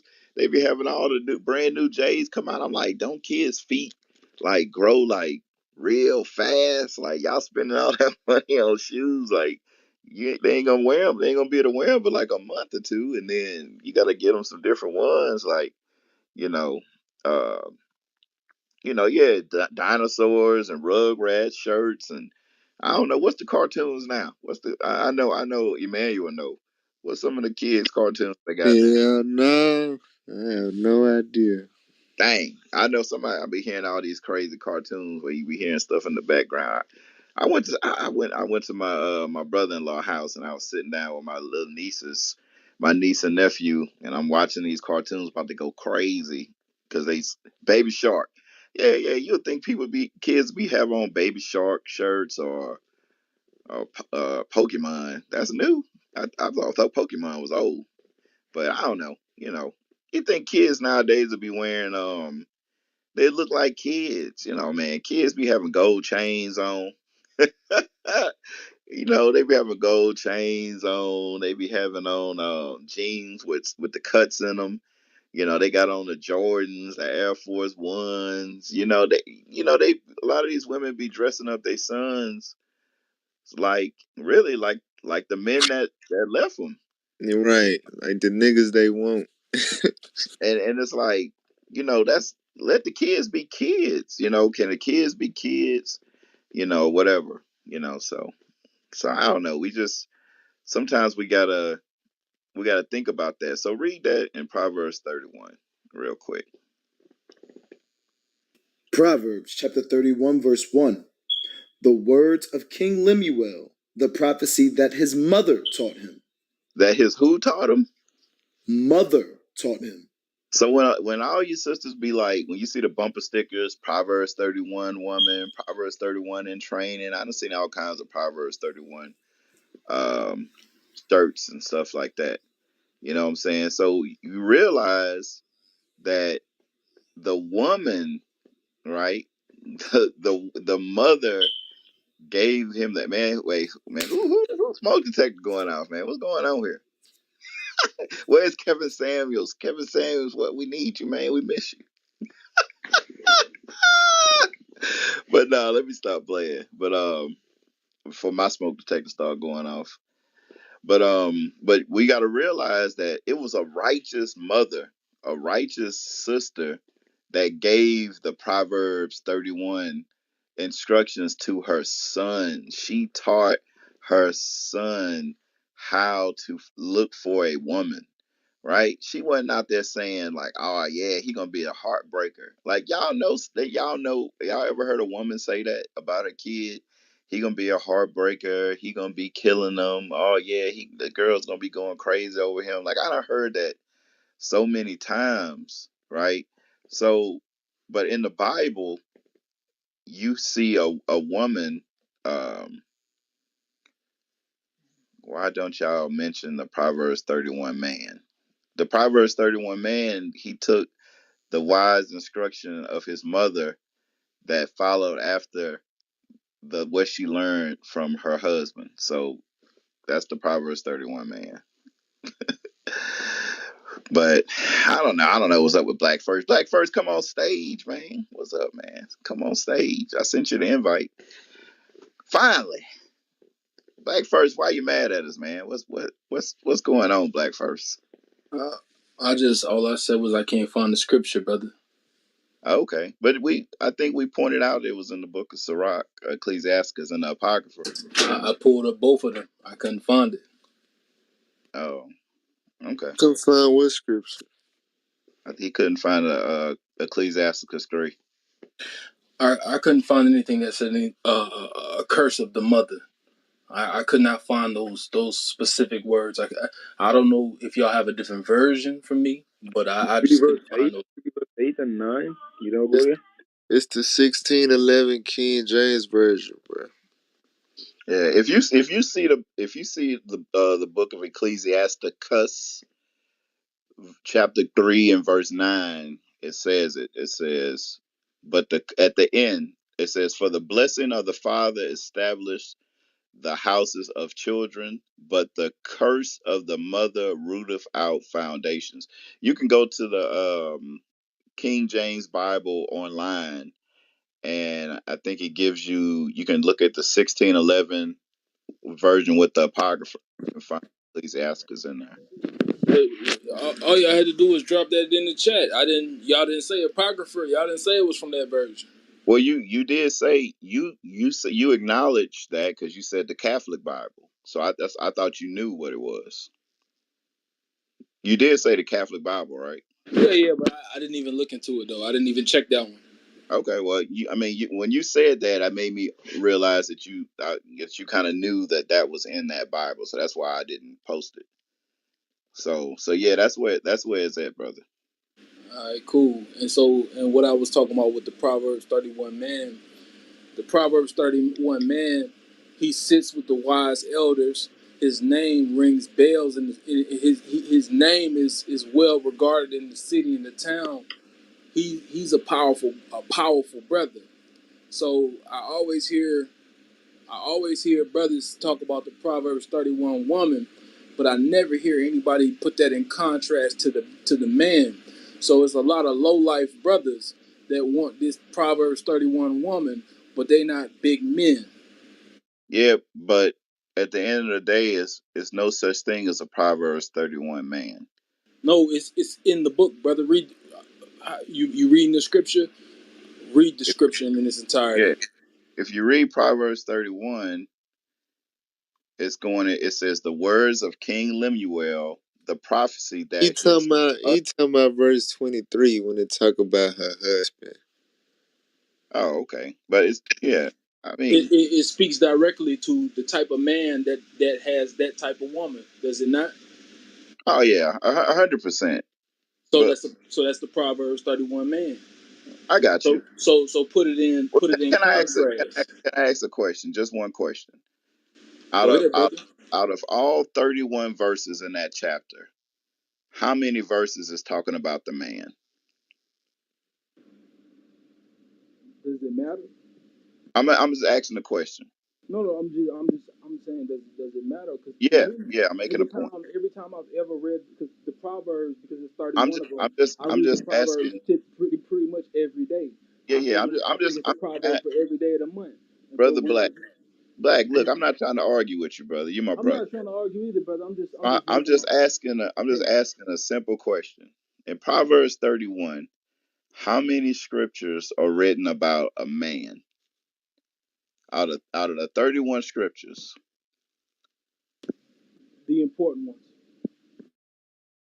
Okay, so Black's not gonna answer the question, Brother, because it could be one or it could be 100, but it doesn't matter. but it's What I'm but saying, it is one.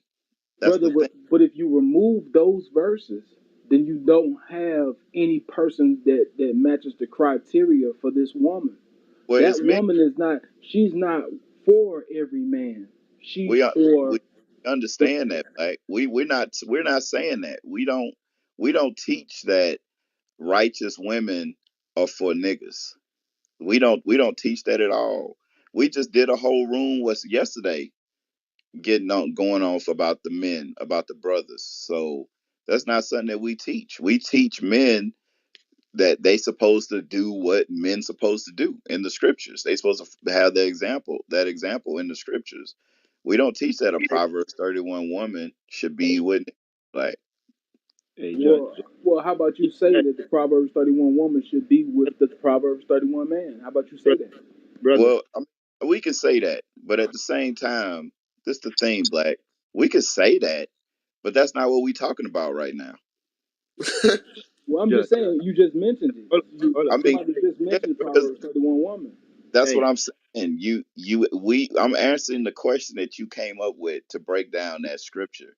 Now, yeah. if you ask me what kind of what kind of man should a Proverbs 31 woman would be with, we definitely will go into that.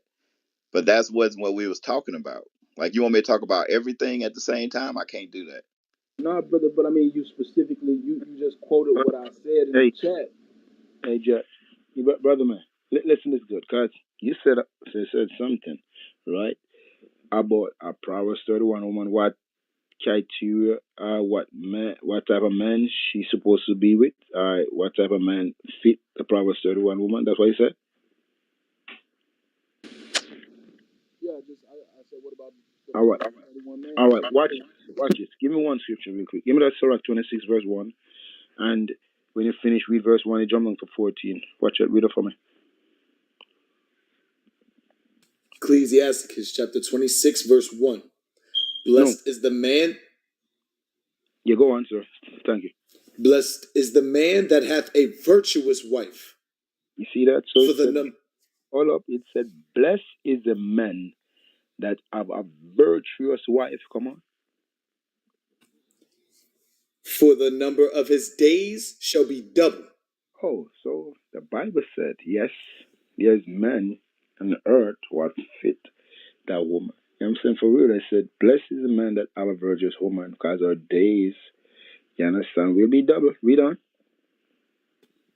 A virtuous woman rejoiceth her husband. Oh, ooh, ooh. See that? Oh, she rejoiced with her husband. Watch it. Jump down to verse 14, please. Verse 14. A silent and loving woman is a gift of the Lord. And there is nothing so much worth as a mind well instructed. Read. A shamefaced and faithful woman is a double grace, and her continent mind cannot be valued. Read. As the sun when it ariseth in the high heaven, so is the beauty of a good wife in the ordering of her house. Stop. You see that, brother? So what Judge was saying, you understand? It's everything written in this book, bro. You know what I'm saying? Everything in this book.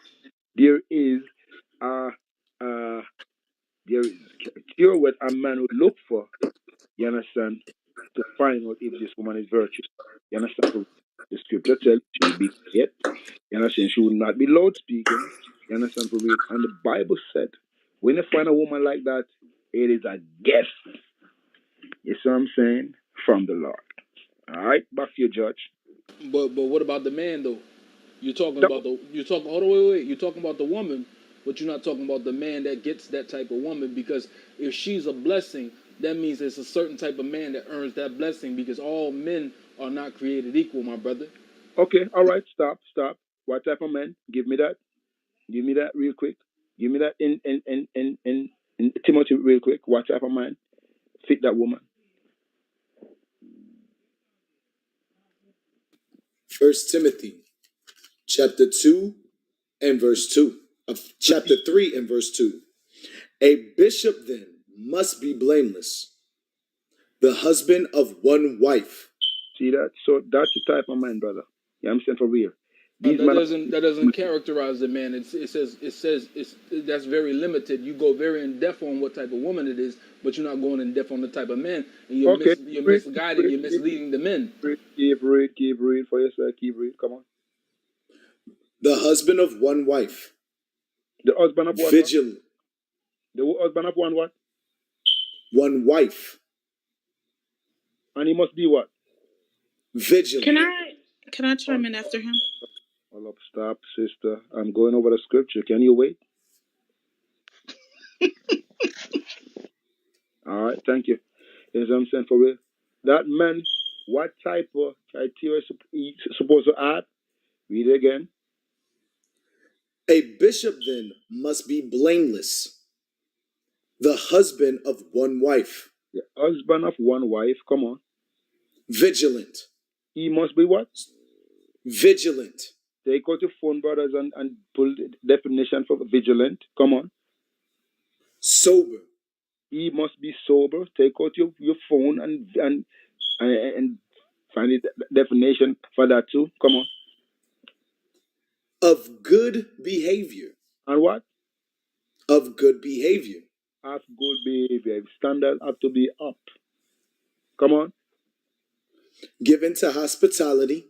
And he must what? Given to hospitality. So, brother, we're talking about everything is written here. Everything is in the book. Everything is in the book. I'm saying for real, it's just you have to just say the word and we find it. That's what Nah, it is. that's Hey, I appreciate that. I appreciate that. keep That's on, love right there, brother. That's love. You keep preaching reading, right now. Uh, keep reading for the brother. go on, George. Go on, George. Keep reading. Apt to teach, Go ahead. not given to wine, Read. no striker, Go not ahead. not greedy of filthy lucre, but patient, not a brawler, not covetous, one that ruleth well his own house, having his children in subjection with all gravity. For if a man know not how to rule his own house, how shall he take care of the church of God? Amen. Not Keep a reading. Keep novice, reading. Keep lest reading. Not being enough. lifted up. Yes, sir. Not a novice, lest being lifted up with pride, he fall into the condemnation of the devil. Moreover, he must have a good report of them which are without, lest he fall into reproach and the snare of the devil. Likewise must the deacons be grave, not double-tongued, not given to much wine, not greedy of filthy lucre, holding the mystery of the faith in a pure conscience. And let these also first be proved. Then let them use the office of a deacon, being found blameless. Even so must their wives be grave, Go to Titus not 2. slick.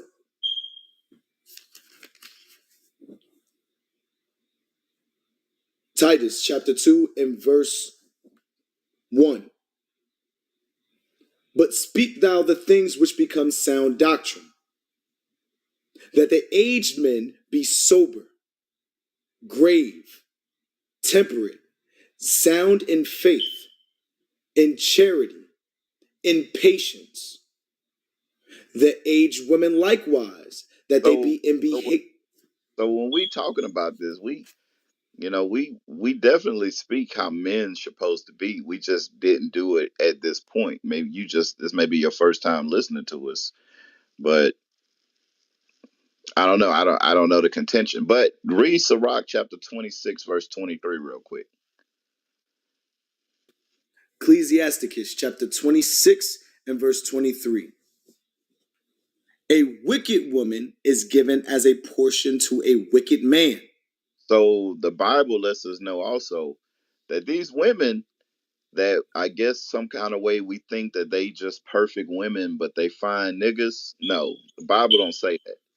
The Bible says that a wicked woman is given as a portion to a wicked man. Read. But a godly woman is given to him that feareth the Lord. She's gonna be given to him that fears the Lord. Why would she be given to him that fears the Lord? You know why?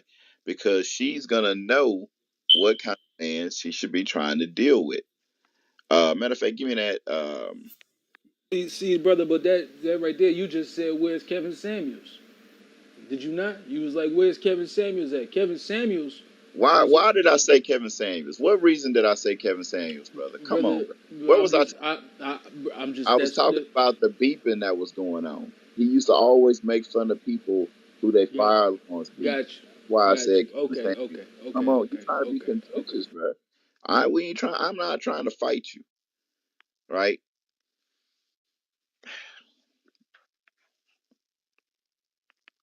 All right. What? I lost my point. He was about to ask for something, but he had cut you off. Go give me that in what I want. I want with a godly man who I know of that keeps commandments. Like 37 and 12. That's it.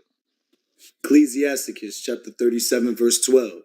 But be continually with a godly man. Start off in Whom, verse 11.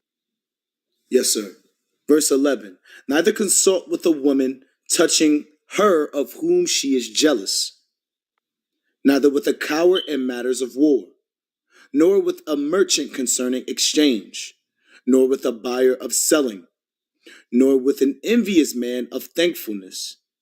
nor with an unmerciful man touching kindness, nor with the slothful for any work, nor with an hireling for a year of finishing work, nor with an idle servant of much business.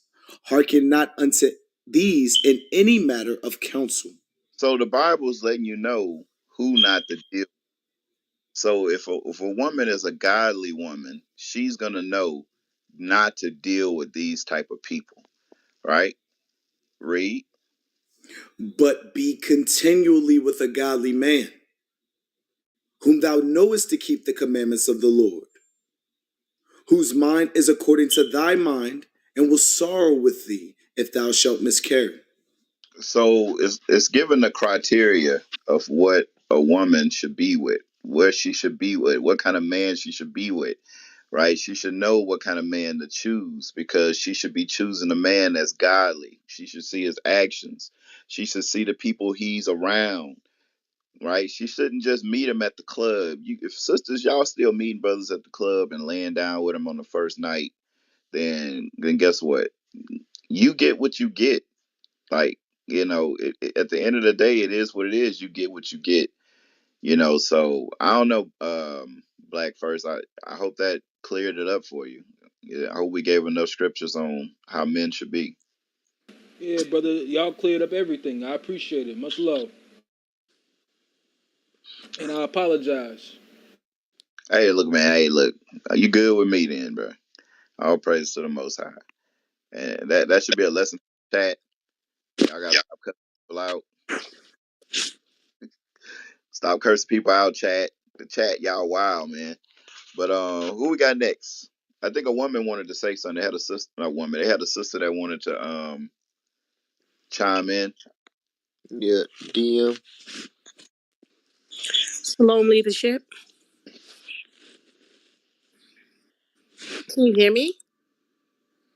Yeah. We can, Yes, we hear you. Hear you. Okay, the topic was why do black men love their mamas more than their dads?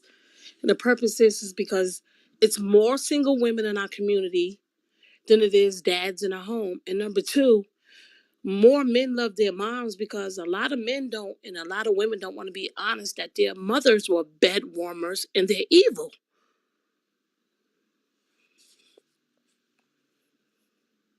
well, you saying that a lot of men love their moms because they were bed warmers? No, a lot of men tend to love their mothers more because they grew up in a single parent home.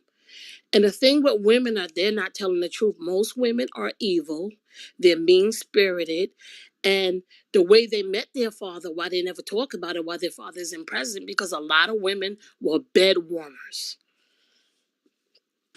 Expound on that. What is a bed warmer?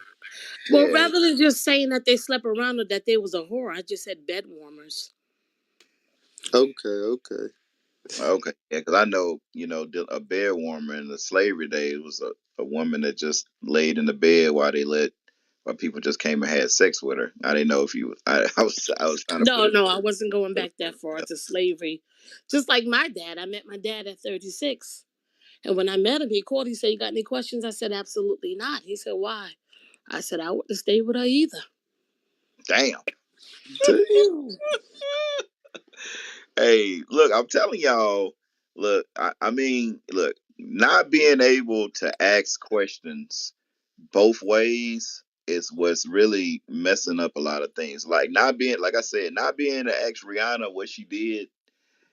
Like, people go crazy if you ask her. It's like, well, you shouldn't be asking the victim. You're a victim blamer. I said, I ain't trying to blame the victim, right? She could say, look, the reason why he hit me is because he wanted me to have a threesome with him and I told him no. And then he beat me up and I'd be like, damn, Chris Brown, you ain't shit, right? Or she could say, well, he beat me up because I gave him gonorrhea, right?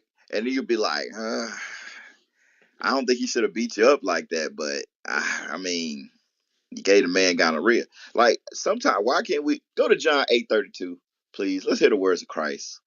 We don't need to hear me too much. Let's hear what Christ had to say. Book of John, chapter 8, and verse 32. And ye shall know the truth, and the truth shall make you free. And sometimes you got to know the truth. Like some of these kids need to know the truth. They need to know the truth about their mamas. Some of these men need to know the truth about their mamas. And some of y'all sisters, y'all be wrong because y'all know y'all ain't shit. Pardon my French. And y'all will be talking about that man in front of y'all kids. Y'all will be keeping your kid away from that brother. You know, some brothers ain't right. Yeah, they got brothers that ain't right, but they got sisters that ain't right too. And some of y'all sisters be saying all kinds of evil about that man in front of the kids, and y'all really messing up a whole nother generation behind y'all. You know, just tell the truth. Just tell the truth. Just be like, hey, look, I met him at the club. We had a one night stand. I got pregnant. You know, I really wasn't looking for a good man. I didn't know what a good man was at the time. I made a mistake and laid with a man that wasn't really a good man. I wasn't really a good woman. You know, I was dumb. I did something stupid, and that's why I'm a single mother. Like, won't some of y'all sisters need to say that to y'all kids rather than saying your daddy ain't shit? Well, that was my story. Hey, hey, I want to pull a couple precepts, man, because just based on the last two people that spoke, and Black, he had to, get some clarity on some stuff, which was cool. But a lot of our brothers tonight, I noticed they kind of speak coming from that, the woman is the prize type of perspective. And then you got this sister who just spoke on, a main reason why brothers favor their mamas and stuff like that, because they don't really be knowing the truth about their mama. And that is very, very factual. And I just want to pull a couple of precepts real quick. Sirach 25 and 19. And women know a lot of these, especially you women that's age, y'all been around, y'all done had the conversations with y'all aunties and y'all mamas and stuff like that. Y'all women know, man, the secrets, the skeletons in the closets, Emmanuel, man. listen, Go ahead. listen. Go I ahead, Jay. found out this year that my brother is not my full brother. I found out this year we got two different daddies, bro. Like, I'm 42, bro. My brother, what, Hey, 39? I can't found make out this shit up. this year that my brother is not my full brother. Not, not, you got to think about that kind of stuff, right? You think about that. I'm 3 years older than my brother. So, you know, hey, look, some people be holding on to stuff.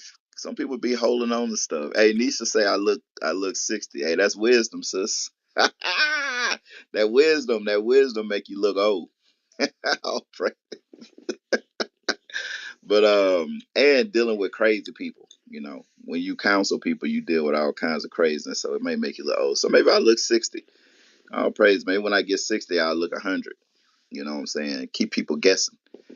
But yeah, I found out we got different daddies.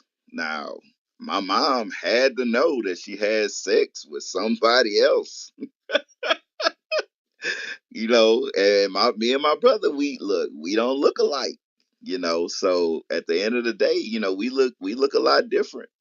So, but I used to fight over that thing. I used to be like, hey man, my brother just, he looked light skinned because we got light skinned people in my family. You know what I'm saying? So that's how we used to be. I used, So you telling me a man raised a child his whole life with it not being his? whole life, Hey, whole. this stuff, hey.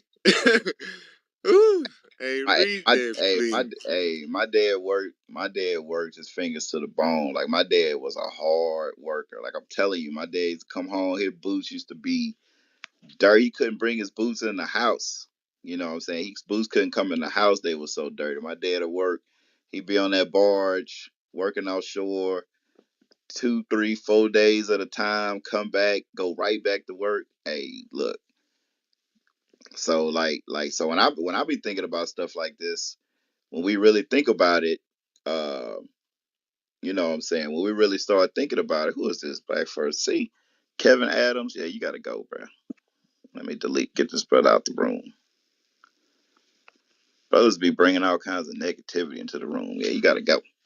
So, y'all brothers be on the chat, man. Y'all be talking crazy. Y'all be saying stuff y'all wouldn't say to people's face. I'm gonna tell y'all that. Damn. Some of y'all be in the chat saying stuff. If y'all was standing in somebody's face, y'all wouldn't be talking like that. I know you wouldn't say it if you was standing in my face. I'd be 100% with you. But and y'all probably wouldn't say it if you was standing in front of black, hold on, let me see, black first face. You know what I'm saying? Some of y'all just be y'all need to, this internet done made some of y'all crazy. Like Nisha said I would. Like, whatever, you wouldn't say it to Chris Brown. Chris Brown will let you know what it is all about. I wouldn't put my hands on you. I ain't trying to go to jail. Chris Brown will let you know though. But so like I'm saying, like what I can't remember what I was saying, but yeah. So it's look, it's a lot of wickedness. You know what I'm saying? Look, I remember, I'll never forget this. I had a homeboy that, you know, he had a kid with a sister, and he was going through all kinds of stuff with her and trying to see his daughter and everything. And so he went and got the DNA test, found out it wasn't his daughter. Now what we did that night wasn't right. It wasn't right what we did. We made a bunch of copies of the paternity test, and we went to Dreams. That was the club, and we was in the club. The brother had the paternity test taped to his shirt and everything. And we acted a fool up in there that night. She was in there. Her brother was in there. Whatever. It is what it is. We wasn't right with what we did. We was petty. But at the same time, that brother was paying child support, and he wasn't able to see the kid that he thought was his. You know what I'm saying? It's crazy. So it is what it is. Dang, Nisha said I got a pot belly. Man, my wife loved my pot belly though. Why Nisha hate me so much? Dion said I'm a liar. He said, Judge, you are a liar. You guys just hate women, and you are not Jews. You guys are racist black movement who hate white people, black women, and anyone who disagree. Now I had me and Black had a disagreement, and then guess what? It got fixed up. Everything we good. I hope we good. You know what I'm saying? I don't understand. I think y'all be wanting us to hate white people. I think y'all, when we ain't said nothing about a well, I'm not gonna say that. I wasn't on here all night, but since I've been on here, I don't think we said anything about white people. Um, Not that I know of. What you say, man? We was talking about white people tonight. Hell no. Oh, nah, Dion just, I don't know. Dion don't like. It is what it is, Dion. Hey, man, look, I love you, though, Dion. I'm glad you come on every night to listen to the Bible. Maybe one day, one of these scriptures will make you repent. That man seared. He may repent, man. Look, he may repent. So I don't know. But what I was about to say, what was that? Yeah. Hey, Dion, come on stage, man. Let me invite Dion on stage. Let me give Dion an invite. Let him know I love Y'all him. hear me? Invite as a speaker. Yeah, I heard somebody talk. Yeah, let me pull these scriptures real quick while you getting Dion up here. I Get said, that in Sirach 25:19. Yes, sir. The book of Ecclesiasticus, chapter 25 and verse 19. All wickedness is but little to the wickedness of a woman. Let the portion of a sinner fall upon her. Right, so the Bible say all wickedness that comes from anything that can produce wickedness is but little in comparison to the wickedness that a woman is able to produce. Get Sirach 42:13. So, like the sister was saying it, and I'm gonna hit on it. I'm gonna build up to it for a second, but it's very heavy what the sister said, man. A lot of the big reason why brothers be favoring their mamas because they don't be knowing the truth about their mamas, man. For real. Read that. Ecclesiasticus, chapter 42 and verse 13. For from garments cometh a moth, and from women wickedness. Read. Better is the churlishness of a man than a courteous woman. Read it again. Better is the churlishness of a man than a courteous woman. Better is the wickedness of a man than a courteous woman. A woman is decent. God said, better is the wickedness of a man than a courteous woman. Read on. A woman, I say, which bringeth shame and reproach. So what I want y'all to see is God knows something about you women that y'all think we don't. You understand? God know the depths of evils that y'all be able to sweep under the rug or hide or conspire, the 30, 40 years secrets and skeletons. And God know. And he put you on Front Street in the scriptures. You understand? So we not ignorant to it no more. The brothers that read the Bible, we understand. But once again, what one last scripture, Ecclesiastes 7:26 through 28. And then I'm gonna land my plane. Read that. Ecclesiastes chapter 7 and verse 26. And I find more bitter than death the woman whose heart is snares and nets, and her hands as bands. Whoso pleaseth God shall escape from her. Mm.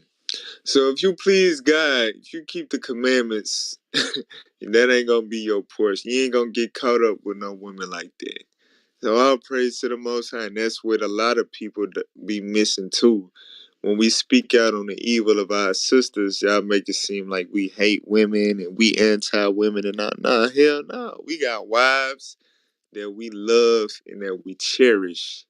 You understand? Because our wives, God gave them unto us because we feared the Lord. He gave us righteous wives, sisters that's trying to get their mind right and live according to God, contrary to the mass majority of women in the earth.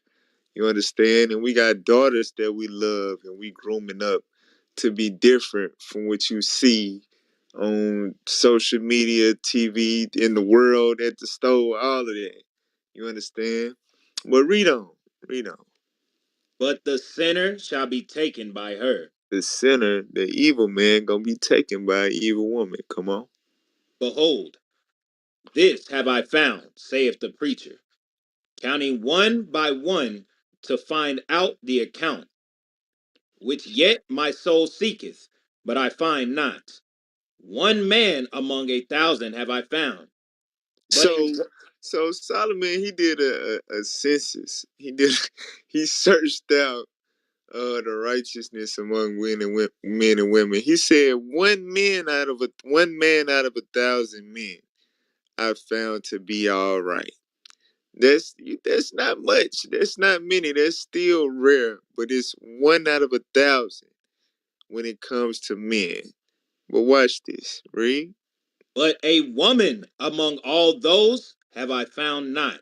But ain't none of these sisters right, man.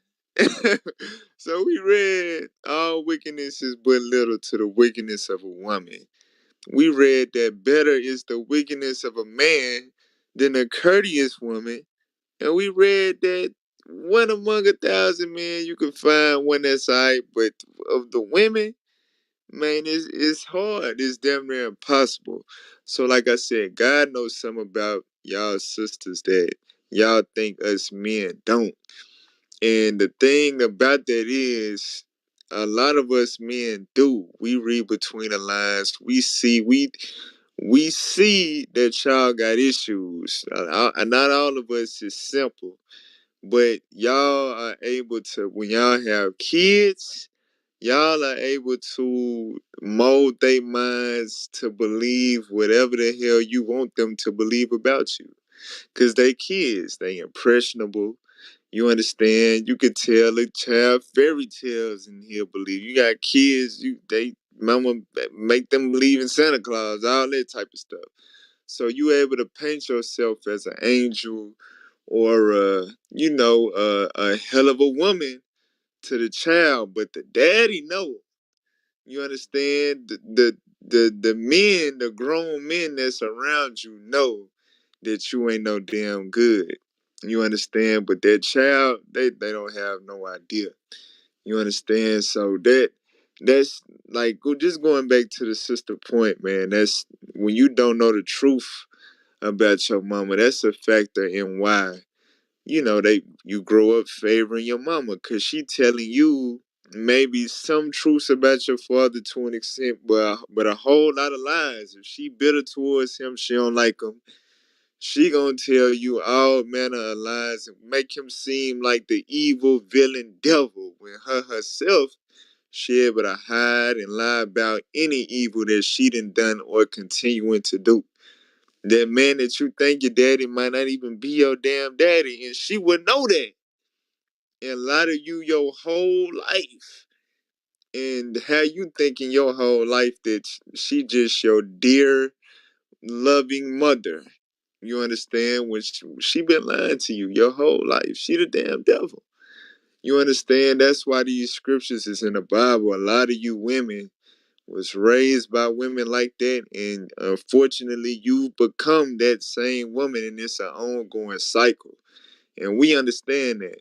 You understand? That's why we gotta break these generational curses dealing with this. This stuff is plaguing our communities. Y'all sisters gotta stop acting like y'all the prize.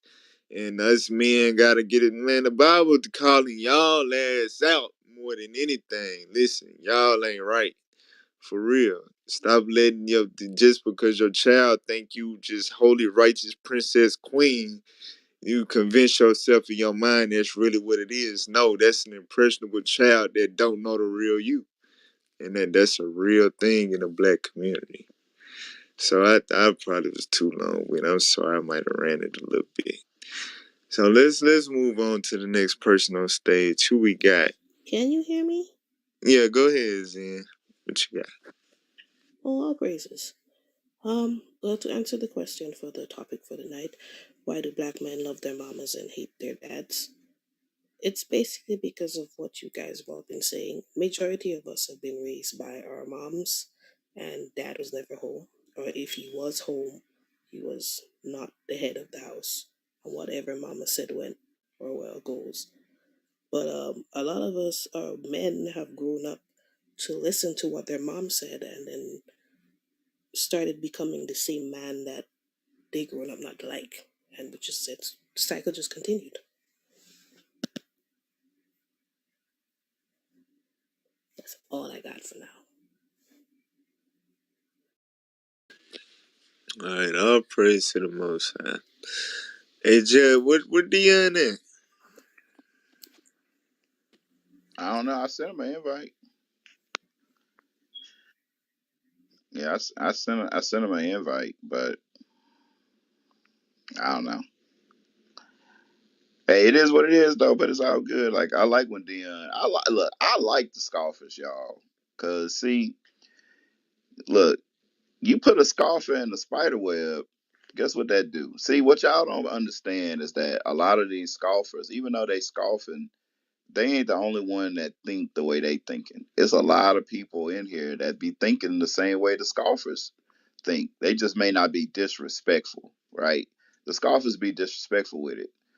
Just pull them on stage and talk to them. You know what I'm saying? Like, look, I love to pull get Nisha on the stage. Who else? Dion. You like get Dion on the stage.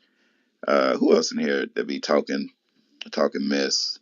Maine, but sometimes you get some people on stage, they just go crazy. Like I think Maine be kind of like, I don't know. Let me see. Let me send Maine an invite. Let me see. What's Invite that Maine. one dude?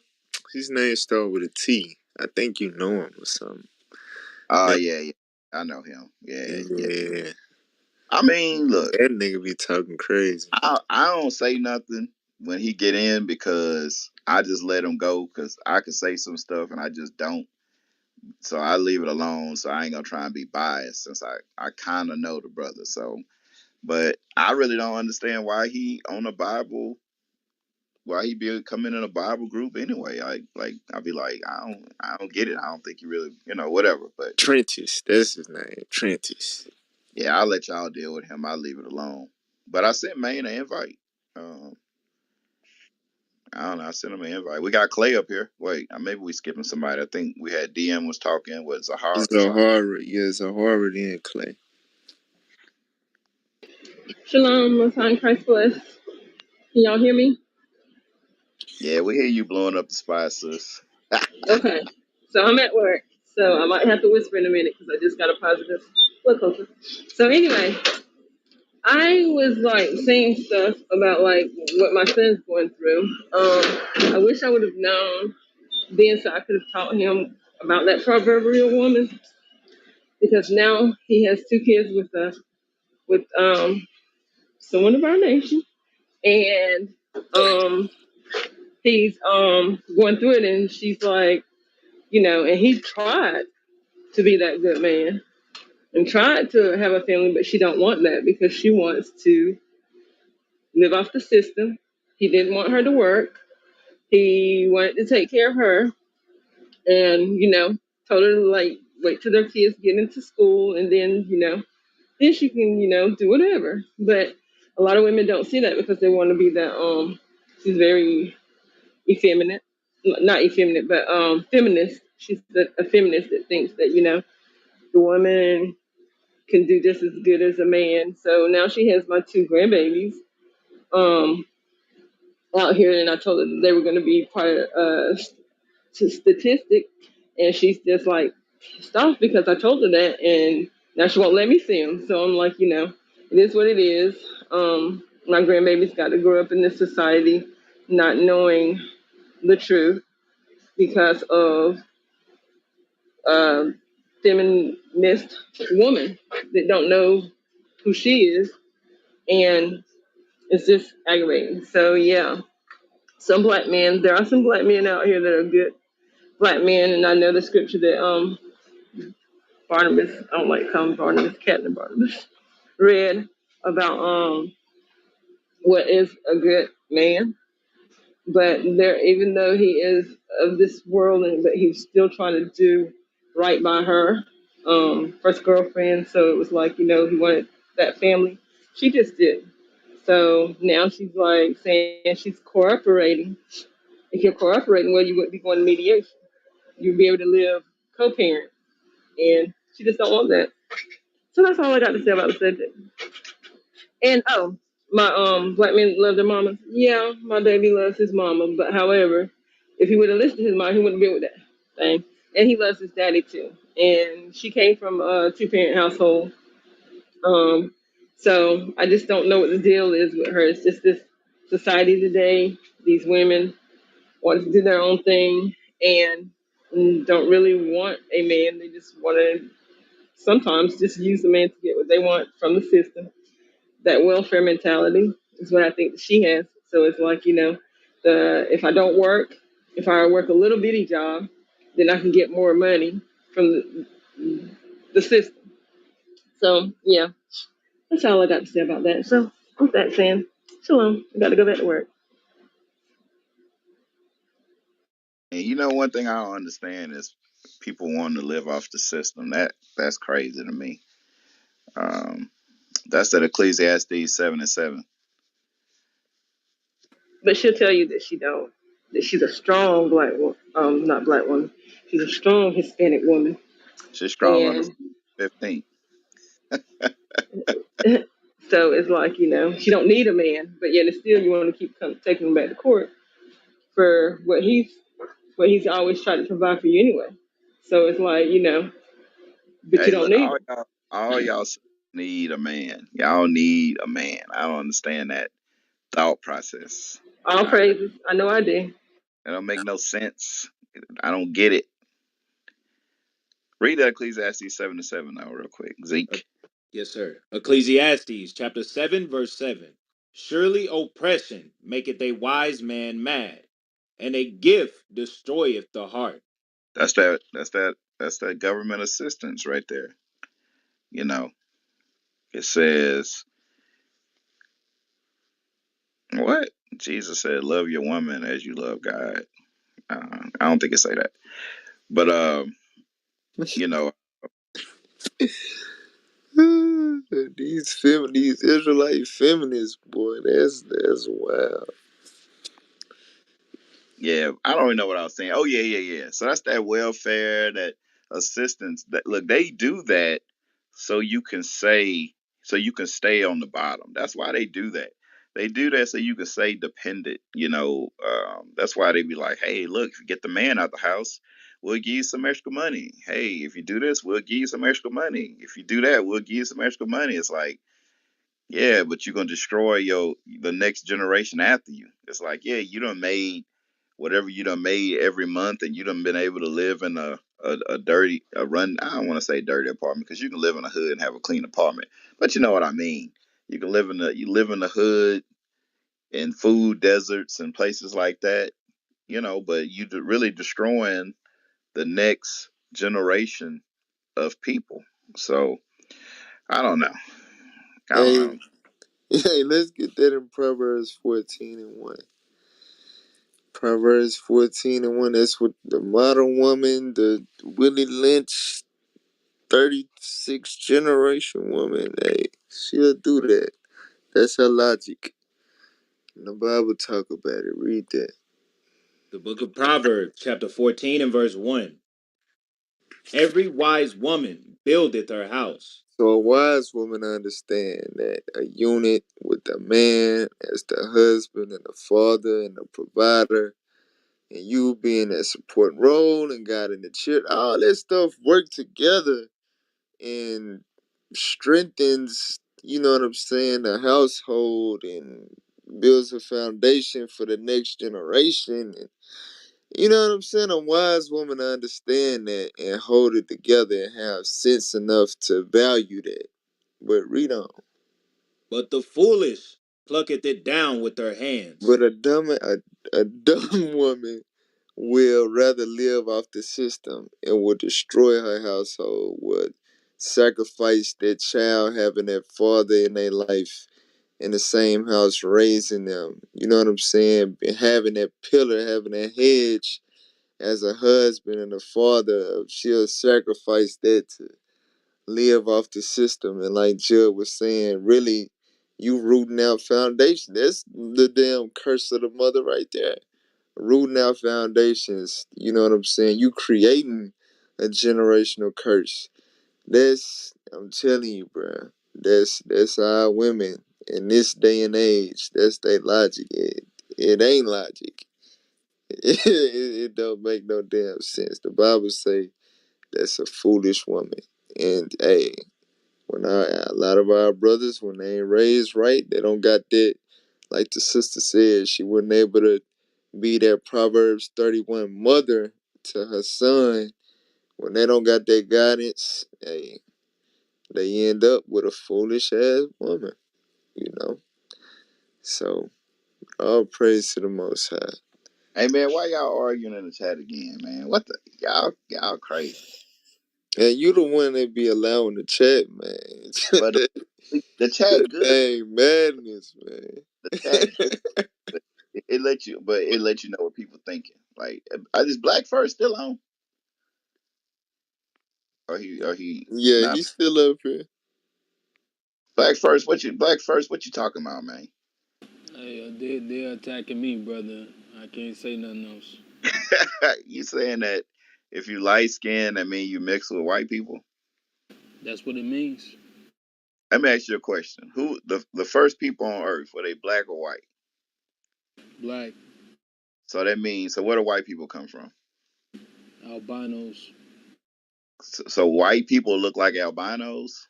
No, white people come from albinos mixed with the Neanderthal man. Neanderthal man. The first black people, the first white folks came from a mix of the Africans, the pale skinned Africans that fled Africa, mixed with the Neanderthal man once they left Africa in Eurasia. What's a Neanderthal man? The Neanderthal man is basically the Iceman, the caveman.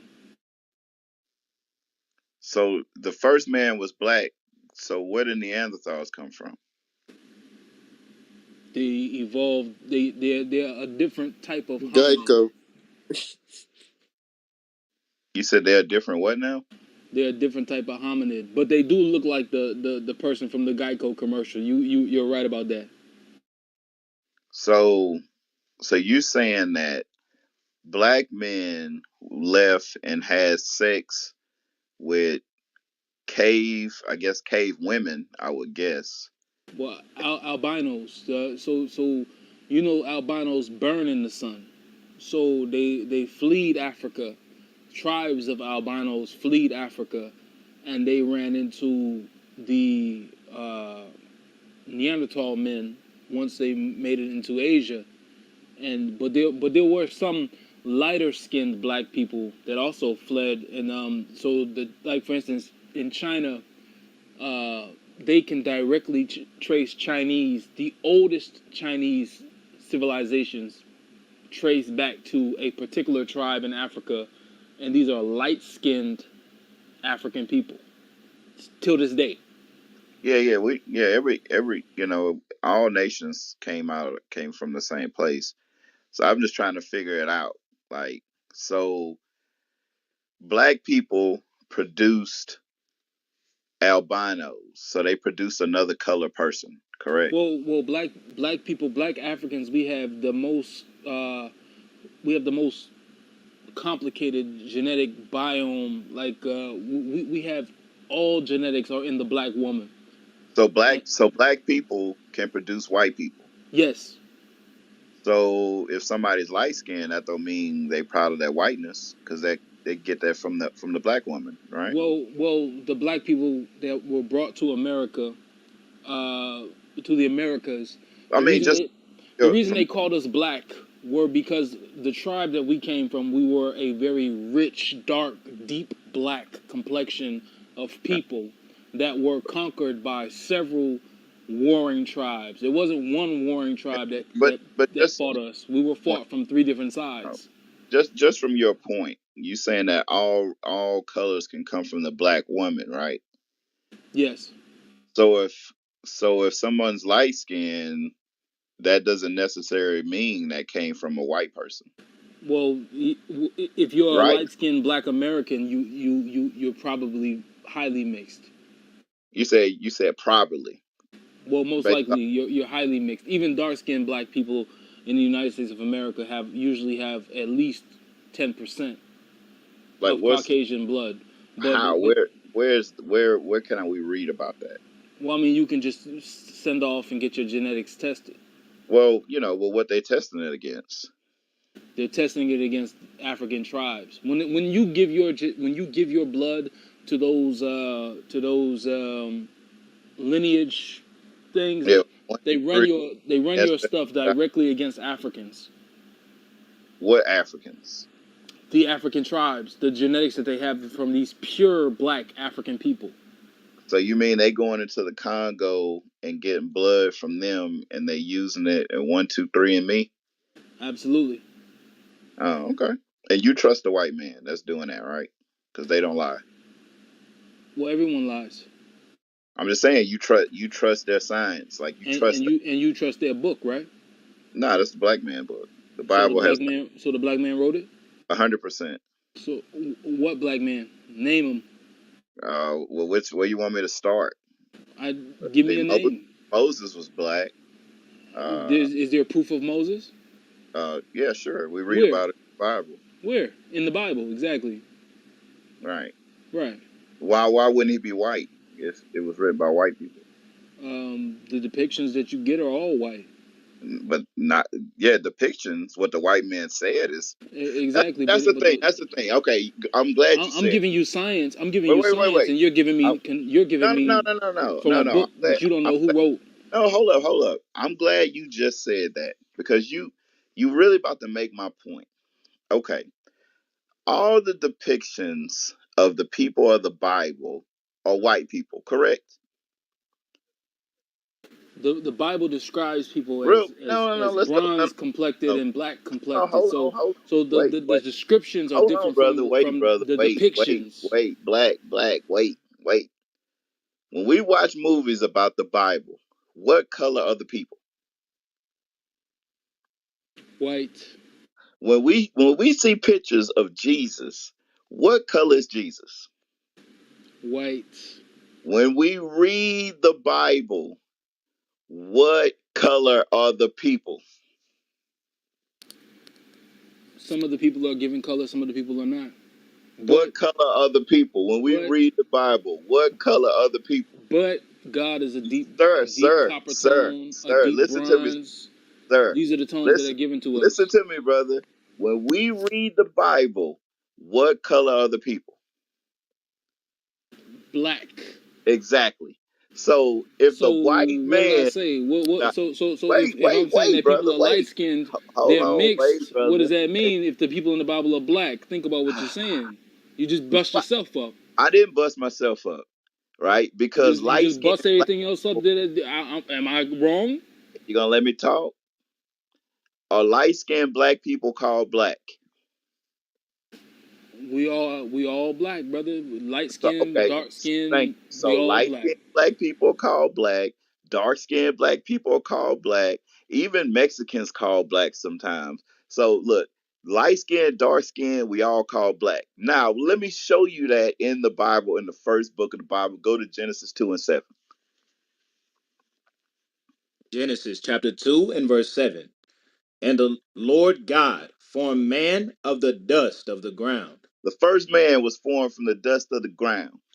The dust of the ground is many different shades of brown, from dark, dark, dark, all the way to light brown. The first man was made from the dust of the ground. Go to Jeremiah 14 and 2.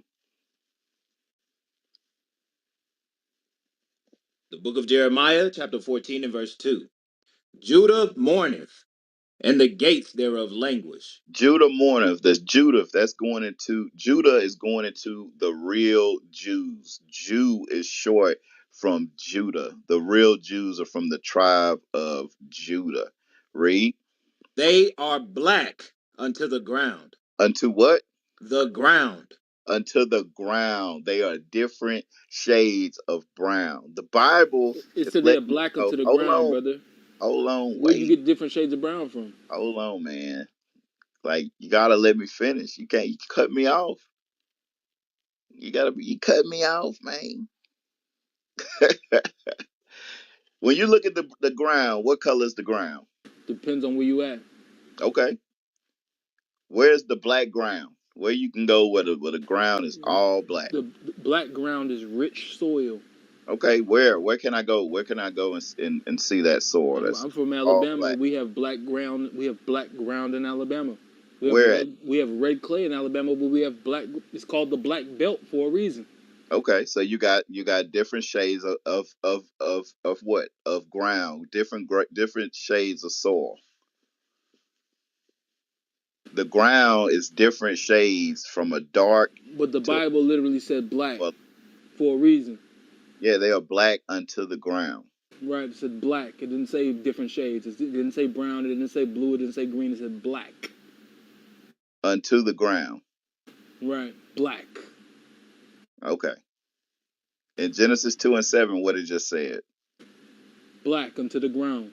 No, that was Jeremiah 14 and 2. See, you in the chat, you fighting in the chat so much you ain't paying attention. Okay. Read Genesis 2 and 7 again. The book of Genesis chapter 2 and verse 7. And the Lord God formed man of the dust of the ground The and dust. breathed. No, Go to no color given. Just the dust of the ground. go, But then it go goes in later. okay, all What your right, man all right. just said, the black of the ground. All So, right. so Go what to are you Hosea saying? 7 and 8. Let's go somewhere in the Bible. Let's go other places in the Bible. The book of Hosea chapter 7 and verse 8. Ephraim, he hath mixed himself among the people. Ephraim is a cake not turned. Ephraim is one of the 12 tribes of Israel. He's a cake not turned. Dark on one side, light on the other side. Go to Jeremiah 12 and 9. He's mixed himself amongst the people. Mixed. The book of He's Jeremiah chapter a 12. cake not turned. What's a He's cake not mixed himself amongst the people. It Oh, just said that clearly, he did it Ephraim? not? Is he Ephraim or is he another people? Brother, Is you're killing is he yourself here. You know that, is, right? You're Is he killing Ephraim? yourself Is over and he over again. Ephraim or Go is ahead, he but an? keep reading. Keep killing yourself. Go ahead. I'm asking you a question. Why can't you answer the question? Is he Ephraim or is he somebody else? Brother, go ahead, bro. Is he Ephraim or is he somebody else? You just said he's God, Ephraim. It's a tribe of the Is he? people. Go ahead. Keep I didn't reading. say it. The Keep Bible reading. said, right? Read Jeremiah 12:9. Jeremiah chapter 12 and verse 9. Mine heritage is unto me as a speckled bird. As a what? A speckled bird. Different colors, different shades. Matter of fact, go to Revelations. What I want with the stones, the 4 and 2. 4 and 2. Give me that. The book of Revelation, chapter 4 and verse 2.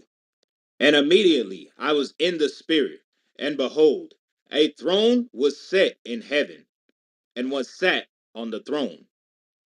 And he that sat was to look upon like a jasper and a sardine stone. And there was a rainbow round about the throne, in sight like unto an emerald. Hey, somebody show what a jasper and sardine stone looks like. Let me see if I can get it in PTR or maybe Google it. Somebody put it in the link at the top.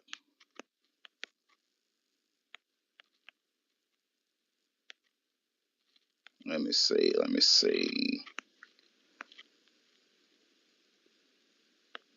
I like this right here. Let's see.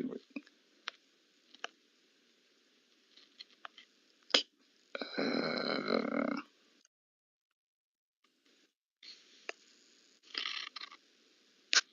somebody link something yet? Did y'all Yeah, find? I link some. Let's see. Let's see. Let me look at it. Check it out.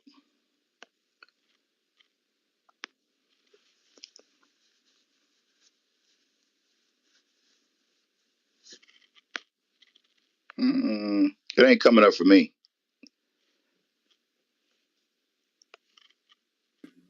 Yeah, me neither.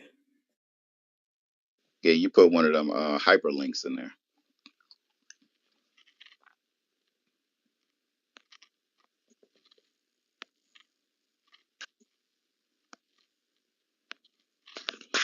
In fact, let me see.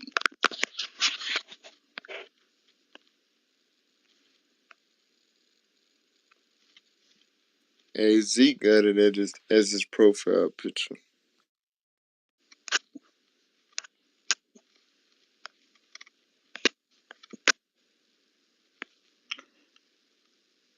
There you go. Can you see that black? If you look at Zeke PTR,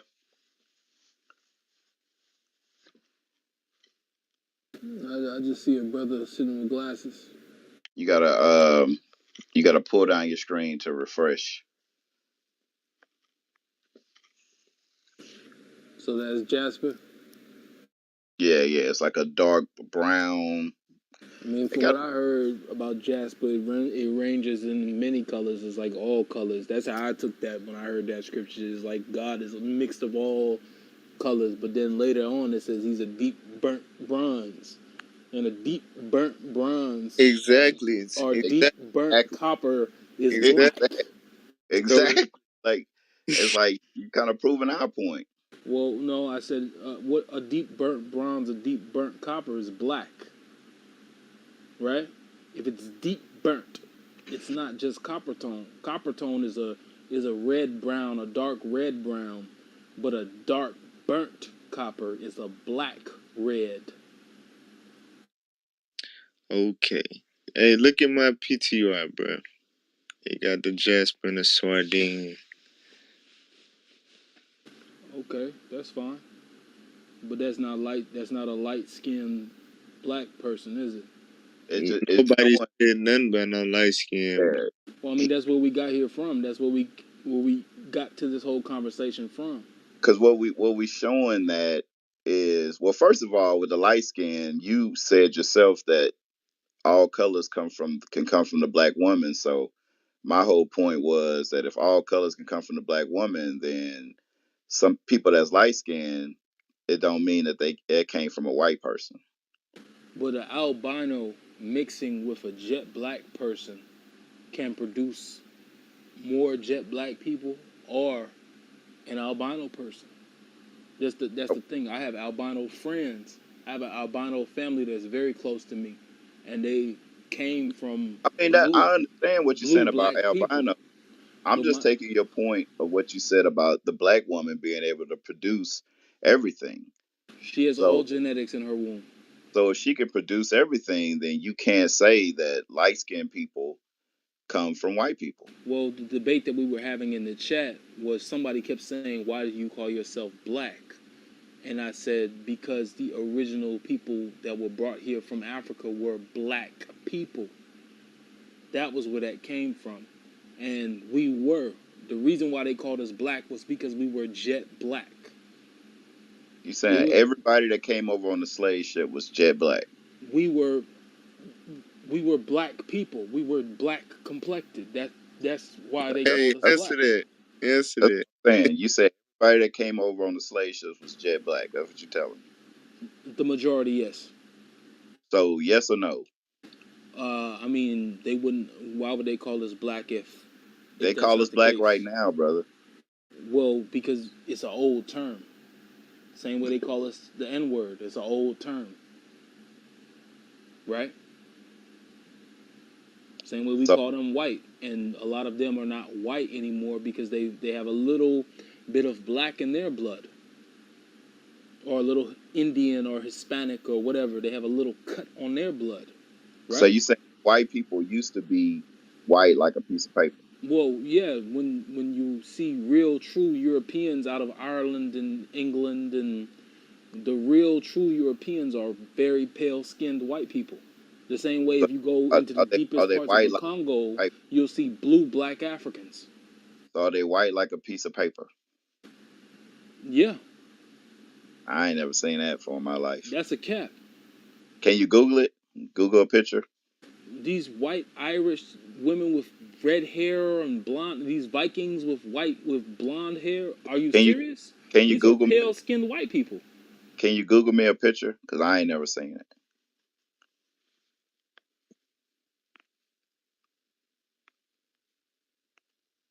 Maybe find one and PTR it or something like that.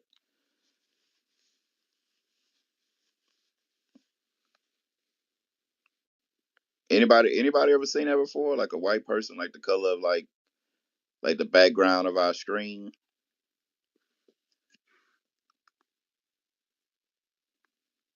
Never. Maybe somebody that's not a part of us. What about you, Latoya? You done seen like white people that look like white paper? Of course not. Judge, when you find it, let me know. I'm waiting. Yeah, I want to see Shalom. it. I saw powder. Yeah, I did see that movie Powder, but that's a movie. But you talking about Irish people? Like I done seen Irish people before, but they ain't it look like piece of. I ain't never seen a white person look like a piece of paper in my life. Like Just my point. It's a you know, movie. I don't know. I could be biased though. I mean, but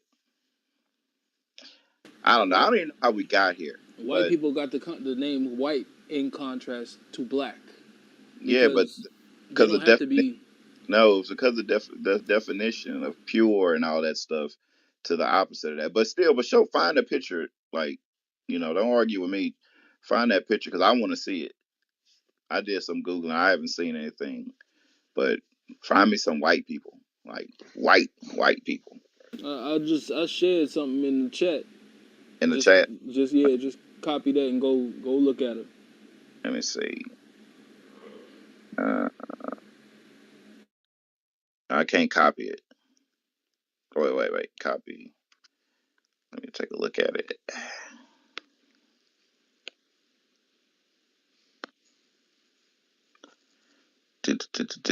That ain't white. Her hair whiter than her face. Look at her eyes compared to her face. Her ears red. Her lips pink. That ain't like a white piece of paper. I'm looking at my screen in comparison to that. That's not like white pieces of paper. Okay, brother. I'm just saying it ain't. Look at her eyes. Look at the whites of her eyes and look at her skin. That's two different colors, ain't it? Brother, she look white to me, man. She does not look. If you drunk some milk, if somebody poured you some milk that color, you wouldn't drink it. You'd be like, something wrong with this milk. What does the If whiteness somebody, have to do if with you blackness though? paid, if you paid to get your house painted white, and they painted your house that color, you would want your money back. You would not pay that painter. You'd be like, that is not white. That's like a cream. We're not talking about white people though. We talking about black people. You brought up white people. What are you talking about? Nah, you brought up white people. What are you You talking started about? talking about you got y'all mixed with white people. Right. Did you You not say said every that? light I mean, skinned but person y'all, got some white in them. okay, black people in America are mixed with white people. That's the reason why we don't look the same. That's the reason why we're lighter complected. What are you talking about? But you said that black women can produce white people. Yeah, black women can produce white people.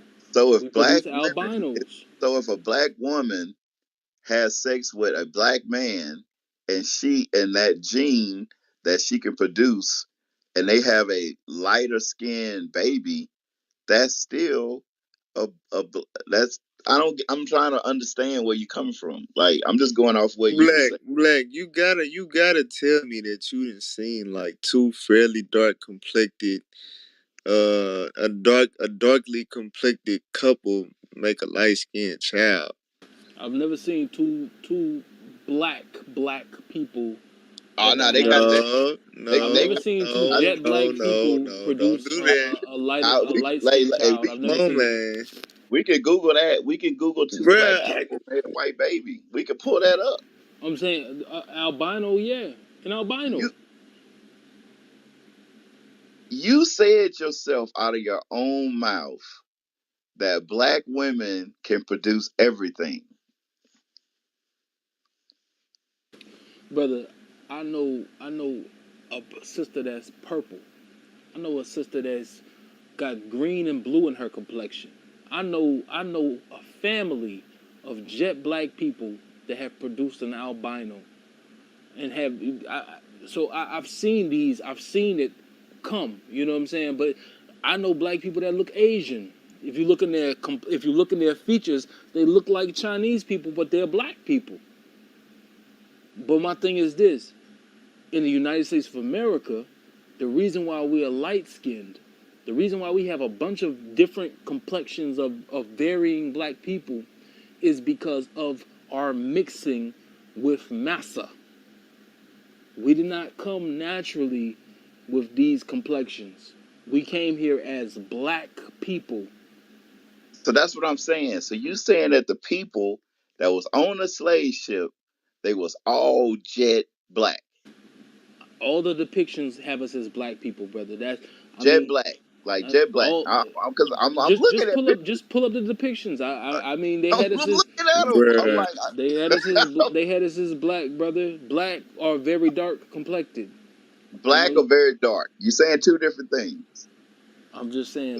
Because I got an accent wall in my room and it's black. Right, cause when I Okay, said darkly complected, he was like jet black, brother. So come on, bruh. Was all right. was the people on the slave ship jet black? All of them? Well, I Or mean, this is speaking to the person in the chat that said, "Why you call yourself black?" The reason Yeah. why I call Well, myself okay, black is well, because we come I from got black you. people. Okay. All right. Okay, I got you.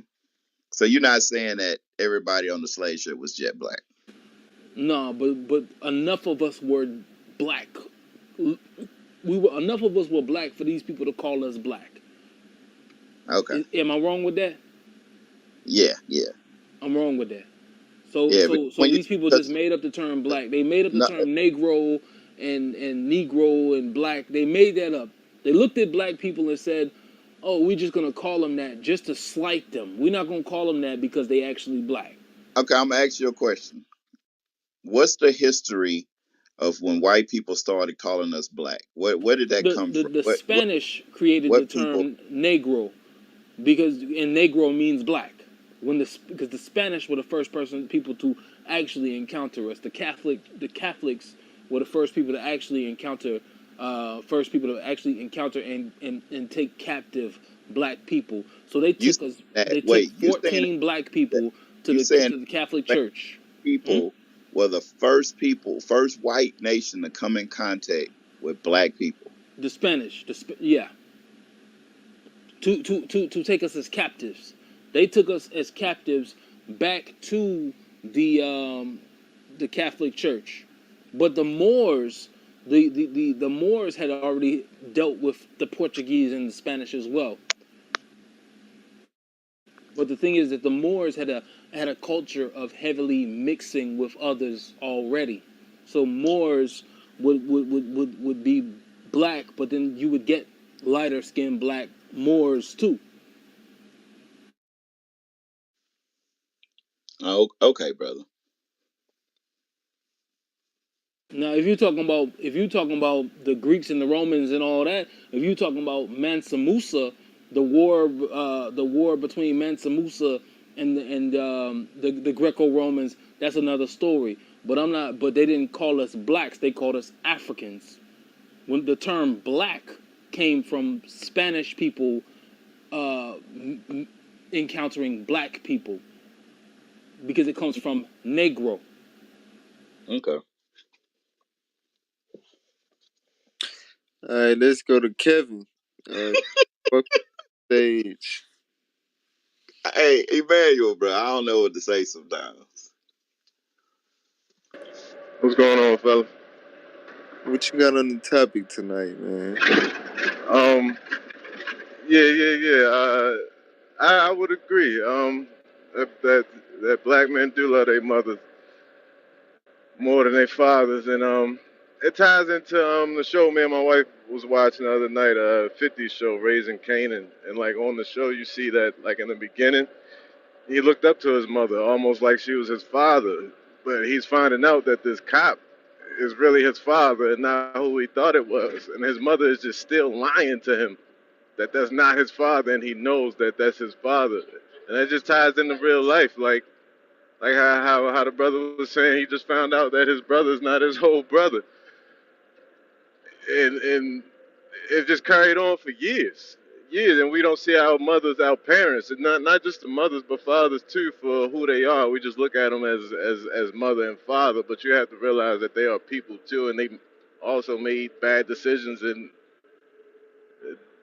still haven't owned up to them today. You know what I mean? From years ago. So I think once kids realize, or even as adults, once we realize that our parents aren't perfect and they were trying to figure it out as they went along too, I think we have a better, understanding on how to accept their faults, and I think that'll tie into respecting them more if you don't already, if that makes sense. Okay. So you saying that we need to stop lying to our children. Be For more sure, especially when that child start to realize like this don't sound right, something ain't right here. right. Instead of continuing to lie to them, just be real with them. I agree. Like I said, I pulled the scriptures earlier, and it's not to take a shot at our women because of course, us as men, we do evil stuff too. You know what I'm saying? A lot of brothers is deadbeats and bums and liars and no good niggas and all of that. But the depths that a woman will go to, like I said, like you just said with the example with the show, the woman will know she evil or she didn't, you know what I'm saying, raise the child, having them think they daddy is somebody they know not the daddy and blah blah blah and all this and this and that. But they understand that as the mother with a young impressionable child, they have the power to mold their child's mind into believing that the mother is their hero. You understand? Until that child gets old enough to understand and read between the lines and see the BS. And, women do that. I'm not a woman, so I can't really just tell you why. But I would think because of insecurities, guilt, you know what I'm saying? Them really knowing deep down the evils that they done, they find refuge in the fact that they can raise their children to see them as heroes. And black women, we gotta stop doing that, man. We gotta stop doing that. You know what I'm saying? Our women gotta stop doing that. But it start with get Hebrews 13:4. It start with this right here. At the end of the day, and this is accountability with both sides. It start with this right here. Read that. Hebrews chapter 13 and verse 4. Marriage is honorable in all. Marriage is honorable in all. Earlier I mentioned about the black man, because women complain about the bum Negro, the deadbeat, what have you. And that's the reason why a lot of, kids don't respect their father. A lot of fathers be deadbeats and this and that. But guess what? You let that deadbeat put a baby, you let that no good nigga, non-providing ass nigga put a baby in you before y'all was married. You understand?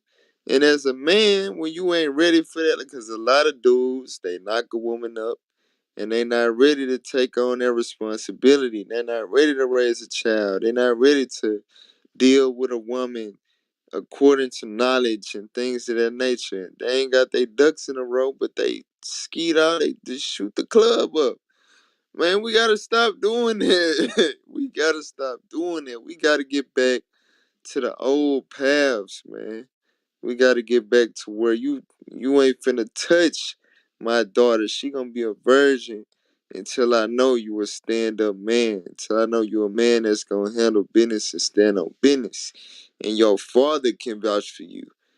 We gotta get back to those days, man, because this day and age, a person can make it seem like they this and that, just enough for y'all to lay down with each other, no papers involved, and from y'all laying down with each other, y'all got a lifelong attachment. Whether y'all wake up liking each other or not, you didn't put a baby in that person. Y'all got to deal with each other for the rest of y'all life, and that has plagued the black community because of not applying this. Read that again. Hebrews 13 and 4. Marriage is honorable in all. God honors marriage. Instead of wanting to just go and knock the sister off, man, they seek after her mind to see if she competent to be a wife and then marry her. And sisters, stop letting these niggas listen. You control access to sex. Kevin Samuels was not lying. Niggas ain't just going around just raping, just taking it. No, y'all giving it to him, man. Y'all opening y'all legs.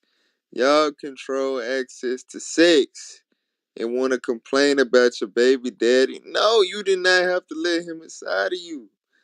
You should hold the man accountable to marriage. Listen, if you want some of this, you got to marry me. That's how it's supposed to be. That's accountability on both sides. Marriage is honorable and all. Read on. And the bed undefiled. When you marry, go ahead. But whoremongers and adulterers God will judge. Whoremongers and adulterers, God will judge. A lot of our children is born from whoremongering and adultery. That's why you got these badass bastard kids. All them. I'm telling you, man, this stuff go deep. We gotta take accountability from the forefront of the matter, which starts with that whoremongering, adultery. Can't be mad because you done made a baby with a no good Negro. That mean, guess what you had to be in order for that to happen? You had to be a hoe. You understand? You put a baby in a dragon, a woman that ain't no good or whatever. Guess what? You laid down with that hoe. You was a whoremonger. You know what I'm saying? We gotta stop doing that. We gotta come back to God's commandments, and that will literally be the solution to all of these problems, all of the layers of the problems that come with this topic can be avoided in the application of that one scripture. So, anybody else wanted to speak on that before we move on? All right, all praises. Kevin, you had something else you wanted to say?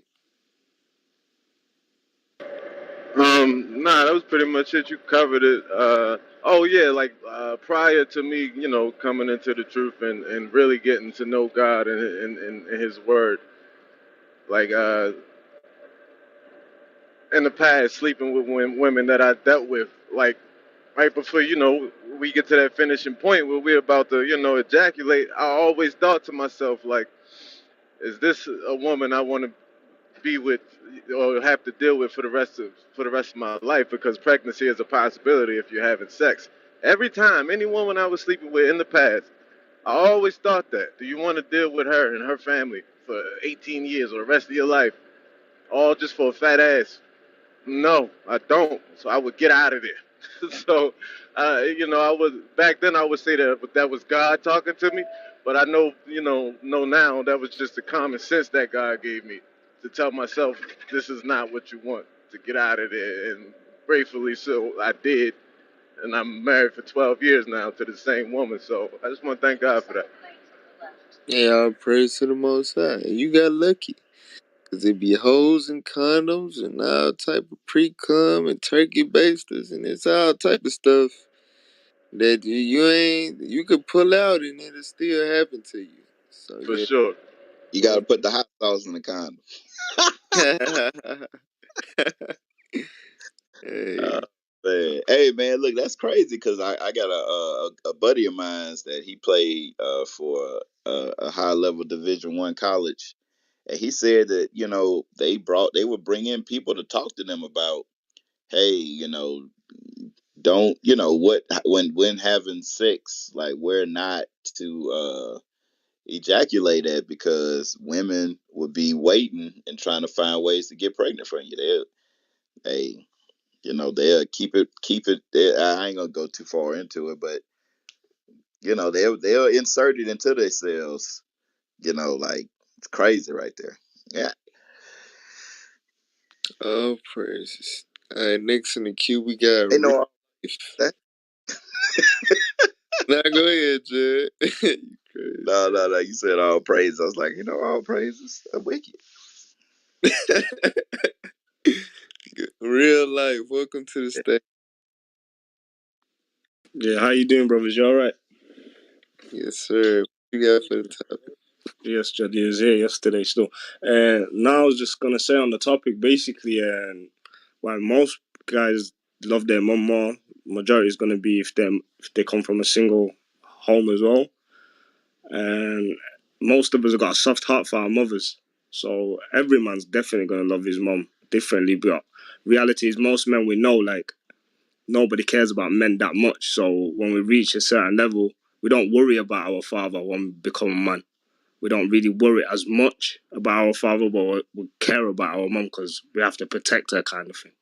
So, and we know nobody's really helping men out or coming to save men. So really and truly, the older we get, we don't really too stress about the dads. He's going to do what he's doing. And the more you become like him, the more you understand what it is to be a man. But really and truly, more of the responsibilities on some of us men in terms of we got to control where we put our penis, bro. And like the brother was just saying then, just because a woman's got a fat ass today and then you lay with it, like, you don't know what's going to happen down the line. And you don't know who you're leaving your kids with. And that you're stuck with that person for a long time, for a lifetime, really and truly. Because whether you hate that person or not, you're still going to love your kid if you're not a waste man. So it's just you got to have some fear of where you put the thing. And if you are gonna sleep with a woman, bro, and if it comes down to pregnancy, my culture basically, and any woman I get pregnant, I've got to marry. So therefore that just puts a bit more fear in me these days. Not when I was younger. To basically, I'm scared to get anybody pregnant.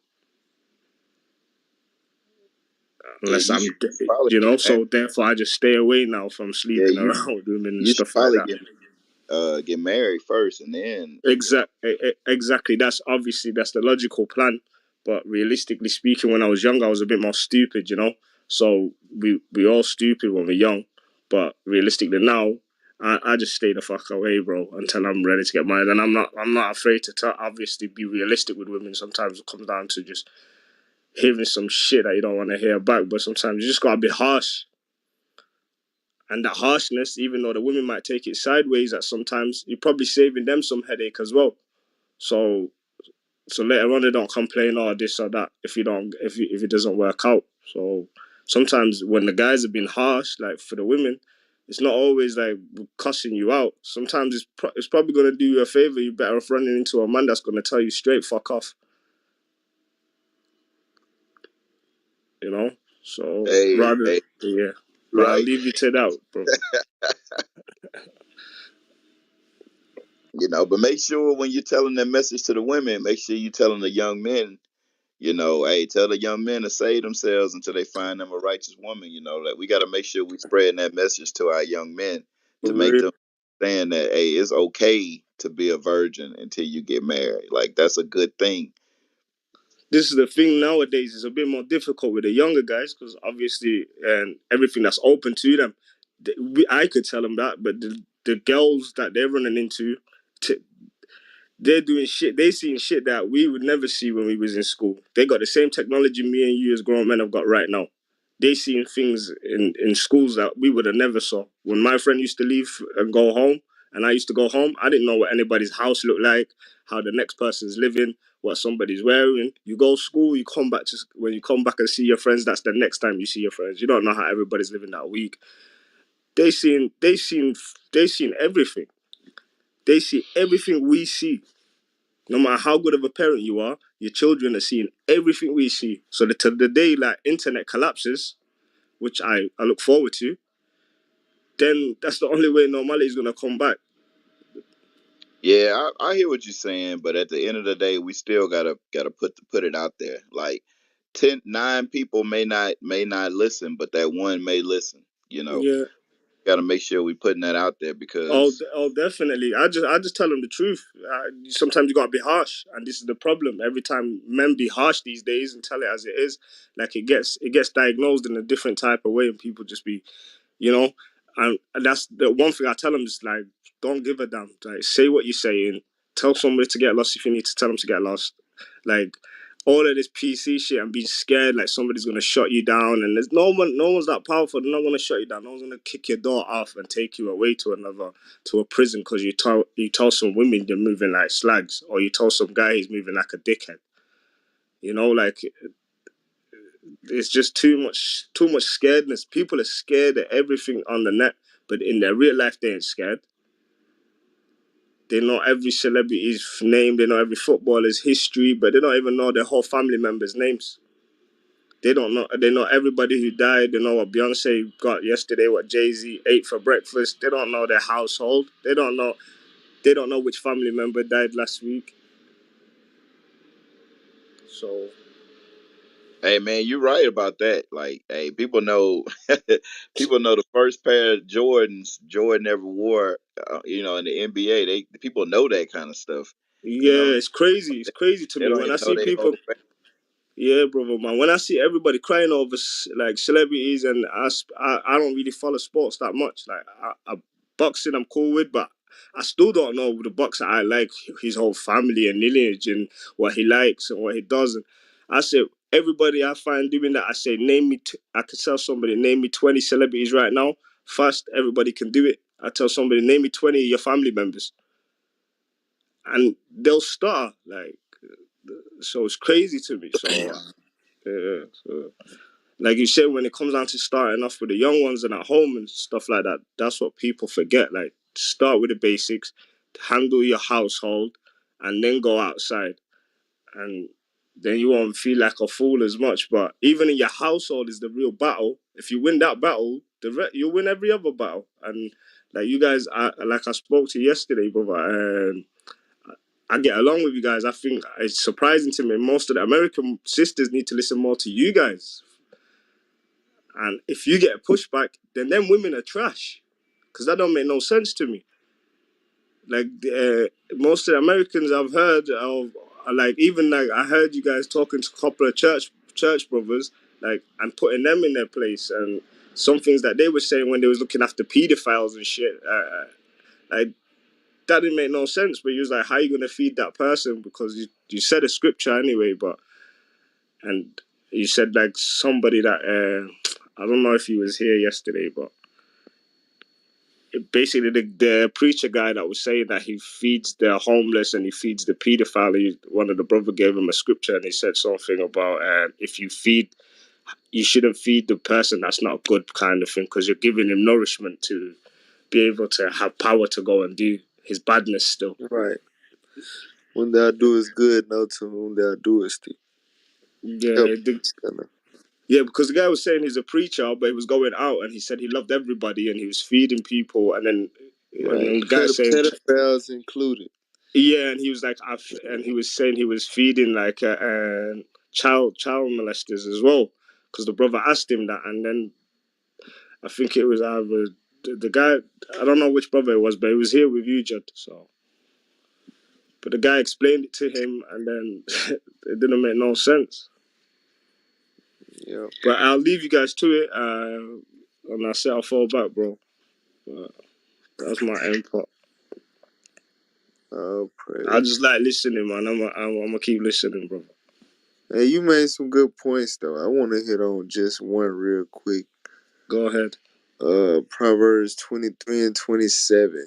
You mentioned about the fear brothers need to have where they put their damn penis.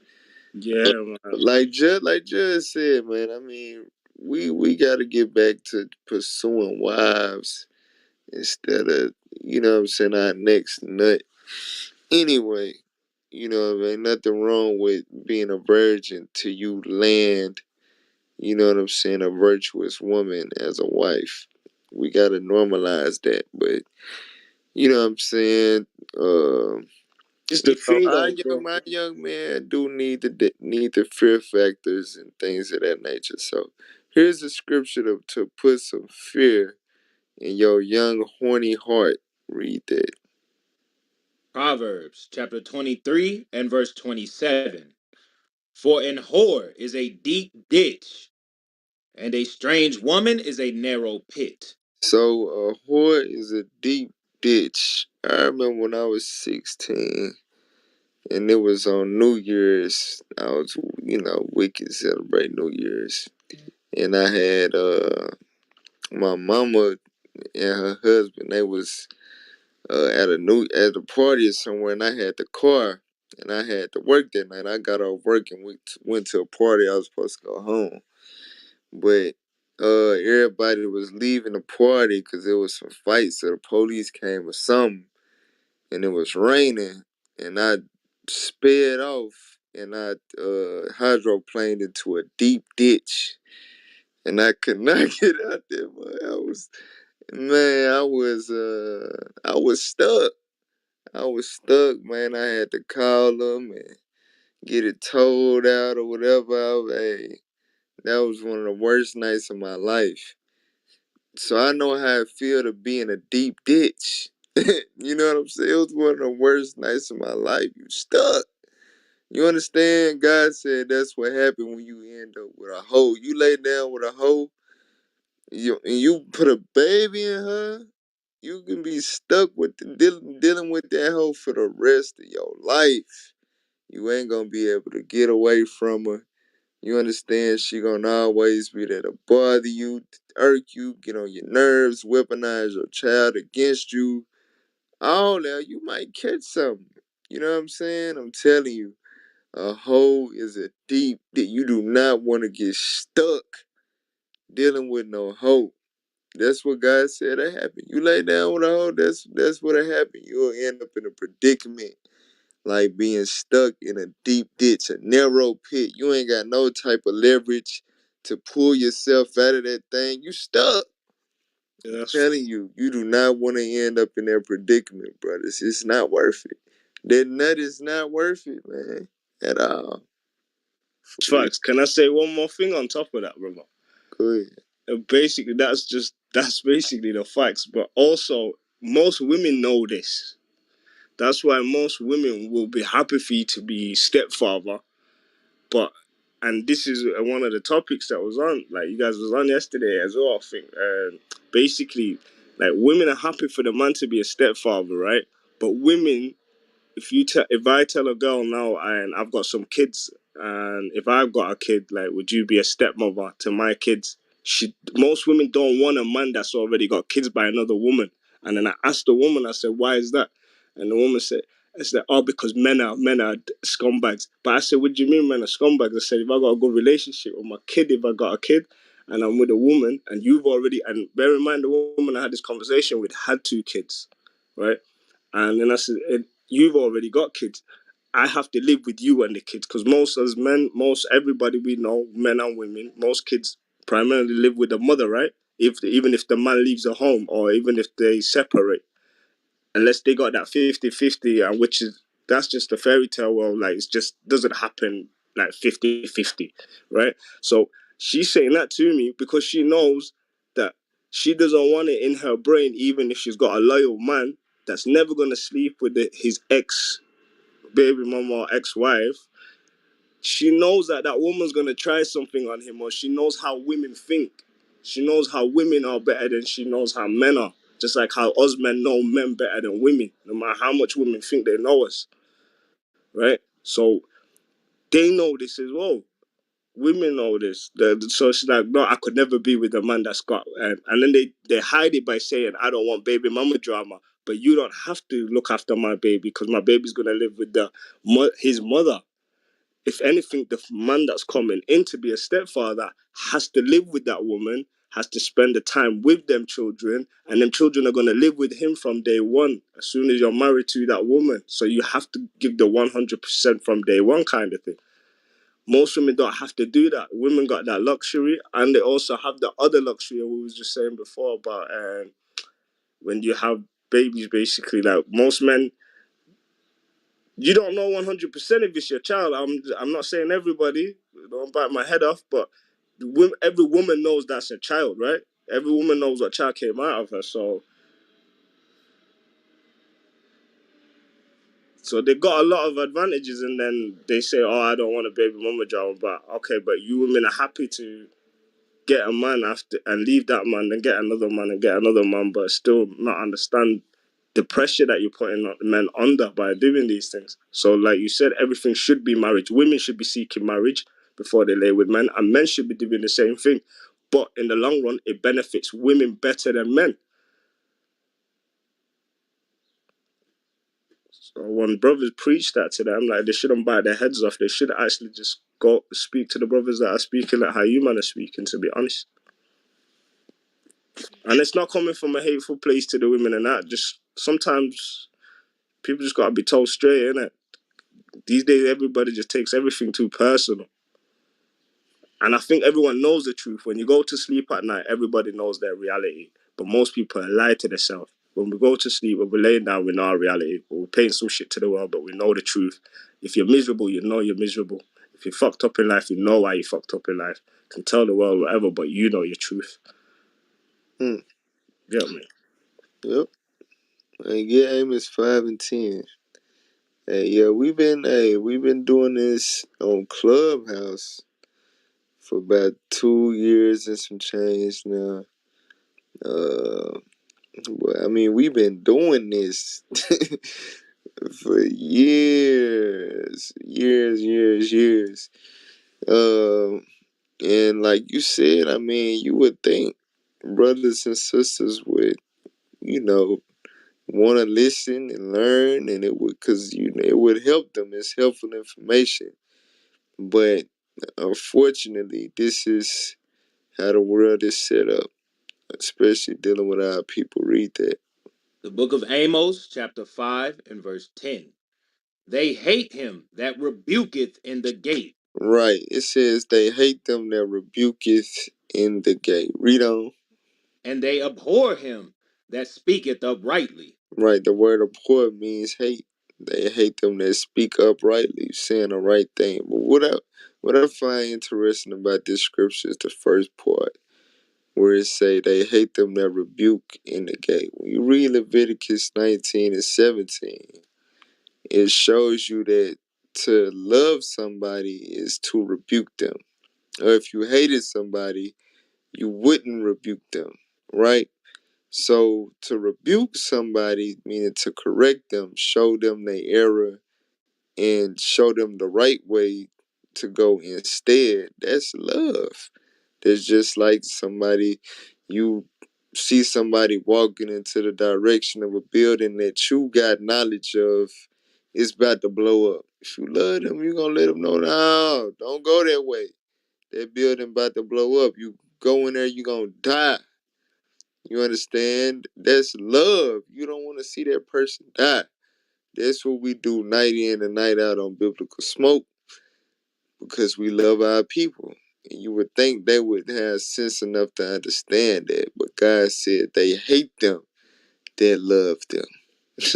They rather listen to people that a lot of them tell them smooth words, make them feel good, run game on them, deceive them, etc., etc. Pastors extorting them, robbing them, finessing them.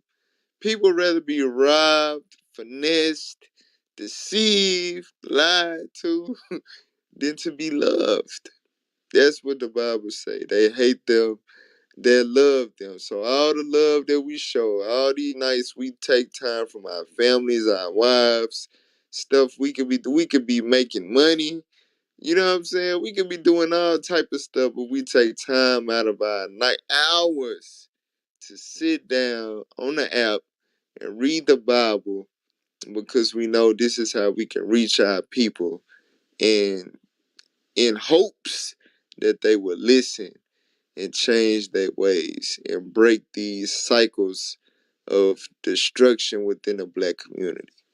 But, you know, that ain't how it be going, bruh. That ain't how it be going. It's So, crazy, bro. I'm not even the same religion as you guys, right? And I've stayed in for hours listening. Like and then I said to myself, and it wasn't just because of the scriptures, but I believe whatever a man believes also builds his character and says a lot about him.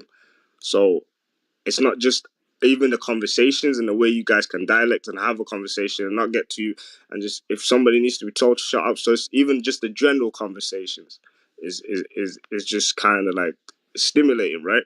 And you kind of can relate, because most of us, we've got more things in common than we don't have in common, right? So for me, I'm baffled as to why anybody that is of the same background as you and is part of the same religion as you wouldn't listen to you guys instead of listening to these other kind of nonsense. And why you guys don't have the mega churches and that. I hope you guys have got it. I'm not in America, so I'm hoping you guys have got these mega churches and stuff nah, like that.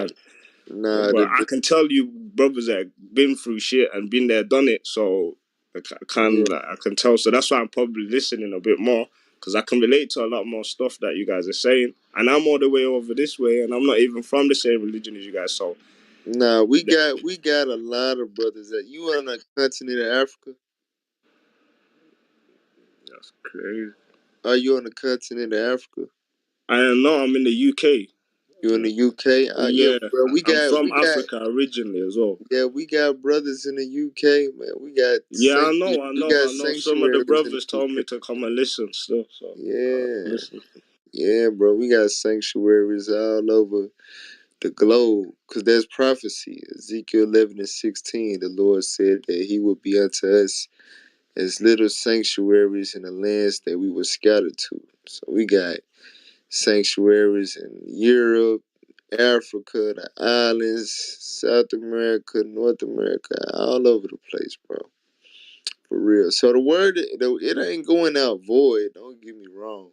It is brothers and sisters that's waking up, but for the most part, bro, our people will rather hearken to lies. Get that real quick in Proverbs 17:4, and then Second Thessalonians.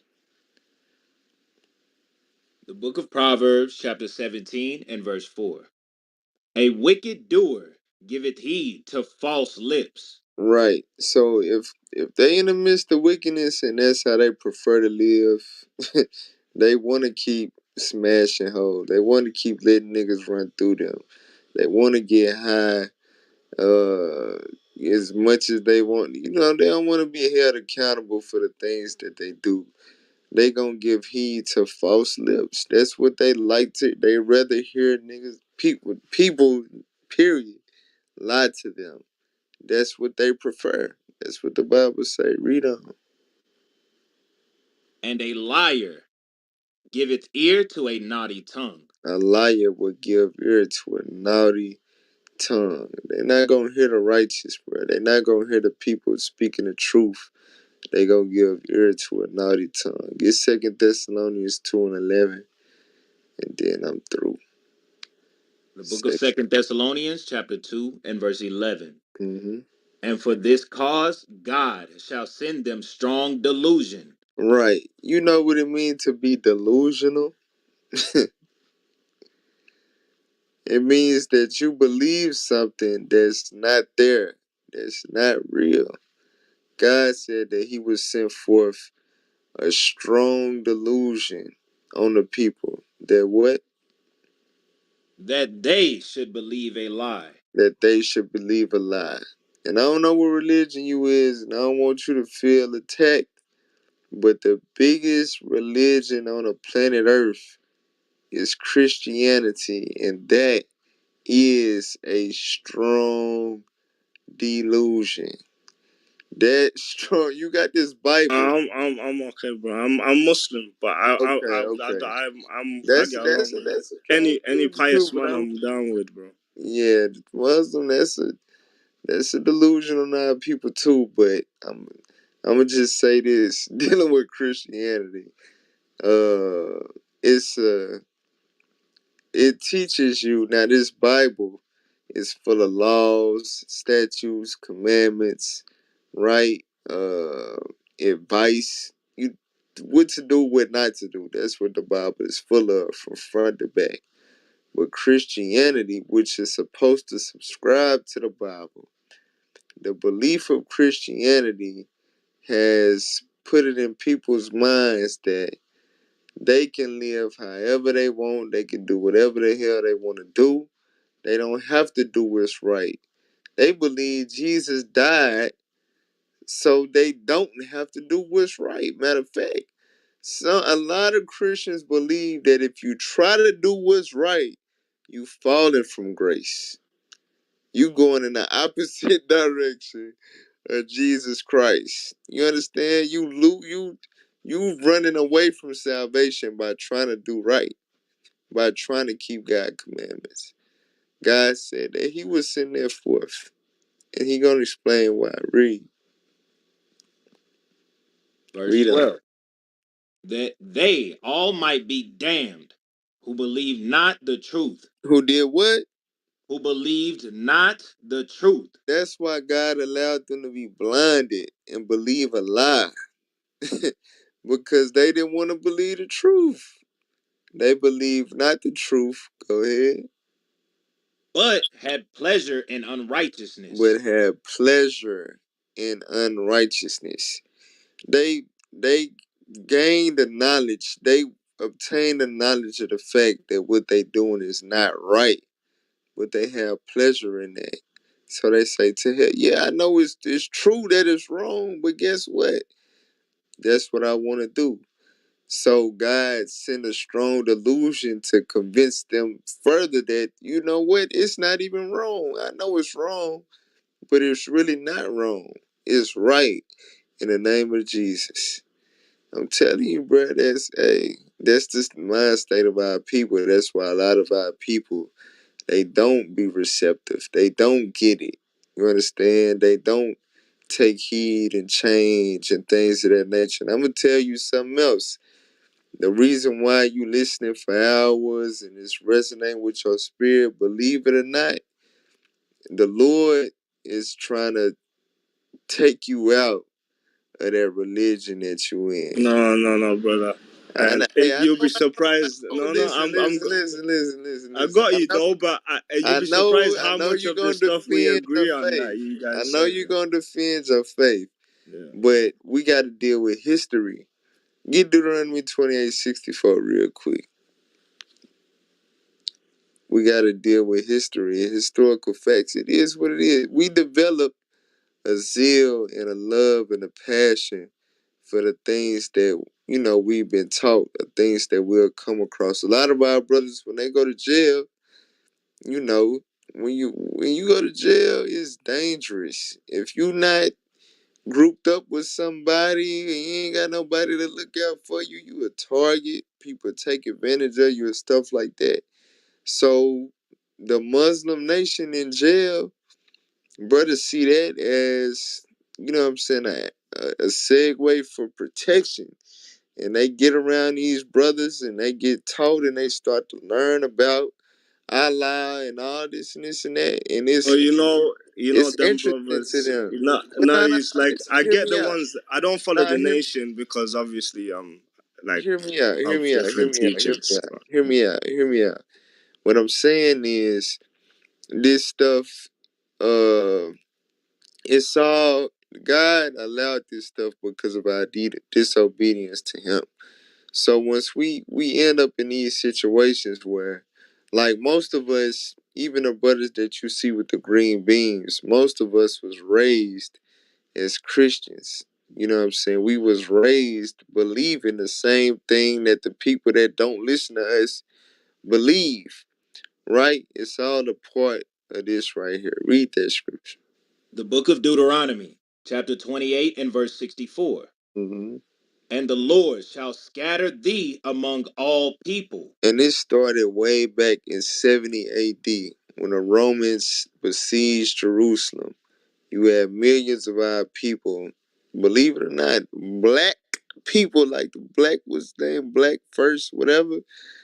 We was black as hell in the so-called Middle East, Northeastern Africa, the land of Israel.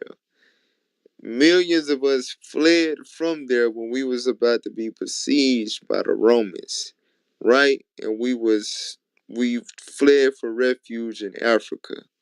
And the ones that stayed behind, if they didn't die from the famine or being killed, they was taken captive by the Romans and sold into the slave markets by the Romans. So we was scattered. Read that again. And the Lord shall scatter thee among all people. So from the time of 70 AD, then you had various slave trades after that. From the Jews that were scattered throughout their region of the earth, they continued to be dispersed and scattered throughout various slave trades. You had the sub-Saharan slave trade, the transatlantic slave trade, the Silk Road slave trade. You had various slave trades of these same people from this region of the earth throughout history. And the biggest one that we know of today, how the Negroes got here, was the transatlantic slave trade. God said, once I scatter you among all people, watch what's going to happen. Read on. From the one end of the earth, even unto the other. From the east side of the earth all the way to the west. Go ahead. And there And thou, there, once you get off them slave ships, once you've been scattered, go ahead. thou shalt serve other gods, That's what God said. That's prophecy. God said that we was going to serve other gods, other religions that were provided by these nations that we were sold to. Go ahead. which neither thou nor thy fathers have known, That wasn't our original custom. That ain't what we believed in. That wasn't the God of our forefathers. That doesn't trace back to our history. That's not the God our people worshipped. Read on. even wood and stone, And that's the primary two. That's the top two that we indulge in. The two top religions that we indulge in from slavery, from being scattered, is wood and stone. Wood representing the cross in Christianity, stone representing that cobblestone in Islam that the Muslim religion subscribes to. They don't worship. Nobody worships the Yeah, they do. covenant. Yeah, they do. They No, do. no, no, no, But no. but but listen, but No, listen, they don't. listen, We just but no, but listen. I'm gonna tell you just because you said in it. Like I'm not gonna. I'm one No, thing no, no, about no, me. no, no, no, no. No, I I just know. want to make something clear about my personality, bro. You see me, I hold myself to anything. Like I'm not perfect, bro. And something that's out of my context, one thing that my religion is teaching me, like I don't ever want to cross anything with God, right? So with Right. God, no cover, no thingy, no this, no that. That's for me is God, right? So that's the when people hear the word Allah, it just means God, right? Even imagery, we don't subscribe to imagery. That's why nobody's got a picture of. There's no leader. There's nobody in the world right now that is mightier than anything for how I believe it, right? Or how the religion is. That's why you can't have an image of the prophet. You can't. So therefore, if you look at that, that means nobody can say it looks like this, it looks like that. This is how it should look. It's sin. So if you see most people shouldn't even have images. I'm sinning right now just by having a DP picture. So when people say to you they're Muslim, brother, they shouldn't even have photos in their houses because when the time comes and they pass, God's gonna tell them blow life into it. That's why we don't do we don't Hey, believe in statues and there's different kind of sects of Islam and anything. right. That's why You and would. when you I can speak to tell Muslims, you a remixed they should be Muslim. careful what they say to people because I don't want anything I say wrong that's from my lips, right? Right. So it's on me. I don't want to say I'm gonna anything that tell you this. I'm not on levels to speak on. I'm gonna tell you this, and I'm gonna move on, cause I'm, like I said, I knew I was gonna go into this, but I just wanted to, we was talking, we was dialoguing. I just wanted to go on and get the blood off my hands. Now but I've got the you, bro. original. Hold on. Like I said, I Let me. respect any Yeah, any yeah. righteous man. Let me get it out, cause we gotta move on. So all I'm gonna say is the Muslim religion, the original Muslim religion that still exists today amongst the true Muslims, the original ones, before it was remixed by different tribes of black people and stuff. The real Muslims, the Arab people that know their forefather is Ishmael, the Saudi Arabians and them, they will blow up people in the name of Allah Akbar. You know what I'm saying? They would go around, kill people. That's what they did to us. They They had ain't a Muslims, sword. Hold bro. on, no, don't cut me off. They had a sword in one hand and a Quran in the other hand, forcing your black ass to convert to Islam. That's how it all started. That's how your people of your color started to learn and worship Allah. From the Arab man coming with a No. sword in one hand and a Quran in the other hand, You killing see, we'll through just we'll murder, just agree through to murder like and disagree. slavery, That's through your murder opinion. and That's slavery, your bro. opinion. Nah, that's facts. That's Bro, you don't historical even facts, man. like you don't That's even know which part historical I'm from. facts. Like you don't even know That's where I'm from. historical Like you don't know facts, how bro. my forefathers are. Like do you know what That's I'm just saying? So, your but forefathers were forced to no, convert no, to brother. Islam. That's not your See, religion. I'm gonna have respect for you. I'm not gonna tell you anything about it. I'm not gonna dictate to you about your religion or what kind of character. Like for me, bro, I got respect for you guys. I'll be listening. Right, I'm not a young boy as well. Do you get me? So I've got respect for you guys. That's why I say your characters. I like right. your characters. Do you get what I'm saying? So I'm not perfect, bro. But at the same time, I respect what I am. I stand on what I am, and I'm not them Okay. guys that you just mentioned as well. Neither. Do you know what I mean? Like Yeah, they don't represent nothing to me. Do you know what I mean? for sure. You don't kill yourself. It's a sin. It's no Muslim kills Nope, himself. nope, Suicide is a nope. sin. It's some in that Quran that they read that Bro, tell them they can do bro, that. the Quran has But never look, been changed. but You look. guys are very Listen, intelligent guys. You can read it. hey, Get the real Quran. It's never been hey, changed, bro. You can hey, read it. It doesn't tell you to kill yourself. listen. Like Hey, you know, it's it a tells lot of you. stuff. Hold on. No, it tells you it's a sin. So We for finna an get off of intelligent this, man, you bro. can't make that statement, brother. Like I'm you finna get can't off say. of this. I'm finna get off of this. Listen, Hey, at hey, the end of the day, we look, know hey, real. man. Go ahead, Jay. At the same time, as being a Muslim, we know that he knows this, that Muslims don't just follow the Quran, that y'all follow other books too. That's what I was saying. I don't subscribe to them guys there, brother. That's what I was saying. I don't do this like sneaking out of things and making things to suit me. If I'm moving like an idiot and I'm doing wrong things in my life, that's on me. That ain't on God and that ain't on my teachings. That's on me. These other people, I don't know who they are and I don't know what their agendas are, but they don't represent me or they don't represent how I view my religion, brother. So that's coming from a Muslim. So if you want some guy on Democrat news or liberals telling you that what a Muslim is, I'm a Muslim, bro, and I'm telling you that's not what my religion represents. Do you know? So I got you only I, no man can tell me what you guys yeah. religion No, represents, but I yourselves.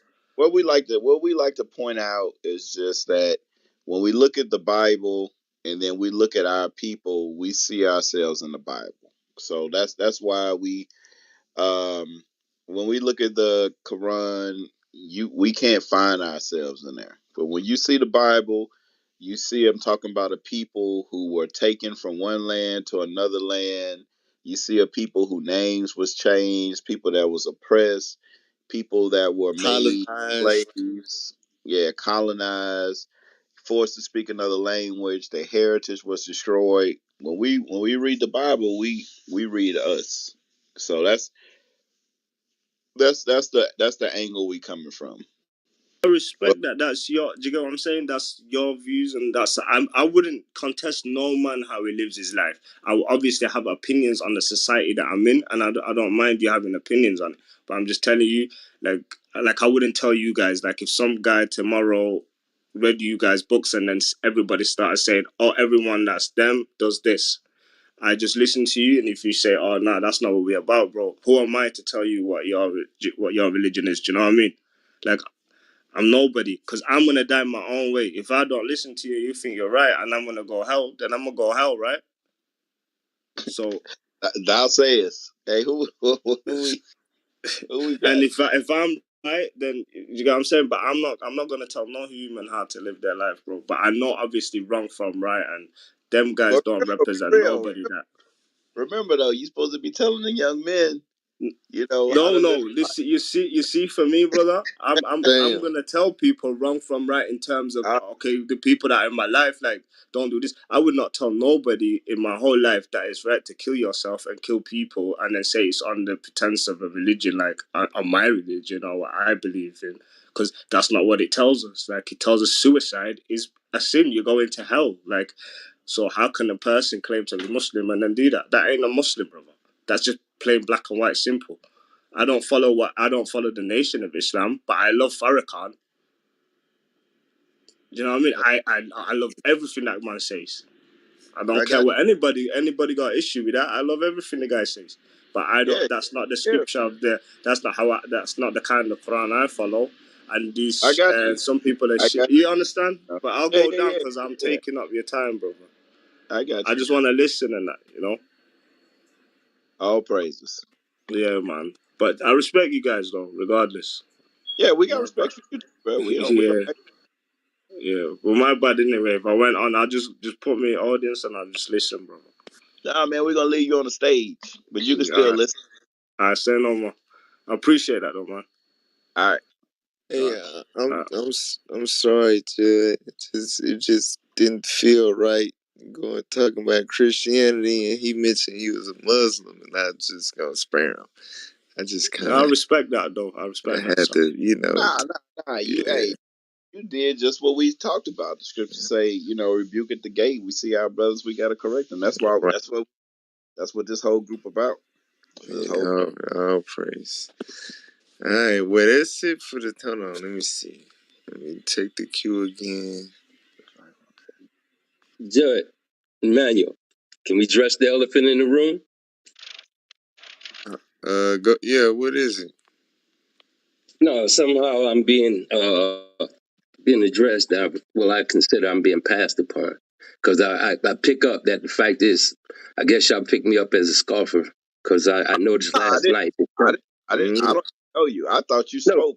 Hey, I'm not. yeah, no, but I I never thought we spoke, my talked to brother. you, bro. Shalom. No, Yeah, shalom, You was brother. more of a Shalom, fly on the Israel. wall than an elephant. Go yeah. ahead. No, yeah, It's on no, the I've fly on been, the wall. I huh? said, I was like, did we talk to Clay? I said, well, I guess we did. I don't know. I was like, because if we did, he No, probably would have said no, it. But no, no, no. This here happened last night too, and I noticed before I was approached. I mean, when I came up to speak, I noticed that I've been passed over again, and last night I was being dropped. But I'm not that scoffer. I know it's probably another Clay that comes up in your platform, and nah, which I I don't, seen it. yeah, I don't I'm know. saying I seen it. Hold on, my brother. Hold on. I'm saying which I've seen it. I seen Oh, that Clay when he had in the script in the chat room. He's saying there's somebody by the name of Clay. Tell him to change his name. But I yeah, noticed he had a white picture up there, yeah, I don't know who that is. and I'm far from that, my brother. When it comes to that, so I Well, just want I don't to. know. This is I my don't know. first time being. I Go don't know. ahead. Go ahead. Do you know a Clay scoffer? I don't know one. No, I do not. I Yeah, mean, I guess he think we lying or something. He honestly Yeah, thought we see, talked to the brother. We ain't got I no kind of reason noticed to it lie. came up though. I don't. Hey, I'm but I kind of not. noticed it came up before I spoke. Hey, I but mean, Clay, not before I spoke, look. but before it was Hey, time for me Clay. to come up and Hey, speak. Clay. Look, I'm. Go ahead, bro. It's what 3 o'clock in the morning, 4 o'clock in the morning. I ain't. No, it's past that, Judge. Yeah, it's almost 5, Yeah, Judge. I don't have a reason to lie to you at 5 o'clock in the morning. No, no, no, I no. really I understand. vote. You know. But Yeah, go I ahead. What you understand. got? What No, you I just had wanted for to us? address the topic.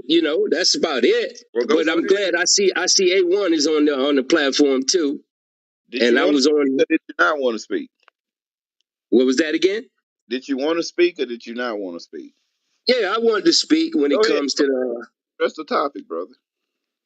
Oh, the topic's about men loving their moms more than their fathers. More than their dad. And I wanted to say that this here, I was one of the ones that, come up when I did. But as far as loving moms, I actually seen mom's two colors. So I mean, not to be speaking bad about it because she deceased now, and Pop's deceased also as well. But yeah, I seen mom's two colors, but that still didn't make me to hate moms. Still love moms. But like I said, I indulged in it. I seen it. She didn't hide nothing. Well, she had tried to hide, but she couldn't hide it from me, and it actually reared its face. But as far as the women doing what they do, that happened to me as was coming up, 18, having a kid, and I had a baby mama that kept me away from my son. Being that I didn't want to talk to her anymore, left her alone. But if she couldn't go or she couldn't be around, I could not take my son. So that comes up in that spot right there when it comes up, But I left that alone, and being that I did leave it alone, she tried many years of trying to come back and everything, but I left it alone. And right now, today, I got that same son that won't even talk. He only talked when he needed money. But after that, I get nothing from him. Nothing from him, no hear from him. But my moms did tell me, that same moms that I witnessed things that she done. I witnessed the stuff that she did. She was just one that told me, said, if he's not going to say anything or he's not going to speak, leave him alone. She said, either he come around or he won't. So I left him alone. But yeah, women do what they do, but they understand when kids are being raised by single parents, they go through enough, and they pick up that same spirit of that woman. And then that's why they end up treating the dads like they do, because they think the dad is out of their life because he don't want to be there. A lot of times he want to be there, and the mama just won't let him. So I just wanted to speak on that right there. Yep, you're right. That the bitter mama, that son get that same spirit on him that she got on her, and I had that resentment toward his father, that displaced resentment. He don't even know why. He just got that spirit from his mama. That's heavy. That's right.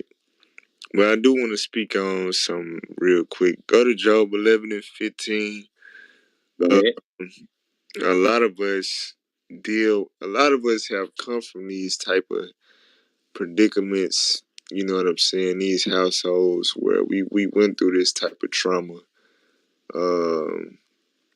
And we gotta, with our job, once we learn this truth, we learn the word of God, which is able to overcome and conquer all things. We gotta be able to break these generational curses. All right, read that real quick. The book of Job, chapter 11 and verse 15. For then shalt thou lift up thy face You without shall spot. lift up your face without spite. Because a lot of our people, you know what I'm saying, growing up, they had, many flaws, many secrets, sins, skeletons in the closet, whatever. But us, once we learn this Bible, we supposed to lift up our face without spite, without iniquity. Go ahead. Yea, thou shalt be steadfast, and shalt not fear, And shall not fear. Go ahead. because thou shalt forget thy misery. This is how we gon' lift up our face without spite and be able to serve the Lord without fear and overcome these generational curses. We got to do what? Read 16 again. Verse 16. Because thou shalt forget thy misery, Read. and remember it as waters that pass away. So we got to forget our misery, right? Our miserable upbringing, the stuff that, you know what I'm saying, could put spirits of bitterness and grudges on us and stuff. Man, we got to let that go so we can become greater, so we can conquer that. You understand? 1 Corinthians 10:13 say, Lord, all of this is coming to man. It ain't more on you than what you could bear. You overcame it and made it through for a reason. You understand? So we cannot continue to let this trauma affect us to the point where, it's still plaguing us as a people generationally. We got to break these generational curses. We got to overcome this black community PTSD from how we was raised. For real. That's what the scriptures say. Yeah. Yeah, but I got to say, I got to give all praise to the Most High because He never made me to hold grudges, though.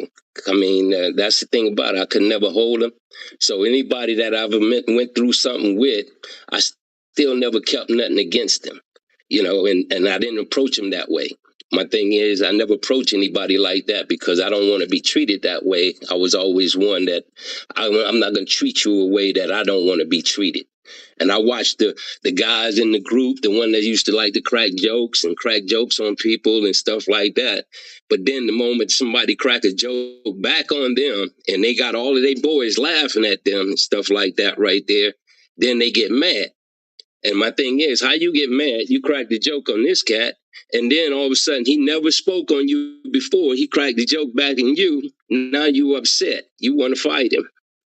So, I've always watched stuff like that, but I've never had the spirit of being wanting to hold grudge or keep something on me to keep me from doing what I need to do.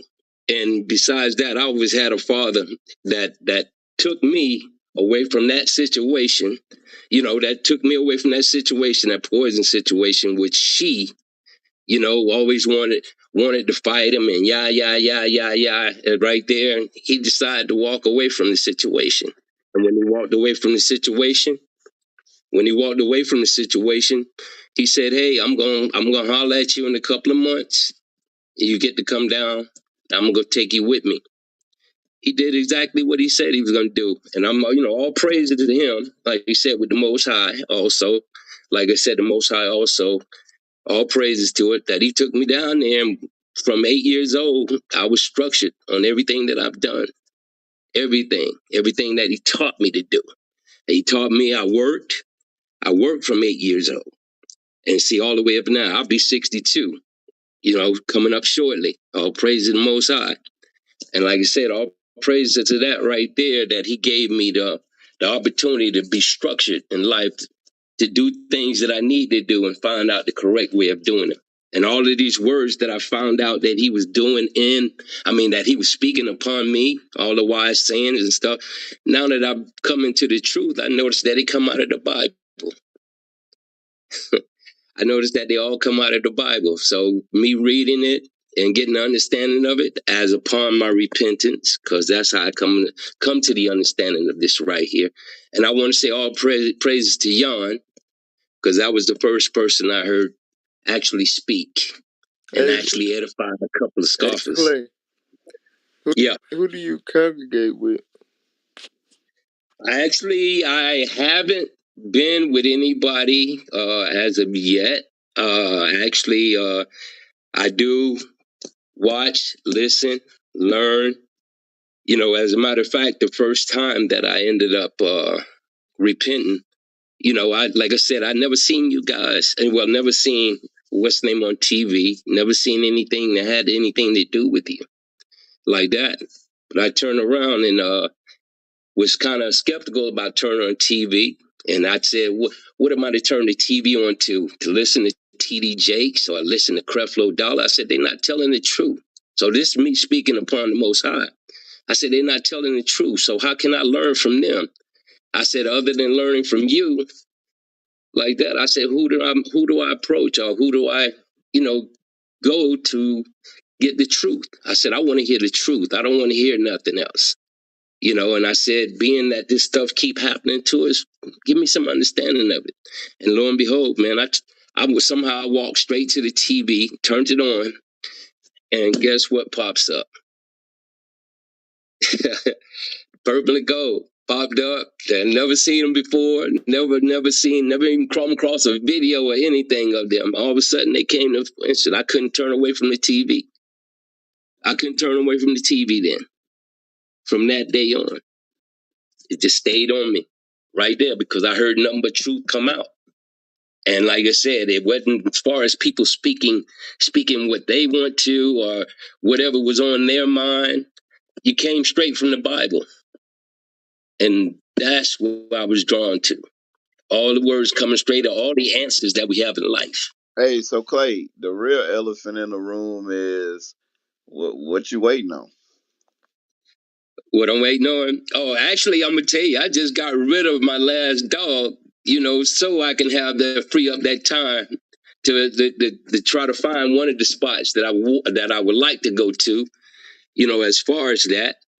And I got it. I'm not contemplating on it. And I'm not trying to hold back on it. I'm trying to decide what I'm gonna do. I'm making some moves to get things straight here, at the house like that before I decide to make a move to go to one of the congregations and Hey, kind of like sit down. Go Christ ahead. come back tomorrow. Huh? You better hope Christ don't return tomorrow. Well, I understand that part, and I understand that everything that I've been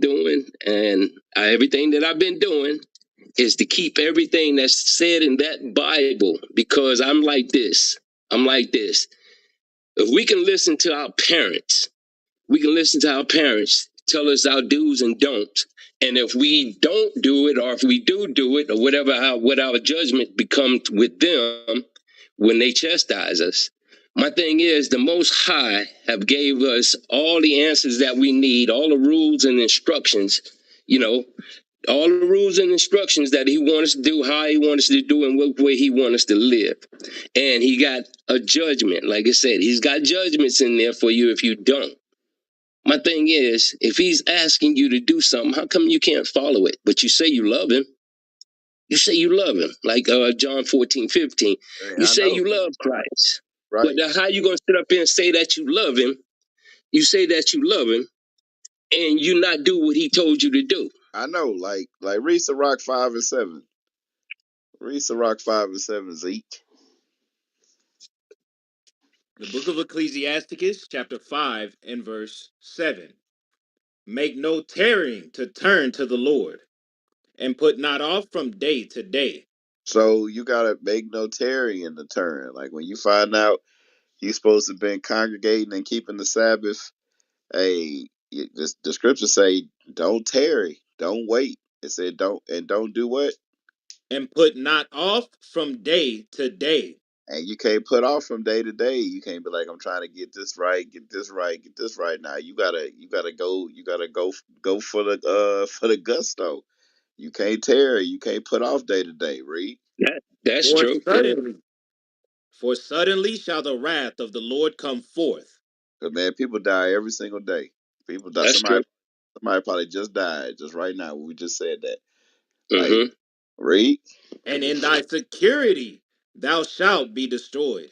Because a lot of us still think we got a lot of time. We think that, well, I got this thing, but I got to do this, I can do that, and I'll be straight. But the scriptures say, you put off day to day, suddenly um, shall the wrath of the Lord come forth. Read, And in thy security thou shalt be destroyed, read, and perish in the day of vengeance. and perish in the day of vengeance. So a lot of times we live under the word of like mercy. We got mercy. Jump up to verse 6. Ecclesiasticus chapter 5 and verse 6. And say not, his mercy is great. And the scripture says, but don't be saying his mercy great. Read. He will be pacified for the multitude of my sins. And we can't say that he gonna be okay and deal with the multitude of my sins. Read. For mercy and wrath come from him, Go ahead. and his indignation resteth upon sinners. The sinners, and sin is when you transgress the law. So when you're not keeping the Sabbath the right way, you in the midst of sin. So we got to make sure that we. And then the thing is, when we know better, Hebrews 10:26. When we know better, we definitely gotta do better, and we can't wait to do better. Read that, Hebrews 10:26. Hebrews chapter 10 verse 26. For if we sin willfully, Willfully, meaning that you're supposed to be keeping the Sabbath, you're supposed to congregate, but like you willfully don't do it. Read. after that we have received the knowledge of the truth, there remaineth no more sacrifices for sins. It ain't no more sacrifice for sin. Christ ain't died on the cross for you when you in presumptuous or willful sin. Read. Verse 27.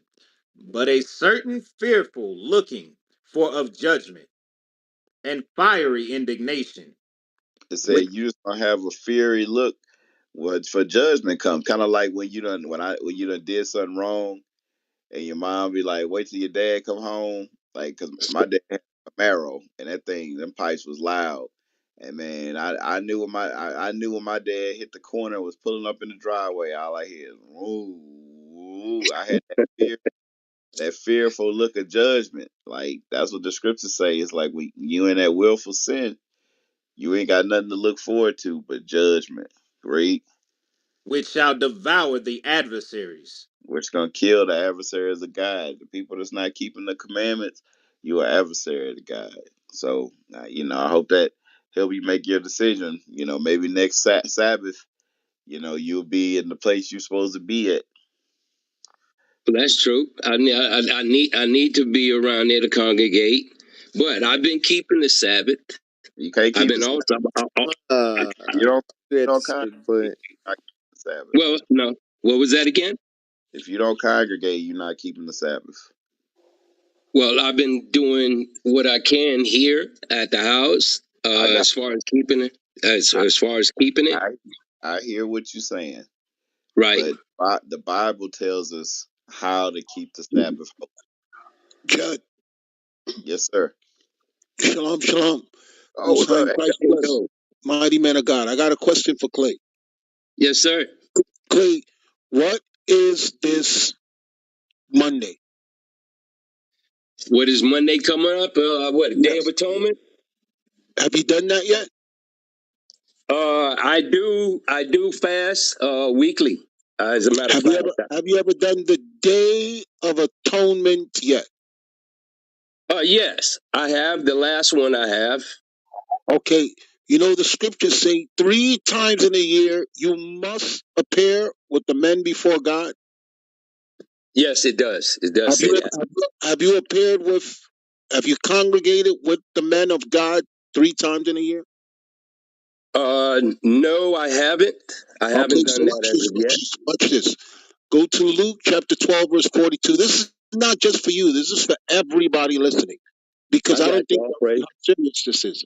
Luke 12, verse 42, read that. The book of Luke, chapter 12 and verse 42. And the Lord said, Who You're in, then? you're in Luke. Yes, I'm sorry. I'm sorry. Yes, sir. He's going to ask a question. He's going to ask a question. Go ahead. Luke, chapter 12 and verse 42. And the Lord said, Who then is that faithful and wise steward, whom his Lord shall make ruler over his household, to give them their portion of meat in due season?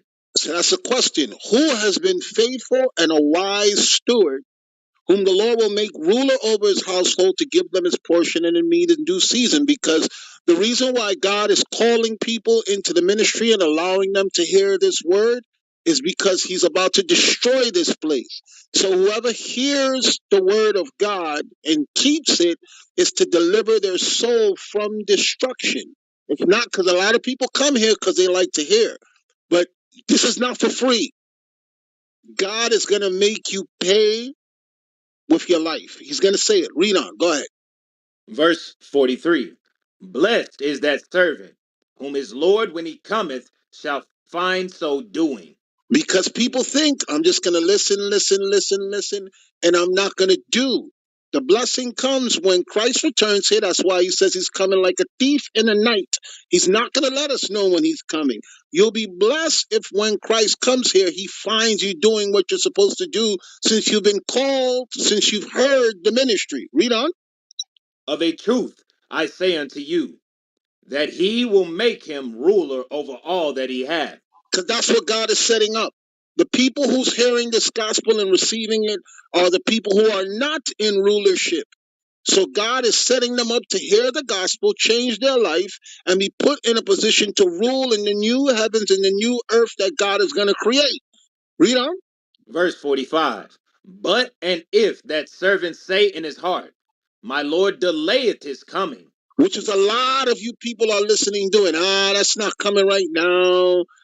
Just keep listening to them. Let me make sure I catch this class. I got my favorite. I like this one. I like that one. But I don't think it's coming right now. Because the people who think it's coming right now, as soon as they hear us, they're like, I need to get in where I fit in.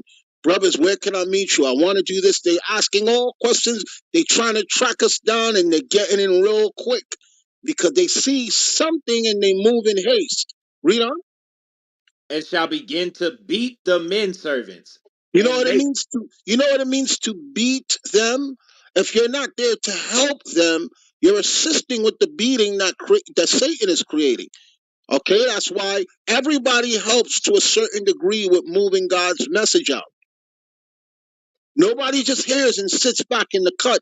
That's why Christ gives a parable about the wise steward. He gives a parable about the person who got his talent and he hid it. He did nothing with it. He just sat there chilling. Read on. and shall begin to beat the men servants and maidens, and to eat and drink, and to be drunken. Meaning you're still living a life with the people who are drunk in this world. You're eating at the Lord's table and the table of Satan. As it says in you can't eat at the table of the Lord's and the table of the devil. Read on. The Lord of that servant will come in a day when he looketh not for him, When you're not expecting it, you're not expecting, you're caught off guard because you got one foot in the truth, another foot in the world. And you seeing that we're at war, and you seeing that we getting our ass kicked, and you're staying on the sideline. And a lot of people like to do that. They'll never miss a class. They'll tell you who their favorites are. They listen to everything. They got books full of notes, but they won't come in and help with the men and the women that are at war in the battle. And they'll watch them getting their ass kicked, and they'll stay on the sideline. But they'll tell you, I never miss a class. I know all the teachers. I know everybody. Read on. and at an hour when he is not where, And Christ is aware that people think that way. Christ is aware that there's some people chilling on the sideline. Read on. and will cut him in sunder, So he's going to separate you. Read on. and will appoint him his portion with the unbelievers. He's going to say, I don't care what you know. I don't care who you listen to. I don't care what you've been doing by yourself. I'm going to put you with the unbelievers. Watch this. It's going to get better. Read on. And that servant which knew his Lord's will. That's a lot of you. You come here, I know who I am. I know I'm an Israelite. I know what that Bible says. Okay, I know I'm supposed to fellowship. I know I'm supposed to do this. Everything we tell y'all, I know it, I know it, I know it, I know it. Read on. And prepared not himself. But you did not prepare yourself to get in the battle and help your nation fight. Read on. Neither did according to his will shall be. Because the will of the Father is to make yourself known to your brethren. Okay, just like the fast is coming up. When you read that, it says that we're supposed to deal bread to get that real quick. We're gonna come back here. Isaiah chapter 58, where it says, "Is this not the fast that I've chosen?" That's why I asked, do you know what Monday is? What's coming up? The book of Isaiah, chapter 58, and verse 3. Wherefore have we fasted, say they, and thou seest not? Wherefore have we afflicted our soul, and thou takest no knowledge? Behold, in the day of your fast you find pleasure, and exact all your labors. Behold, ye fast for strife and debate, and Because to, you have some people that fast, but they don't do it according to the way God wants. God is going to make it clear how He wants the fast done. Read on. and to smite with the fist of wickedness. Ye shall not fast as ye do this day, to make your voice to be heard on high. Is it such a fast that I have chosen, a day for a man to afflict his soul? Is it to bow down his head as a bulrush, and to spread sackcloth and ashes under him? Wilt thou call this a fast, and an acceptable day to the Lord? Is Now not he's going to explain. Now he's going to explain the way that you're supposed to fast this Monday coming up. Read on. is not this the fast that I have chosen, to loose the bands of wickedness, to undo the heavy burdens, and to let the oppressed go free, and that ye break every yoke? Is it not to deal thy bread to the hungry, and that thou bring the poor that are cast out to thy house? When thou seest the naked, that thou cover him, and that thou hide not thyself thine own. So how can you help your people if you're in hiding in your house? Is what he's saying. Read it again. Yes, sir. Verse 7. Is it not to deal thy bread to the hungry, and that thou bring the poor that are cast out to thy house? When thou seest the naked, that thou cover him, and that thou hide not thyself from thine own flesh? Because a lot of people like to listen to us, but they will hide themselves from us. Now let's go back to where we was. Let's sum it up. Let's show you that Christ is saying the same thing. That Christ don't like that. Go back to where we was. Yes, sir. The book of Luke, chapter 12, and verse 47. And that servant which knew his Lord's will, and prepared not himself. Because everybody got excuses. Everybody, I'm doing this. I'm waiting for that. I'm waiting for this. I'm doing this. I've been watching you for 4 years. I've been watching for 5 years, 8 years. I watched your march. Ooh, that was a beautiful march. You guys, oh, you look great. But you never show your face. Read on. Neither did according to his will, shall be beaten with many stripes. Christ said, I'm going to put my foot in your behind. Read on. But he that knew not, and did commit things worthy of stripes, shall be beaten with few stripes. He said this. That's why there's another scripture that says, it's better you did not know. It's better for you not to have known than to be those people that are saying, oh, I know everything. I know this, I do that, I do this. But you hide your face from your brother. Because what the Lord is doing is he's building a kingdom. And every single person that hears this word, you're going to be responsible. As he's going to say in verse 48, read it again. Luke 12 and 48. But he that knew not, and did commit things worthy of stripes, shall be beaten with few stripes. For unto whomsoever much is given, A lot was given to you, brothers and sisters that come here every night and listen, because you can't get this anyplace else.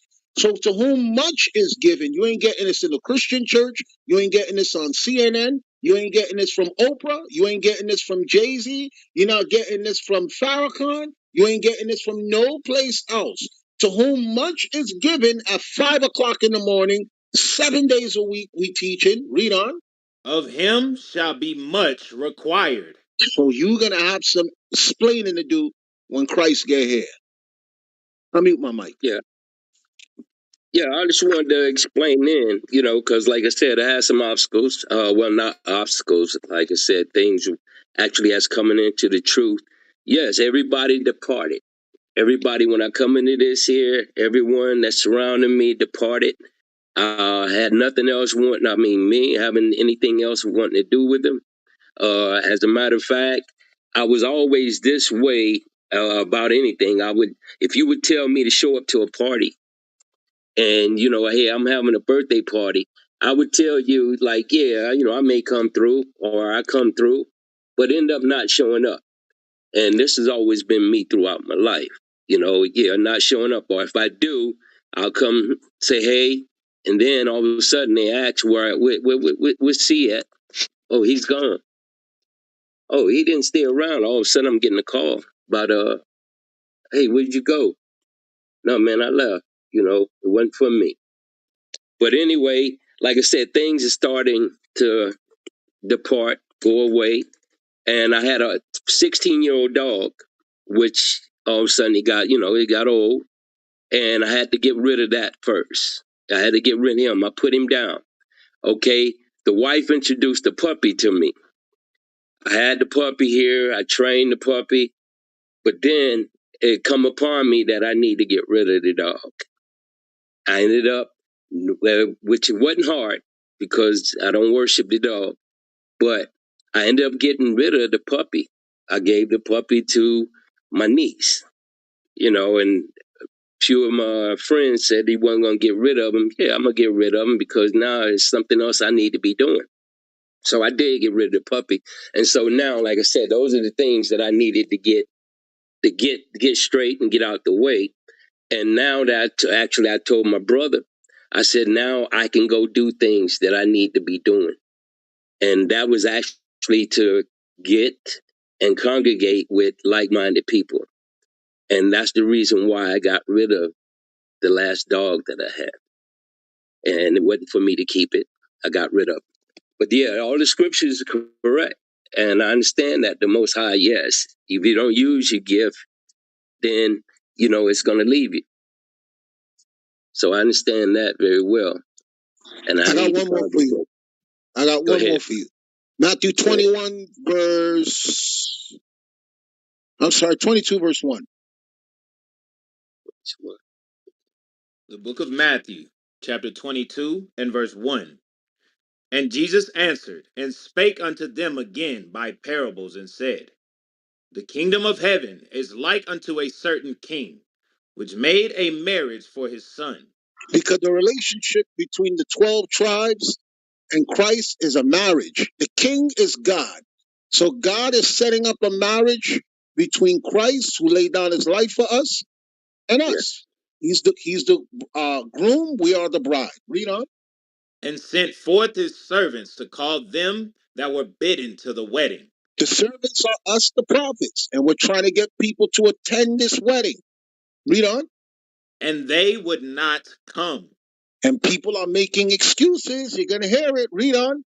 Again, he sent forth other servants, saying, Tell them which are bidden, Behold, I have prepared my dinner. My oxen and my fatlings are killed, and all things are ready. Come unto the marriage. But they made light of it, Which and a went lot of their people way. do. You see this room packed, but these people make light of what we're doing. We're bidding them to the marriage with the word of God. Read on. But they made light of it, and went their ways, one to his farm, another to his merchandise. And the remnant took his servants, and entreated them spitefully, and slew them. That's those people in the chat that y'all was talking about before. They're in the chat talking shit. Okay, you had that dumb black woman saying you're not the Jews and this and this and that. Notice there's rooms right now on Clubhouse with white supremacists saying how much they hate niggas. They won't go in that room and disparage them, but they will come here to tell us we're not who the Bible says we are. That's the crazy thing, because you can find chats, you can find Ku Klux Klan, you can find white supremacists, you can find skinheads openly saying we hate you niggas and we hope you die and we want a race war again. They will not take their time to go in that room and argue them. Here we are taking the word of God to raise people up and let them know God loves them and there's hope. But they will come in here and tell us we ain't shit, especially you black women. Read on. Verse 7. But when the king heard thereof, he was wroth. That's God. God is listening. God listens to every idle word, and he's going to be wroth. Read on. And he sent forth his armies, and His destroyed those, armies are his angels. Read on. and destroyed those murderers, and burnt up their city. Because what's coming in Revelation, fire is coming to this earth. We keep telling y'all a nuclear war is coming. Christ is saying it in a parable, but we're living this right now. Read on. Then saith he to his servants, the wedding is ready, but they which were bidden were not worthy. Because there's going to be people who don't want to partake in this wedding that God is setting up. Read on. Go ye therefore into the highways, and as many as ye shall find, bid to the marriage. That's why we don't take anybody serious who comes in the room on a day-to-day basis. I always tell them, look, there's going to be a new day and new people will come in. Most of the people that make up our church are people who heard it one day and they're there the next day. Not the people who've been telling us they've been listening for weeks or years or months. They don't make up our church. That's why our teacher, our bishop always says, don't pay those online people no mind, because that's how they worship online. Read on. So those servants went out into the highways, and gathered together all as many as they found, both bad and good. And the wedding was furnished with guests. Because there's a lot of bad people who the world has rejected. They're going to hear this word, and in one day to the next, they're going to rearrange their whole life. No excuses and come in. And I've seen that with my own eyes. The congregation that we have that's diligent, we pull them out from the lowest place. And they remember the way that they were. And when they heard this word, they changed from one day to the next. No excuses. Read on. Verse 11.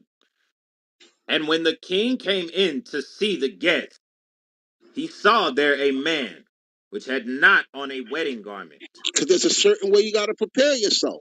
The garment is the word of God. Okay, read on. And he saith unto him, Friend, how comest thou in hither, not having a wedding garment?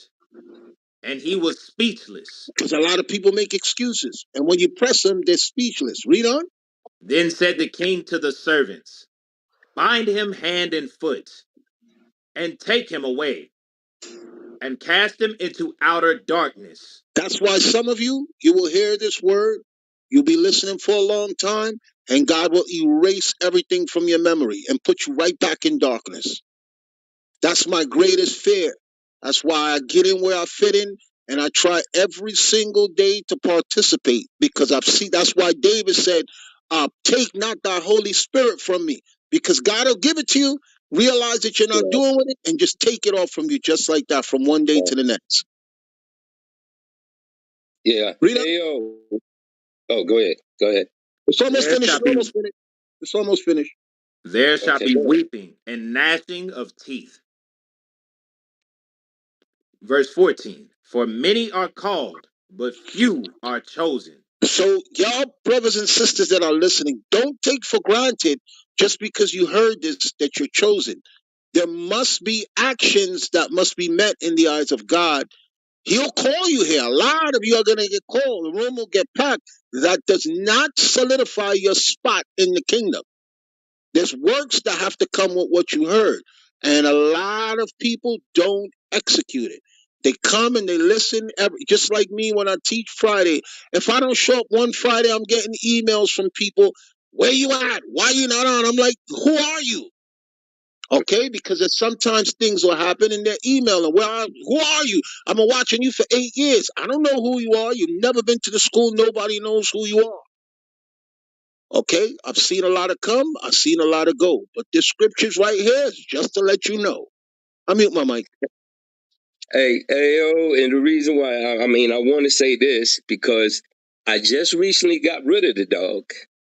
And right after I got rid of the dog, my first time they trying to speak on your platform on Raw. And that was my first time even being on there, even considering answering to anything.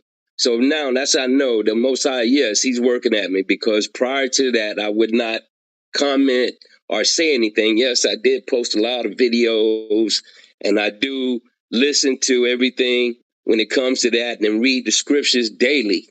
Read them daily. I pick times out throughout the day where I do get into the scriptures. I do read. But like I said, Hey, lately watch this, everything watch been this, happening. watch this, watch this, because I heard you say about how your life has been disrupted. When I first heard this truth, it was 1996. When I first decided to live my life that way, it was around 97. Okay, my woman left me, took my daughter. My mother told me don't come back to our house. My father laughed me to scorn. My brothers and sisters turned against me. They said I was crazy. Mind you, in 97, there was no YouTube, Facebook, social media, nothing. You could not look this up. All they said was you was listening to some niggas in the street and you turned crazy. That was the common the word that was going out about me. This nigga done lost his mind. He was listening to some crazy niggas, because at that time they would be in lower Manhattan, and I would see them in Harlem. I would see them in Wall Street, Times Square, and they was like, "You listening to them niggas?" There was no video for me to show. There was nobody in purple. There was nobody, nothing. That's all it was, and I had to hear that for 8 years. Okay, until finally the internet manifests, and then social media came, and now the people that were ridiculing me, okay, for many, many years, because like I said, I didn't have nobody to call up. There was no flyer, there was no phone number or nothing. And with the whole world, my job, everybody pointing fingers at me, nobody wanted to be around me. So when people tell me now that their life is being disrupted, I don't give a shit. I don't care. I'm not moved by it. I don't care. I don't care. There's nothing you can tell me, because no matter what you can say to me, been there, done that. I buried my mom. I buried my dad. Whatever you could think of. The relationship destroyed, friends laughing at you, family cutting you off, sickness, no money, lost my job. Anything you could think of, I've been through it. So a lot of times people mistake my passion uh, and my survival in this truth. Oh, this guy is just mean. But I'm living proof that there's a God, because of how long I've been doing this, and the nigga that I used to be and the man that I am now. I mute my mic. Hey, yo, got a question for you. What did I say that make you think that things has been interrupted? As far as that, that I had Say that some. again. Say that again. I said, what is it that I said that make you think that something has been interrupted, or something has placed in between whatever I'm going through? Because actually, I'm not going through anything. I've always been this individual ever since leaving, even Brooklyn as a kid growing up. I've always been that person that always sat back and looked and observed and made sure. Here's the thing. Here's what you said. Here's what you said. The Bible says that when you hear these scriptures, you've been born again. So when people start telling me how they always been, you have not been born again. There's a lot of stuff that I used to do that I felt comfortable doing before I heard the word. But once that new man was created, I had to change. I had to kill that old man. And the Bible is repetitious about that. Paul Right. says, I die daily. So you can't say, I was always that dude that would just disappear. They'd be like, yo, where you at? Where you at? No, you can't do that no more. You're still that old man. You're using that old man not to become born again. And that's dangerous because Satan likes that old man. So Satan is going to keep bringing him back. Satan is going to keep reminding you. Satan is going to keep making you reminisce about that old man. And Well, God don't like actually, that old man. I understand what you're saying as far as that. But as far as me going back to any of that old stuff, what I'm saying is those things relinquish me from that because I've never been part of it really. And I kind of wonder why I had that spirit on me, why I wasn't really part of whatever you're doing, because the parties, the celebration of holidays, as like I said, as a kid, I never been into any of that stuff. When the wife used to say, "What do you want for Christmas? What do you want for your birthday?" I don't want anything, and that's what used to come out of my mouth. I don't want anything, and my thing is, they have a birthday party. I'm not celebrating that. I'm there, but spiritually, I'm not there. Especially when it was dealing with the kids. Christmas, like I said, I've never been really indulged in celebrating any of that stuff, and I'm saying this has been with me as a kid. I've never gotten along with any of that stuff. And I wonder why that has been on my spirit. But now I know why it's been on my spirit. That the fact is I never really indulged in anything that they've done out there. Now, I've dipped and dabbled in sinful things as far as fornication and stuff like that, or having babies early, having sex with a young lady before I was. I mean, I was supposed to because I was supposed to marry her like Clay, that prior to. here. Go ahead.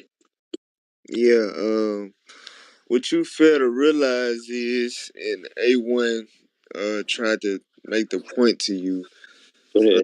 scriptures say, when you come into this truth, you gotta humble yourself as a little child, and you begin scriptures and correction and direction on what to Right. do, and you will take it and say, but, and then give this whole spiel about how you're still righteous in your own way.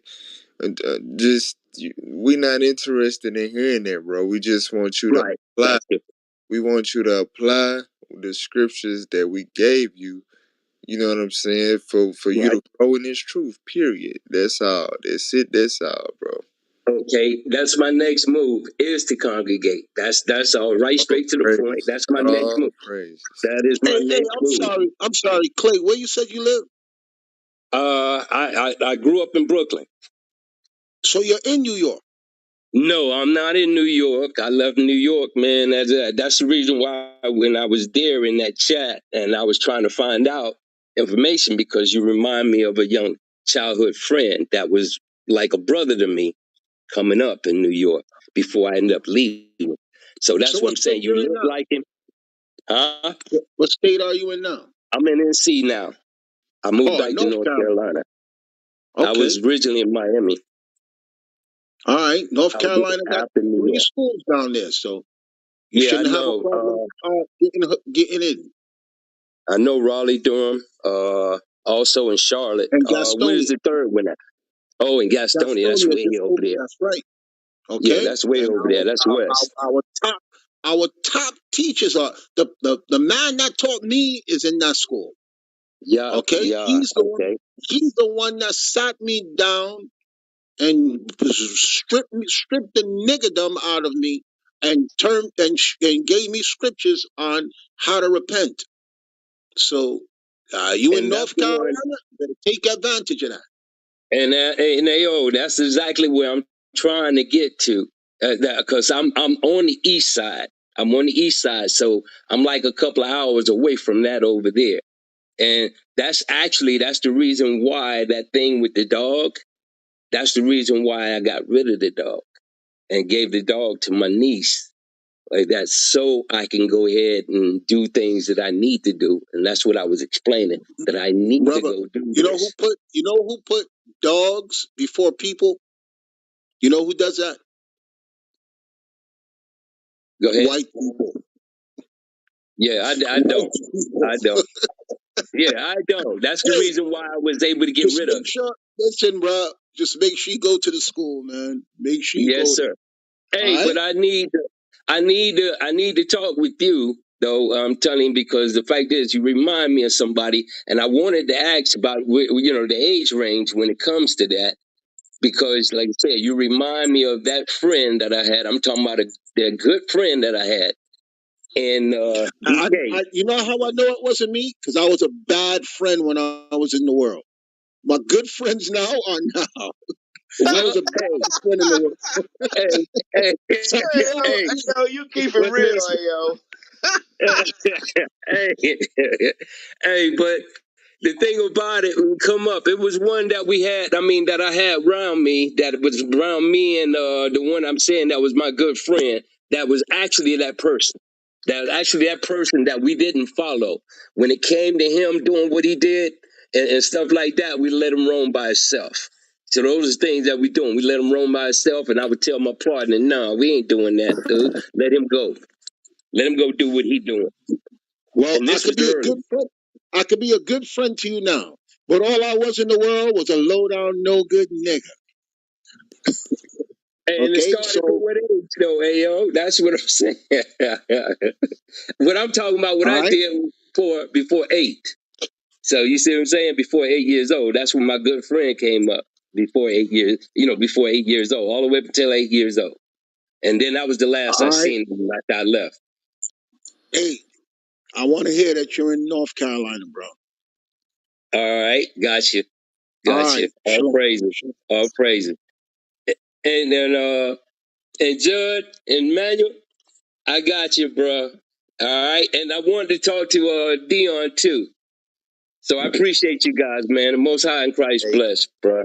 I'm muted. All you can talk praises. to us. You talk to us face to face. You said, will I talk to y'all face to face? I said, when you come to the school, you can talk to us face to face. Oh, definitely, definitely. Got you. I got you. Most High in Christ blessed, and that's what I will do. Like I said, I've made steps to go ahead and do those things that I need to do in the school that I need to show up at or I need to go to, and I'll make provision to go. All All right. praises. So they're gonna see you Saturday, right? Okay, being there to see me Saturday, you know what? All praise. I probably will go. Not probably will. I'm gonna make it my business to go Saturday. All right. I'm gonna make it my business to go Saturday. I'm finna not arrange that. I'm finna go ahead and start going through the things I need to get straight here at the house and like that yard cut. And yeah, Man, hey, hey, man, what's look. Come on, up? man. Hit the Yeah, yard. but hey, don't, Man, hey, but look, don't. no, Go ahead. no, no. Wake up Go in the ahead. morning, get in your car, and drive to the school. Ain't nothing about no yard cut. Hey, No, no, no. I'm not gonna Christ do told them, that. look, Christ told them, he said, hey, they threw their nets and followed Christ. That's what they That's did. Middle of working, they said, we out. We following Christ, man. Look, don't worry about all that stuff, man. Go to the school. You know, No, I'm gonna, like I hey, said, I'm gonna make been, provisions to go to school. I'm gonna you've been definitely do that. you've been listening for a year. For a year. Like, you know how mad I am that when I found out the truth that this woo. had been going on before I knew about it, I was like, wait a minute. I was like, so Right. wait, this been going on for this long? I was pissed. Like, when I first watched our first video, I stayed up all night until the next day and I had to go to work and I couldn't stop. As soon as I got off work, I came home and I just was looking at it and then I saw a number and I called. I spoke to a brother in Memphis. I couldn't understand nothing he was saying. But I got and look, I was an hour and a half away from Memphis. I got after I was working on the Sabbath when I got off at noon. Soon as I got off, I drove straight to Memphis, and I've been there ever since. Like, I couldn't wait, man. I look, hey, y'all. Some people y'all playing with this thing, man. You got an Yeah. opportunity. I'm just saying. Look, just go get if you got a car. Get in your car, drive to the school on Saturday morning. Make the phone call. Find out exactly what time people, they start. Congregate. Yeah. Get Got you. get in the car and go. That's it. There ain't nothing to worry. What you waiting on? I don't mute my mic. Yeah. I'm not. Like I said, I prepared myself because, like I said, I had to get rid of the dog, which was given to me by my wife. Oh, And praise. Put my that, Oh thing man, was to get put rid that of him because it was holding me up. put bro. that dog in a cage No, and he's gone. some He's food. gone already, Judge. Put He's some gone, food in man. there, man. Manuel. Dog be all right. He'll be all right. Dog Oh, be No, all he's gone. I got rid of him. I right. got That rid dog of gonna him be all so right. I can do what I need to do. I oh, got rid praise of him. to the You Lord. still Yes, ain't sir. all right. What you say, Judge? What you go ahead, man. I mean, you got rid of the dog. You still ain't congregating now. No, I'm saying I'm gonna make it my business to congregate this Saturday. This Saturday, but like I said, that's preparation. This here happened within 2 weeks. That it happens. They came and got him, and now I made my call to, like I said, as far as speaking on a platform. Well, not a platform, but in the chat on AO. That's when now I'm starting to speak out, and now I came on this platform. So being that I come on this platform and actually to speak, now this is because I wasn't doing this before. And now after I got rid of the dog, all of a sudden there's things that I need to do. And this is things that I need to do. So now, like you said, to show up now and to congregate with like-minded people. Yes, I have that. I have that in order this Saturday. And like you said, I will show up and congregate with them. Oh, But praise. not only that, I wanted to speak on me repenting. Like I said, instead of asking for forgiveness, because I've been shadowed with water, earlier years, and that didn't do nothing. I ended up going right back to some of the same stuff that Right, I did. right. But then when he removed it this time, when he removed it, I left it alone. And I've been years without doing it. And then, like I said, upon stuff that's happening, and this is what I can't understand about people. Don't you have any questions about what's happening to us in the world? Clay, A certain group of people. Clay, you gotta. Don't worry about nobody else right now but yourself, bro. No, what I was trying to explain with that No, about we know, other people. No. we know exactly what you're getting at. We know, we say the same thing, but it ain't about them. Oh, but how you cannot want to have Yep, understanding of why it's happening. how you? Yep, yep, Yeah, yes, that's sir. all. That's Clay, all. Clay, come to the Sabbath. Got to. Lord, Hey, hey, righteousness. let me Go ahead. explain I'll one mute more. my Let me mic. explain one more thing to Clay. A lot of times, people are listening and they're waiting for the right time to come in. They're waiting for everything to be in place. And as long as I've been doing this, there's never a Mhm. perfect time. There's always an issue. Something Right. is always wrong. Nothing has gotten better for me since I've come in the truth. Nothing. Okay, the only thing that has gotten better for me is I'm a more efficient fighter. But as far as finances and relationships and things changing, no, because Satan just turns up the heat. Okay, he's only going to make it more difficult. Go to Right. Mark chapter 4:15. Watch this, Mark 4:15, real quick. I want to show you two scriptures. Hmm. The book of Mark, chapter 4 and verse 15. And these are they by the wayside, where the word is sown. But when they have heard, Satan cometh immediately and taketh away the word that was sown in their hearts. That's why you keep making excuses. Satan knows who belongs to God. Yes. I'll pray you. Yes, that's true. Go ahead. Okay, now one more. Revelations 12, verse 17. The book of Revelation, chapter 12 and verse 17. And the dragon was wroth with the woman The woman is the Israelites. And Satan Mhm. don't like that the woman is waking up. The 12 tribes of Israel is God's wife. Read on.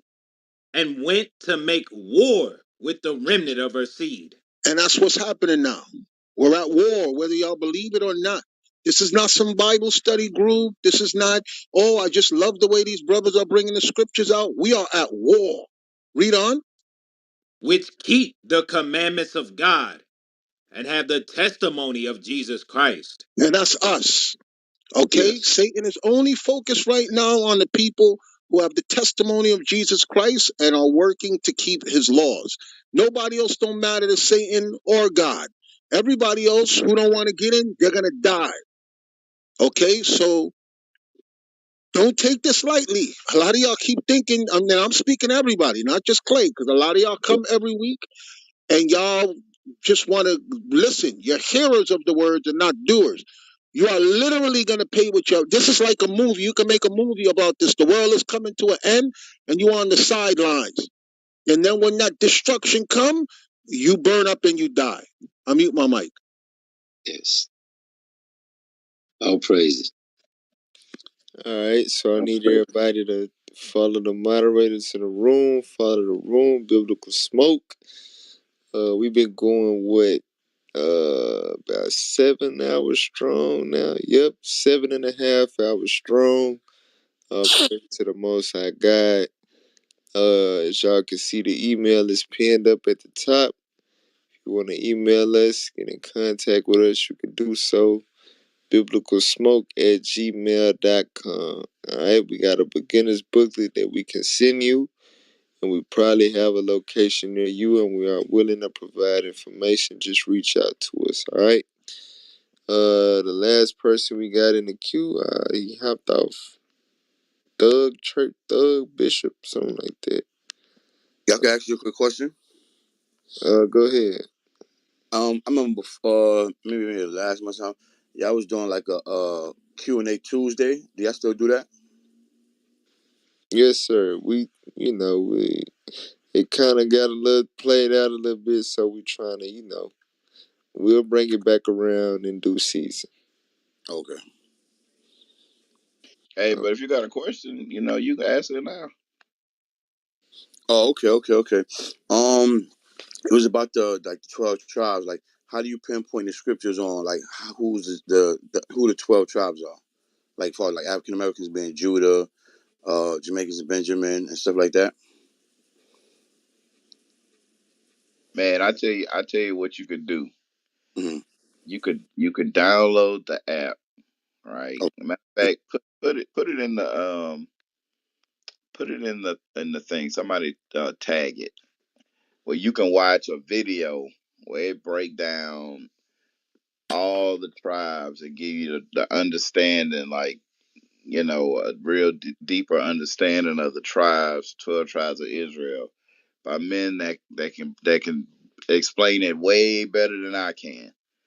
okay. Hold on, let's see. We're about to put it up there right now. I think somebody gonna put it up there. All right.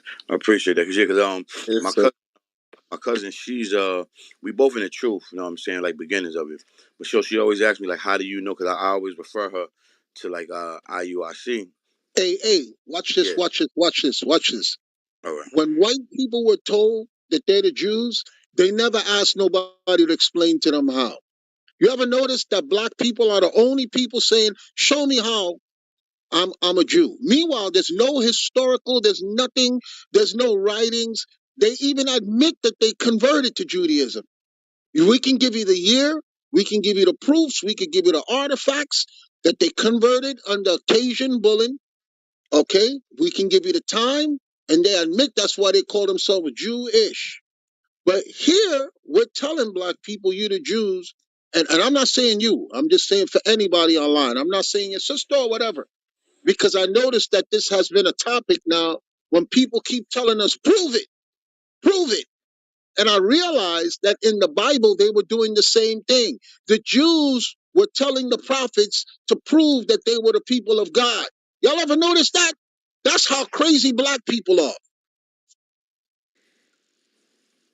Even with being chosen by God, they wanted proof of God's existence and proof that they were the people of God. So even if you show, and the point that I'm making is this, I'm going to wrap it up. Even if you can show them a DNA test and everything that they're the Israelites, it's still not going to matter.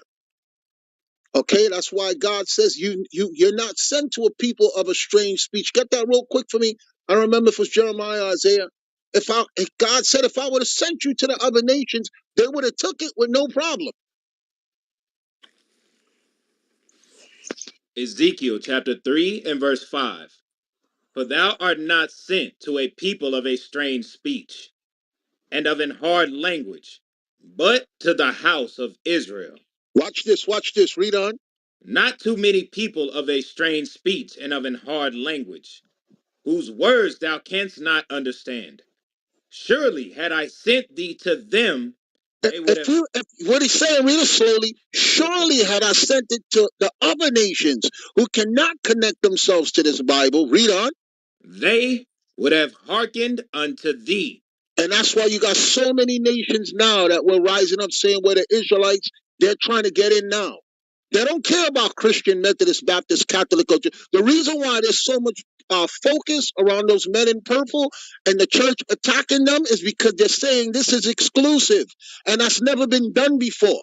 Before it was all inclusive. You could be Methodist, Baptist, Catholic, Jehovah's Witness, Seventh-day Adventist, Protestant, Lutheran. It was fine. Now that you got a group of men rising up saying that this is exclusive for one group of people, now everybody trying to get it. And that's what God is saying now. Except the people who is for. The people who is for is like, I want proof. I want you to show me. To hell with your chart. To hell with your saying. I don't care about none of that stuff. I want concrete proof. And that's not how the Bible works. I mute my mic. Hey, well, what scripture was that? Cause I want to write that one down. Ezekiel 3, 5, and 6. 3, 5, and 6. Okay, I appreciate that. Cause what I would usually go like when we talk, I would go to the Genesis with when it was Jacob and he was giving a prophecy for his sons and kind of do a matchup there. But you know, some people listen, but like you said, some people just don't want to listen to it. You know what I mean? But I definitely agree with you. And watch this, watch this. There's a book called The 13th Tribe by Arthur Koestler, a white Jewish man who he went into the records of antiquities and he did the research and he checked the Bible and he looked at the growth of the Europeans calling themselves Jewish. And he said, listen, there's no way that white people could be the real Jews. The man mysteriously died. There's a whole book on it. And there's a lot of white people that tell you, according to the Bible, according to history, according to the church, according to Christ, there's no way that white people could be the real Jew. There's more information disavowing the white people as Jews than there are stating for black people not to be Jews. But still, black people will fight harder to give over their nationality than to say, you know what? This fits us. That's why everything is by faith. Okay, that's why when you read in the New Testament, it's faith to believe in the Son of God. It's faith to believe that he rose from the dead. It's faith to believe that he loves you. It's faith to believe that God is working with you because God gave all the evidence. He did all the miracles, and black people gave him the hardest time. I mute my mic. Hey, Emmanuel and AO, I got a question to ask. Go ahead. Hey, so you consider that the first thing once you find out that the fact is that you come into the truth, the best thing for them to do to start off with is try to find people that they can congregate with so they can start learning the things that they need to do. Yes, That's because what the that's what's going to emphasis on. strengthen you. That's Well, what's going to strengthen you. That's what's going to solidify you. If you don't have somebody around you that's like-minded, Satan is going to pull you out. It's you against the world.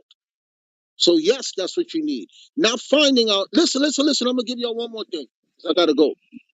Okay. Even if I was not an Israelite, let's say I found out I'm not an Israelite, I will Mm-hmm. never, ever stop trying to connect myself to God. Because the only thing for you is death if you're not following God. Whether you are an Israelite or whether you're not an Israelite. The only thing for you that awaits you in the world is death. Let me make that clear to you. If you are an Israelite and you turn your back on God, you're going to die. If you're a heathen and you turn your back on God, you're going to die. So even if I found out that I was not an Israelite, okay, somehow some documents come up, whatever, you're not who you say you are, I'm still not going to stop serving God. I mute my mic. Right. Like it said, Luke 13:5, 13:3. Yeah, got that.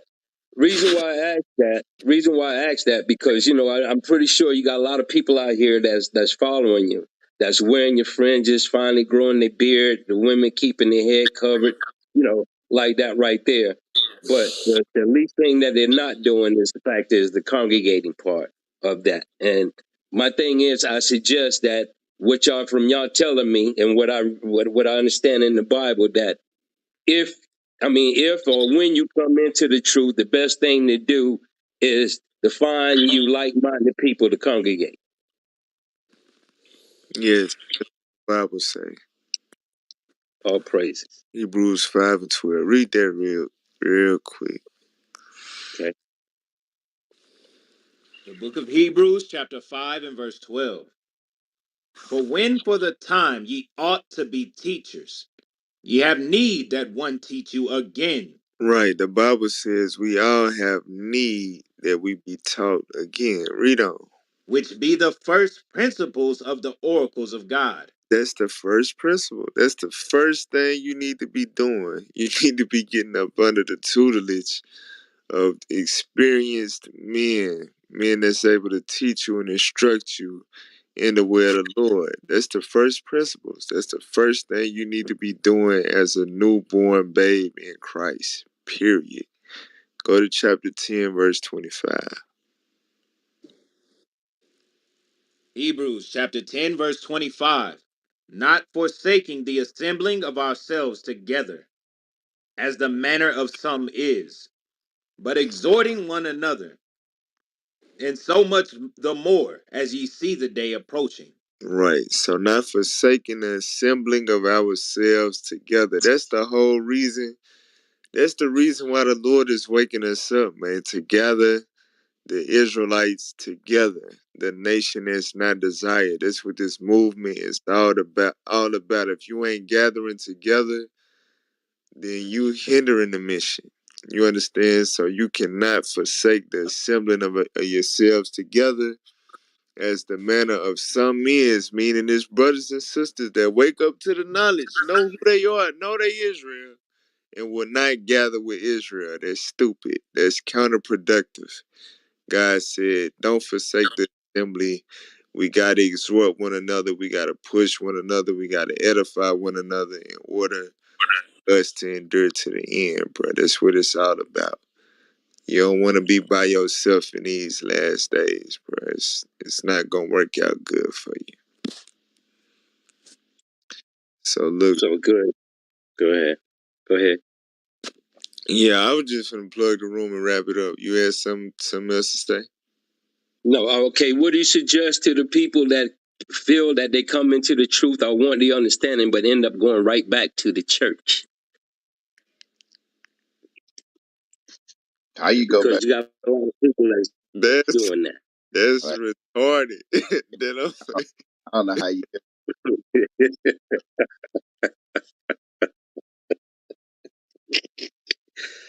All right. All praises, man. I'll mute.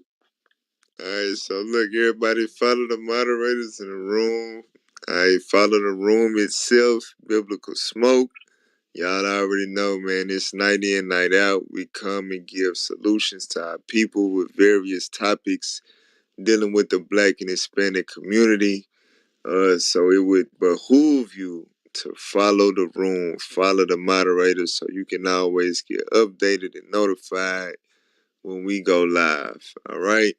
Also, once again, we got our email, biblicalsmoke@gmail.com. You want to get in contact with us, that's how you do it. All right. Hit us up via email at biblicalsmoke@gmail.com.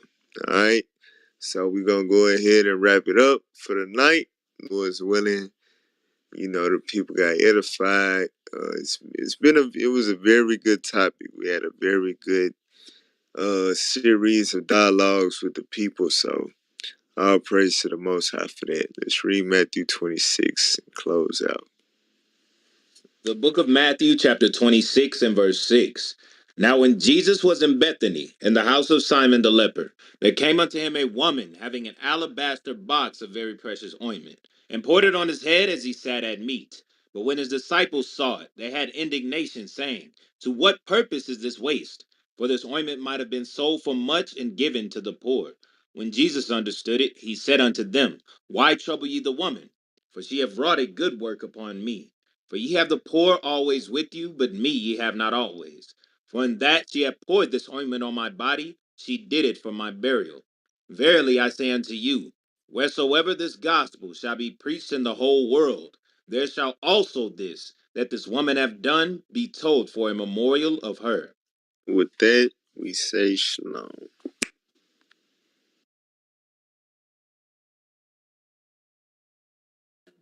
Shalom.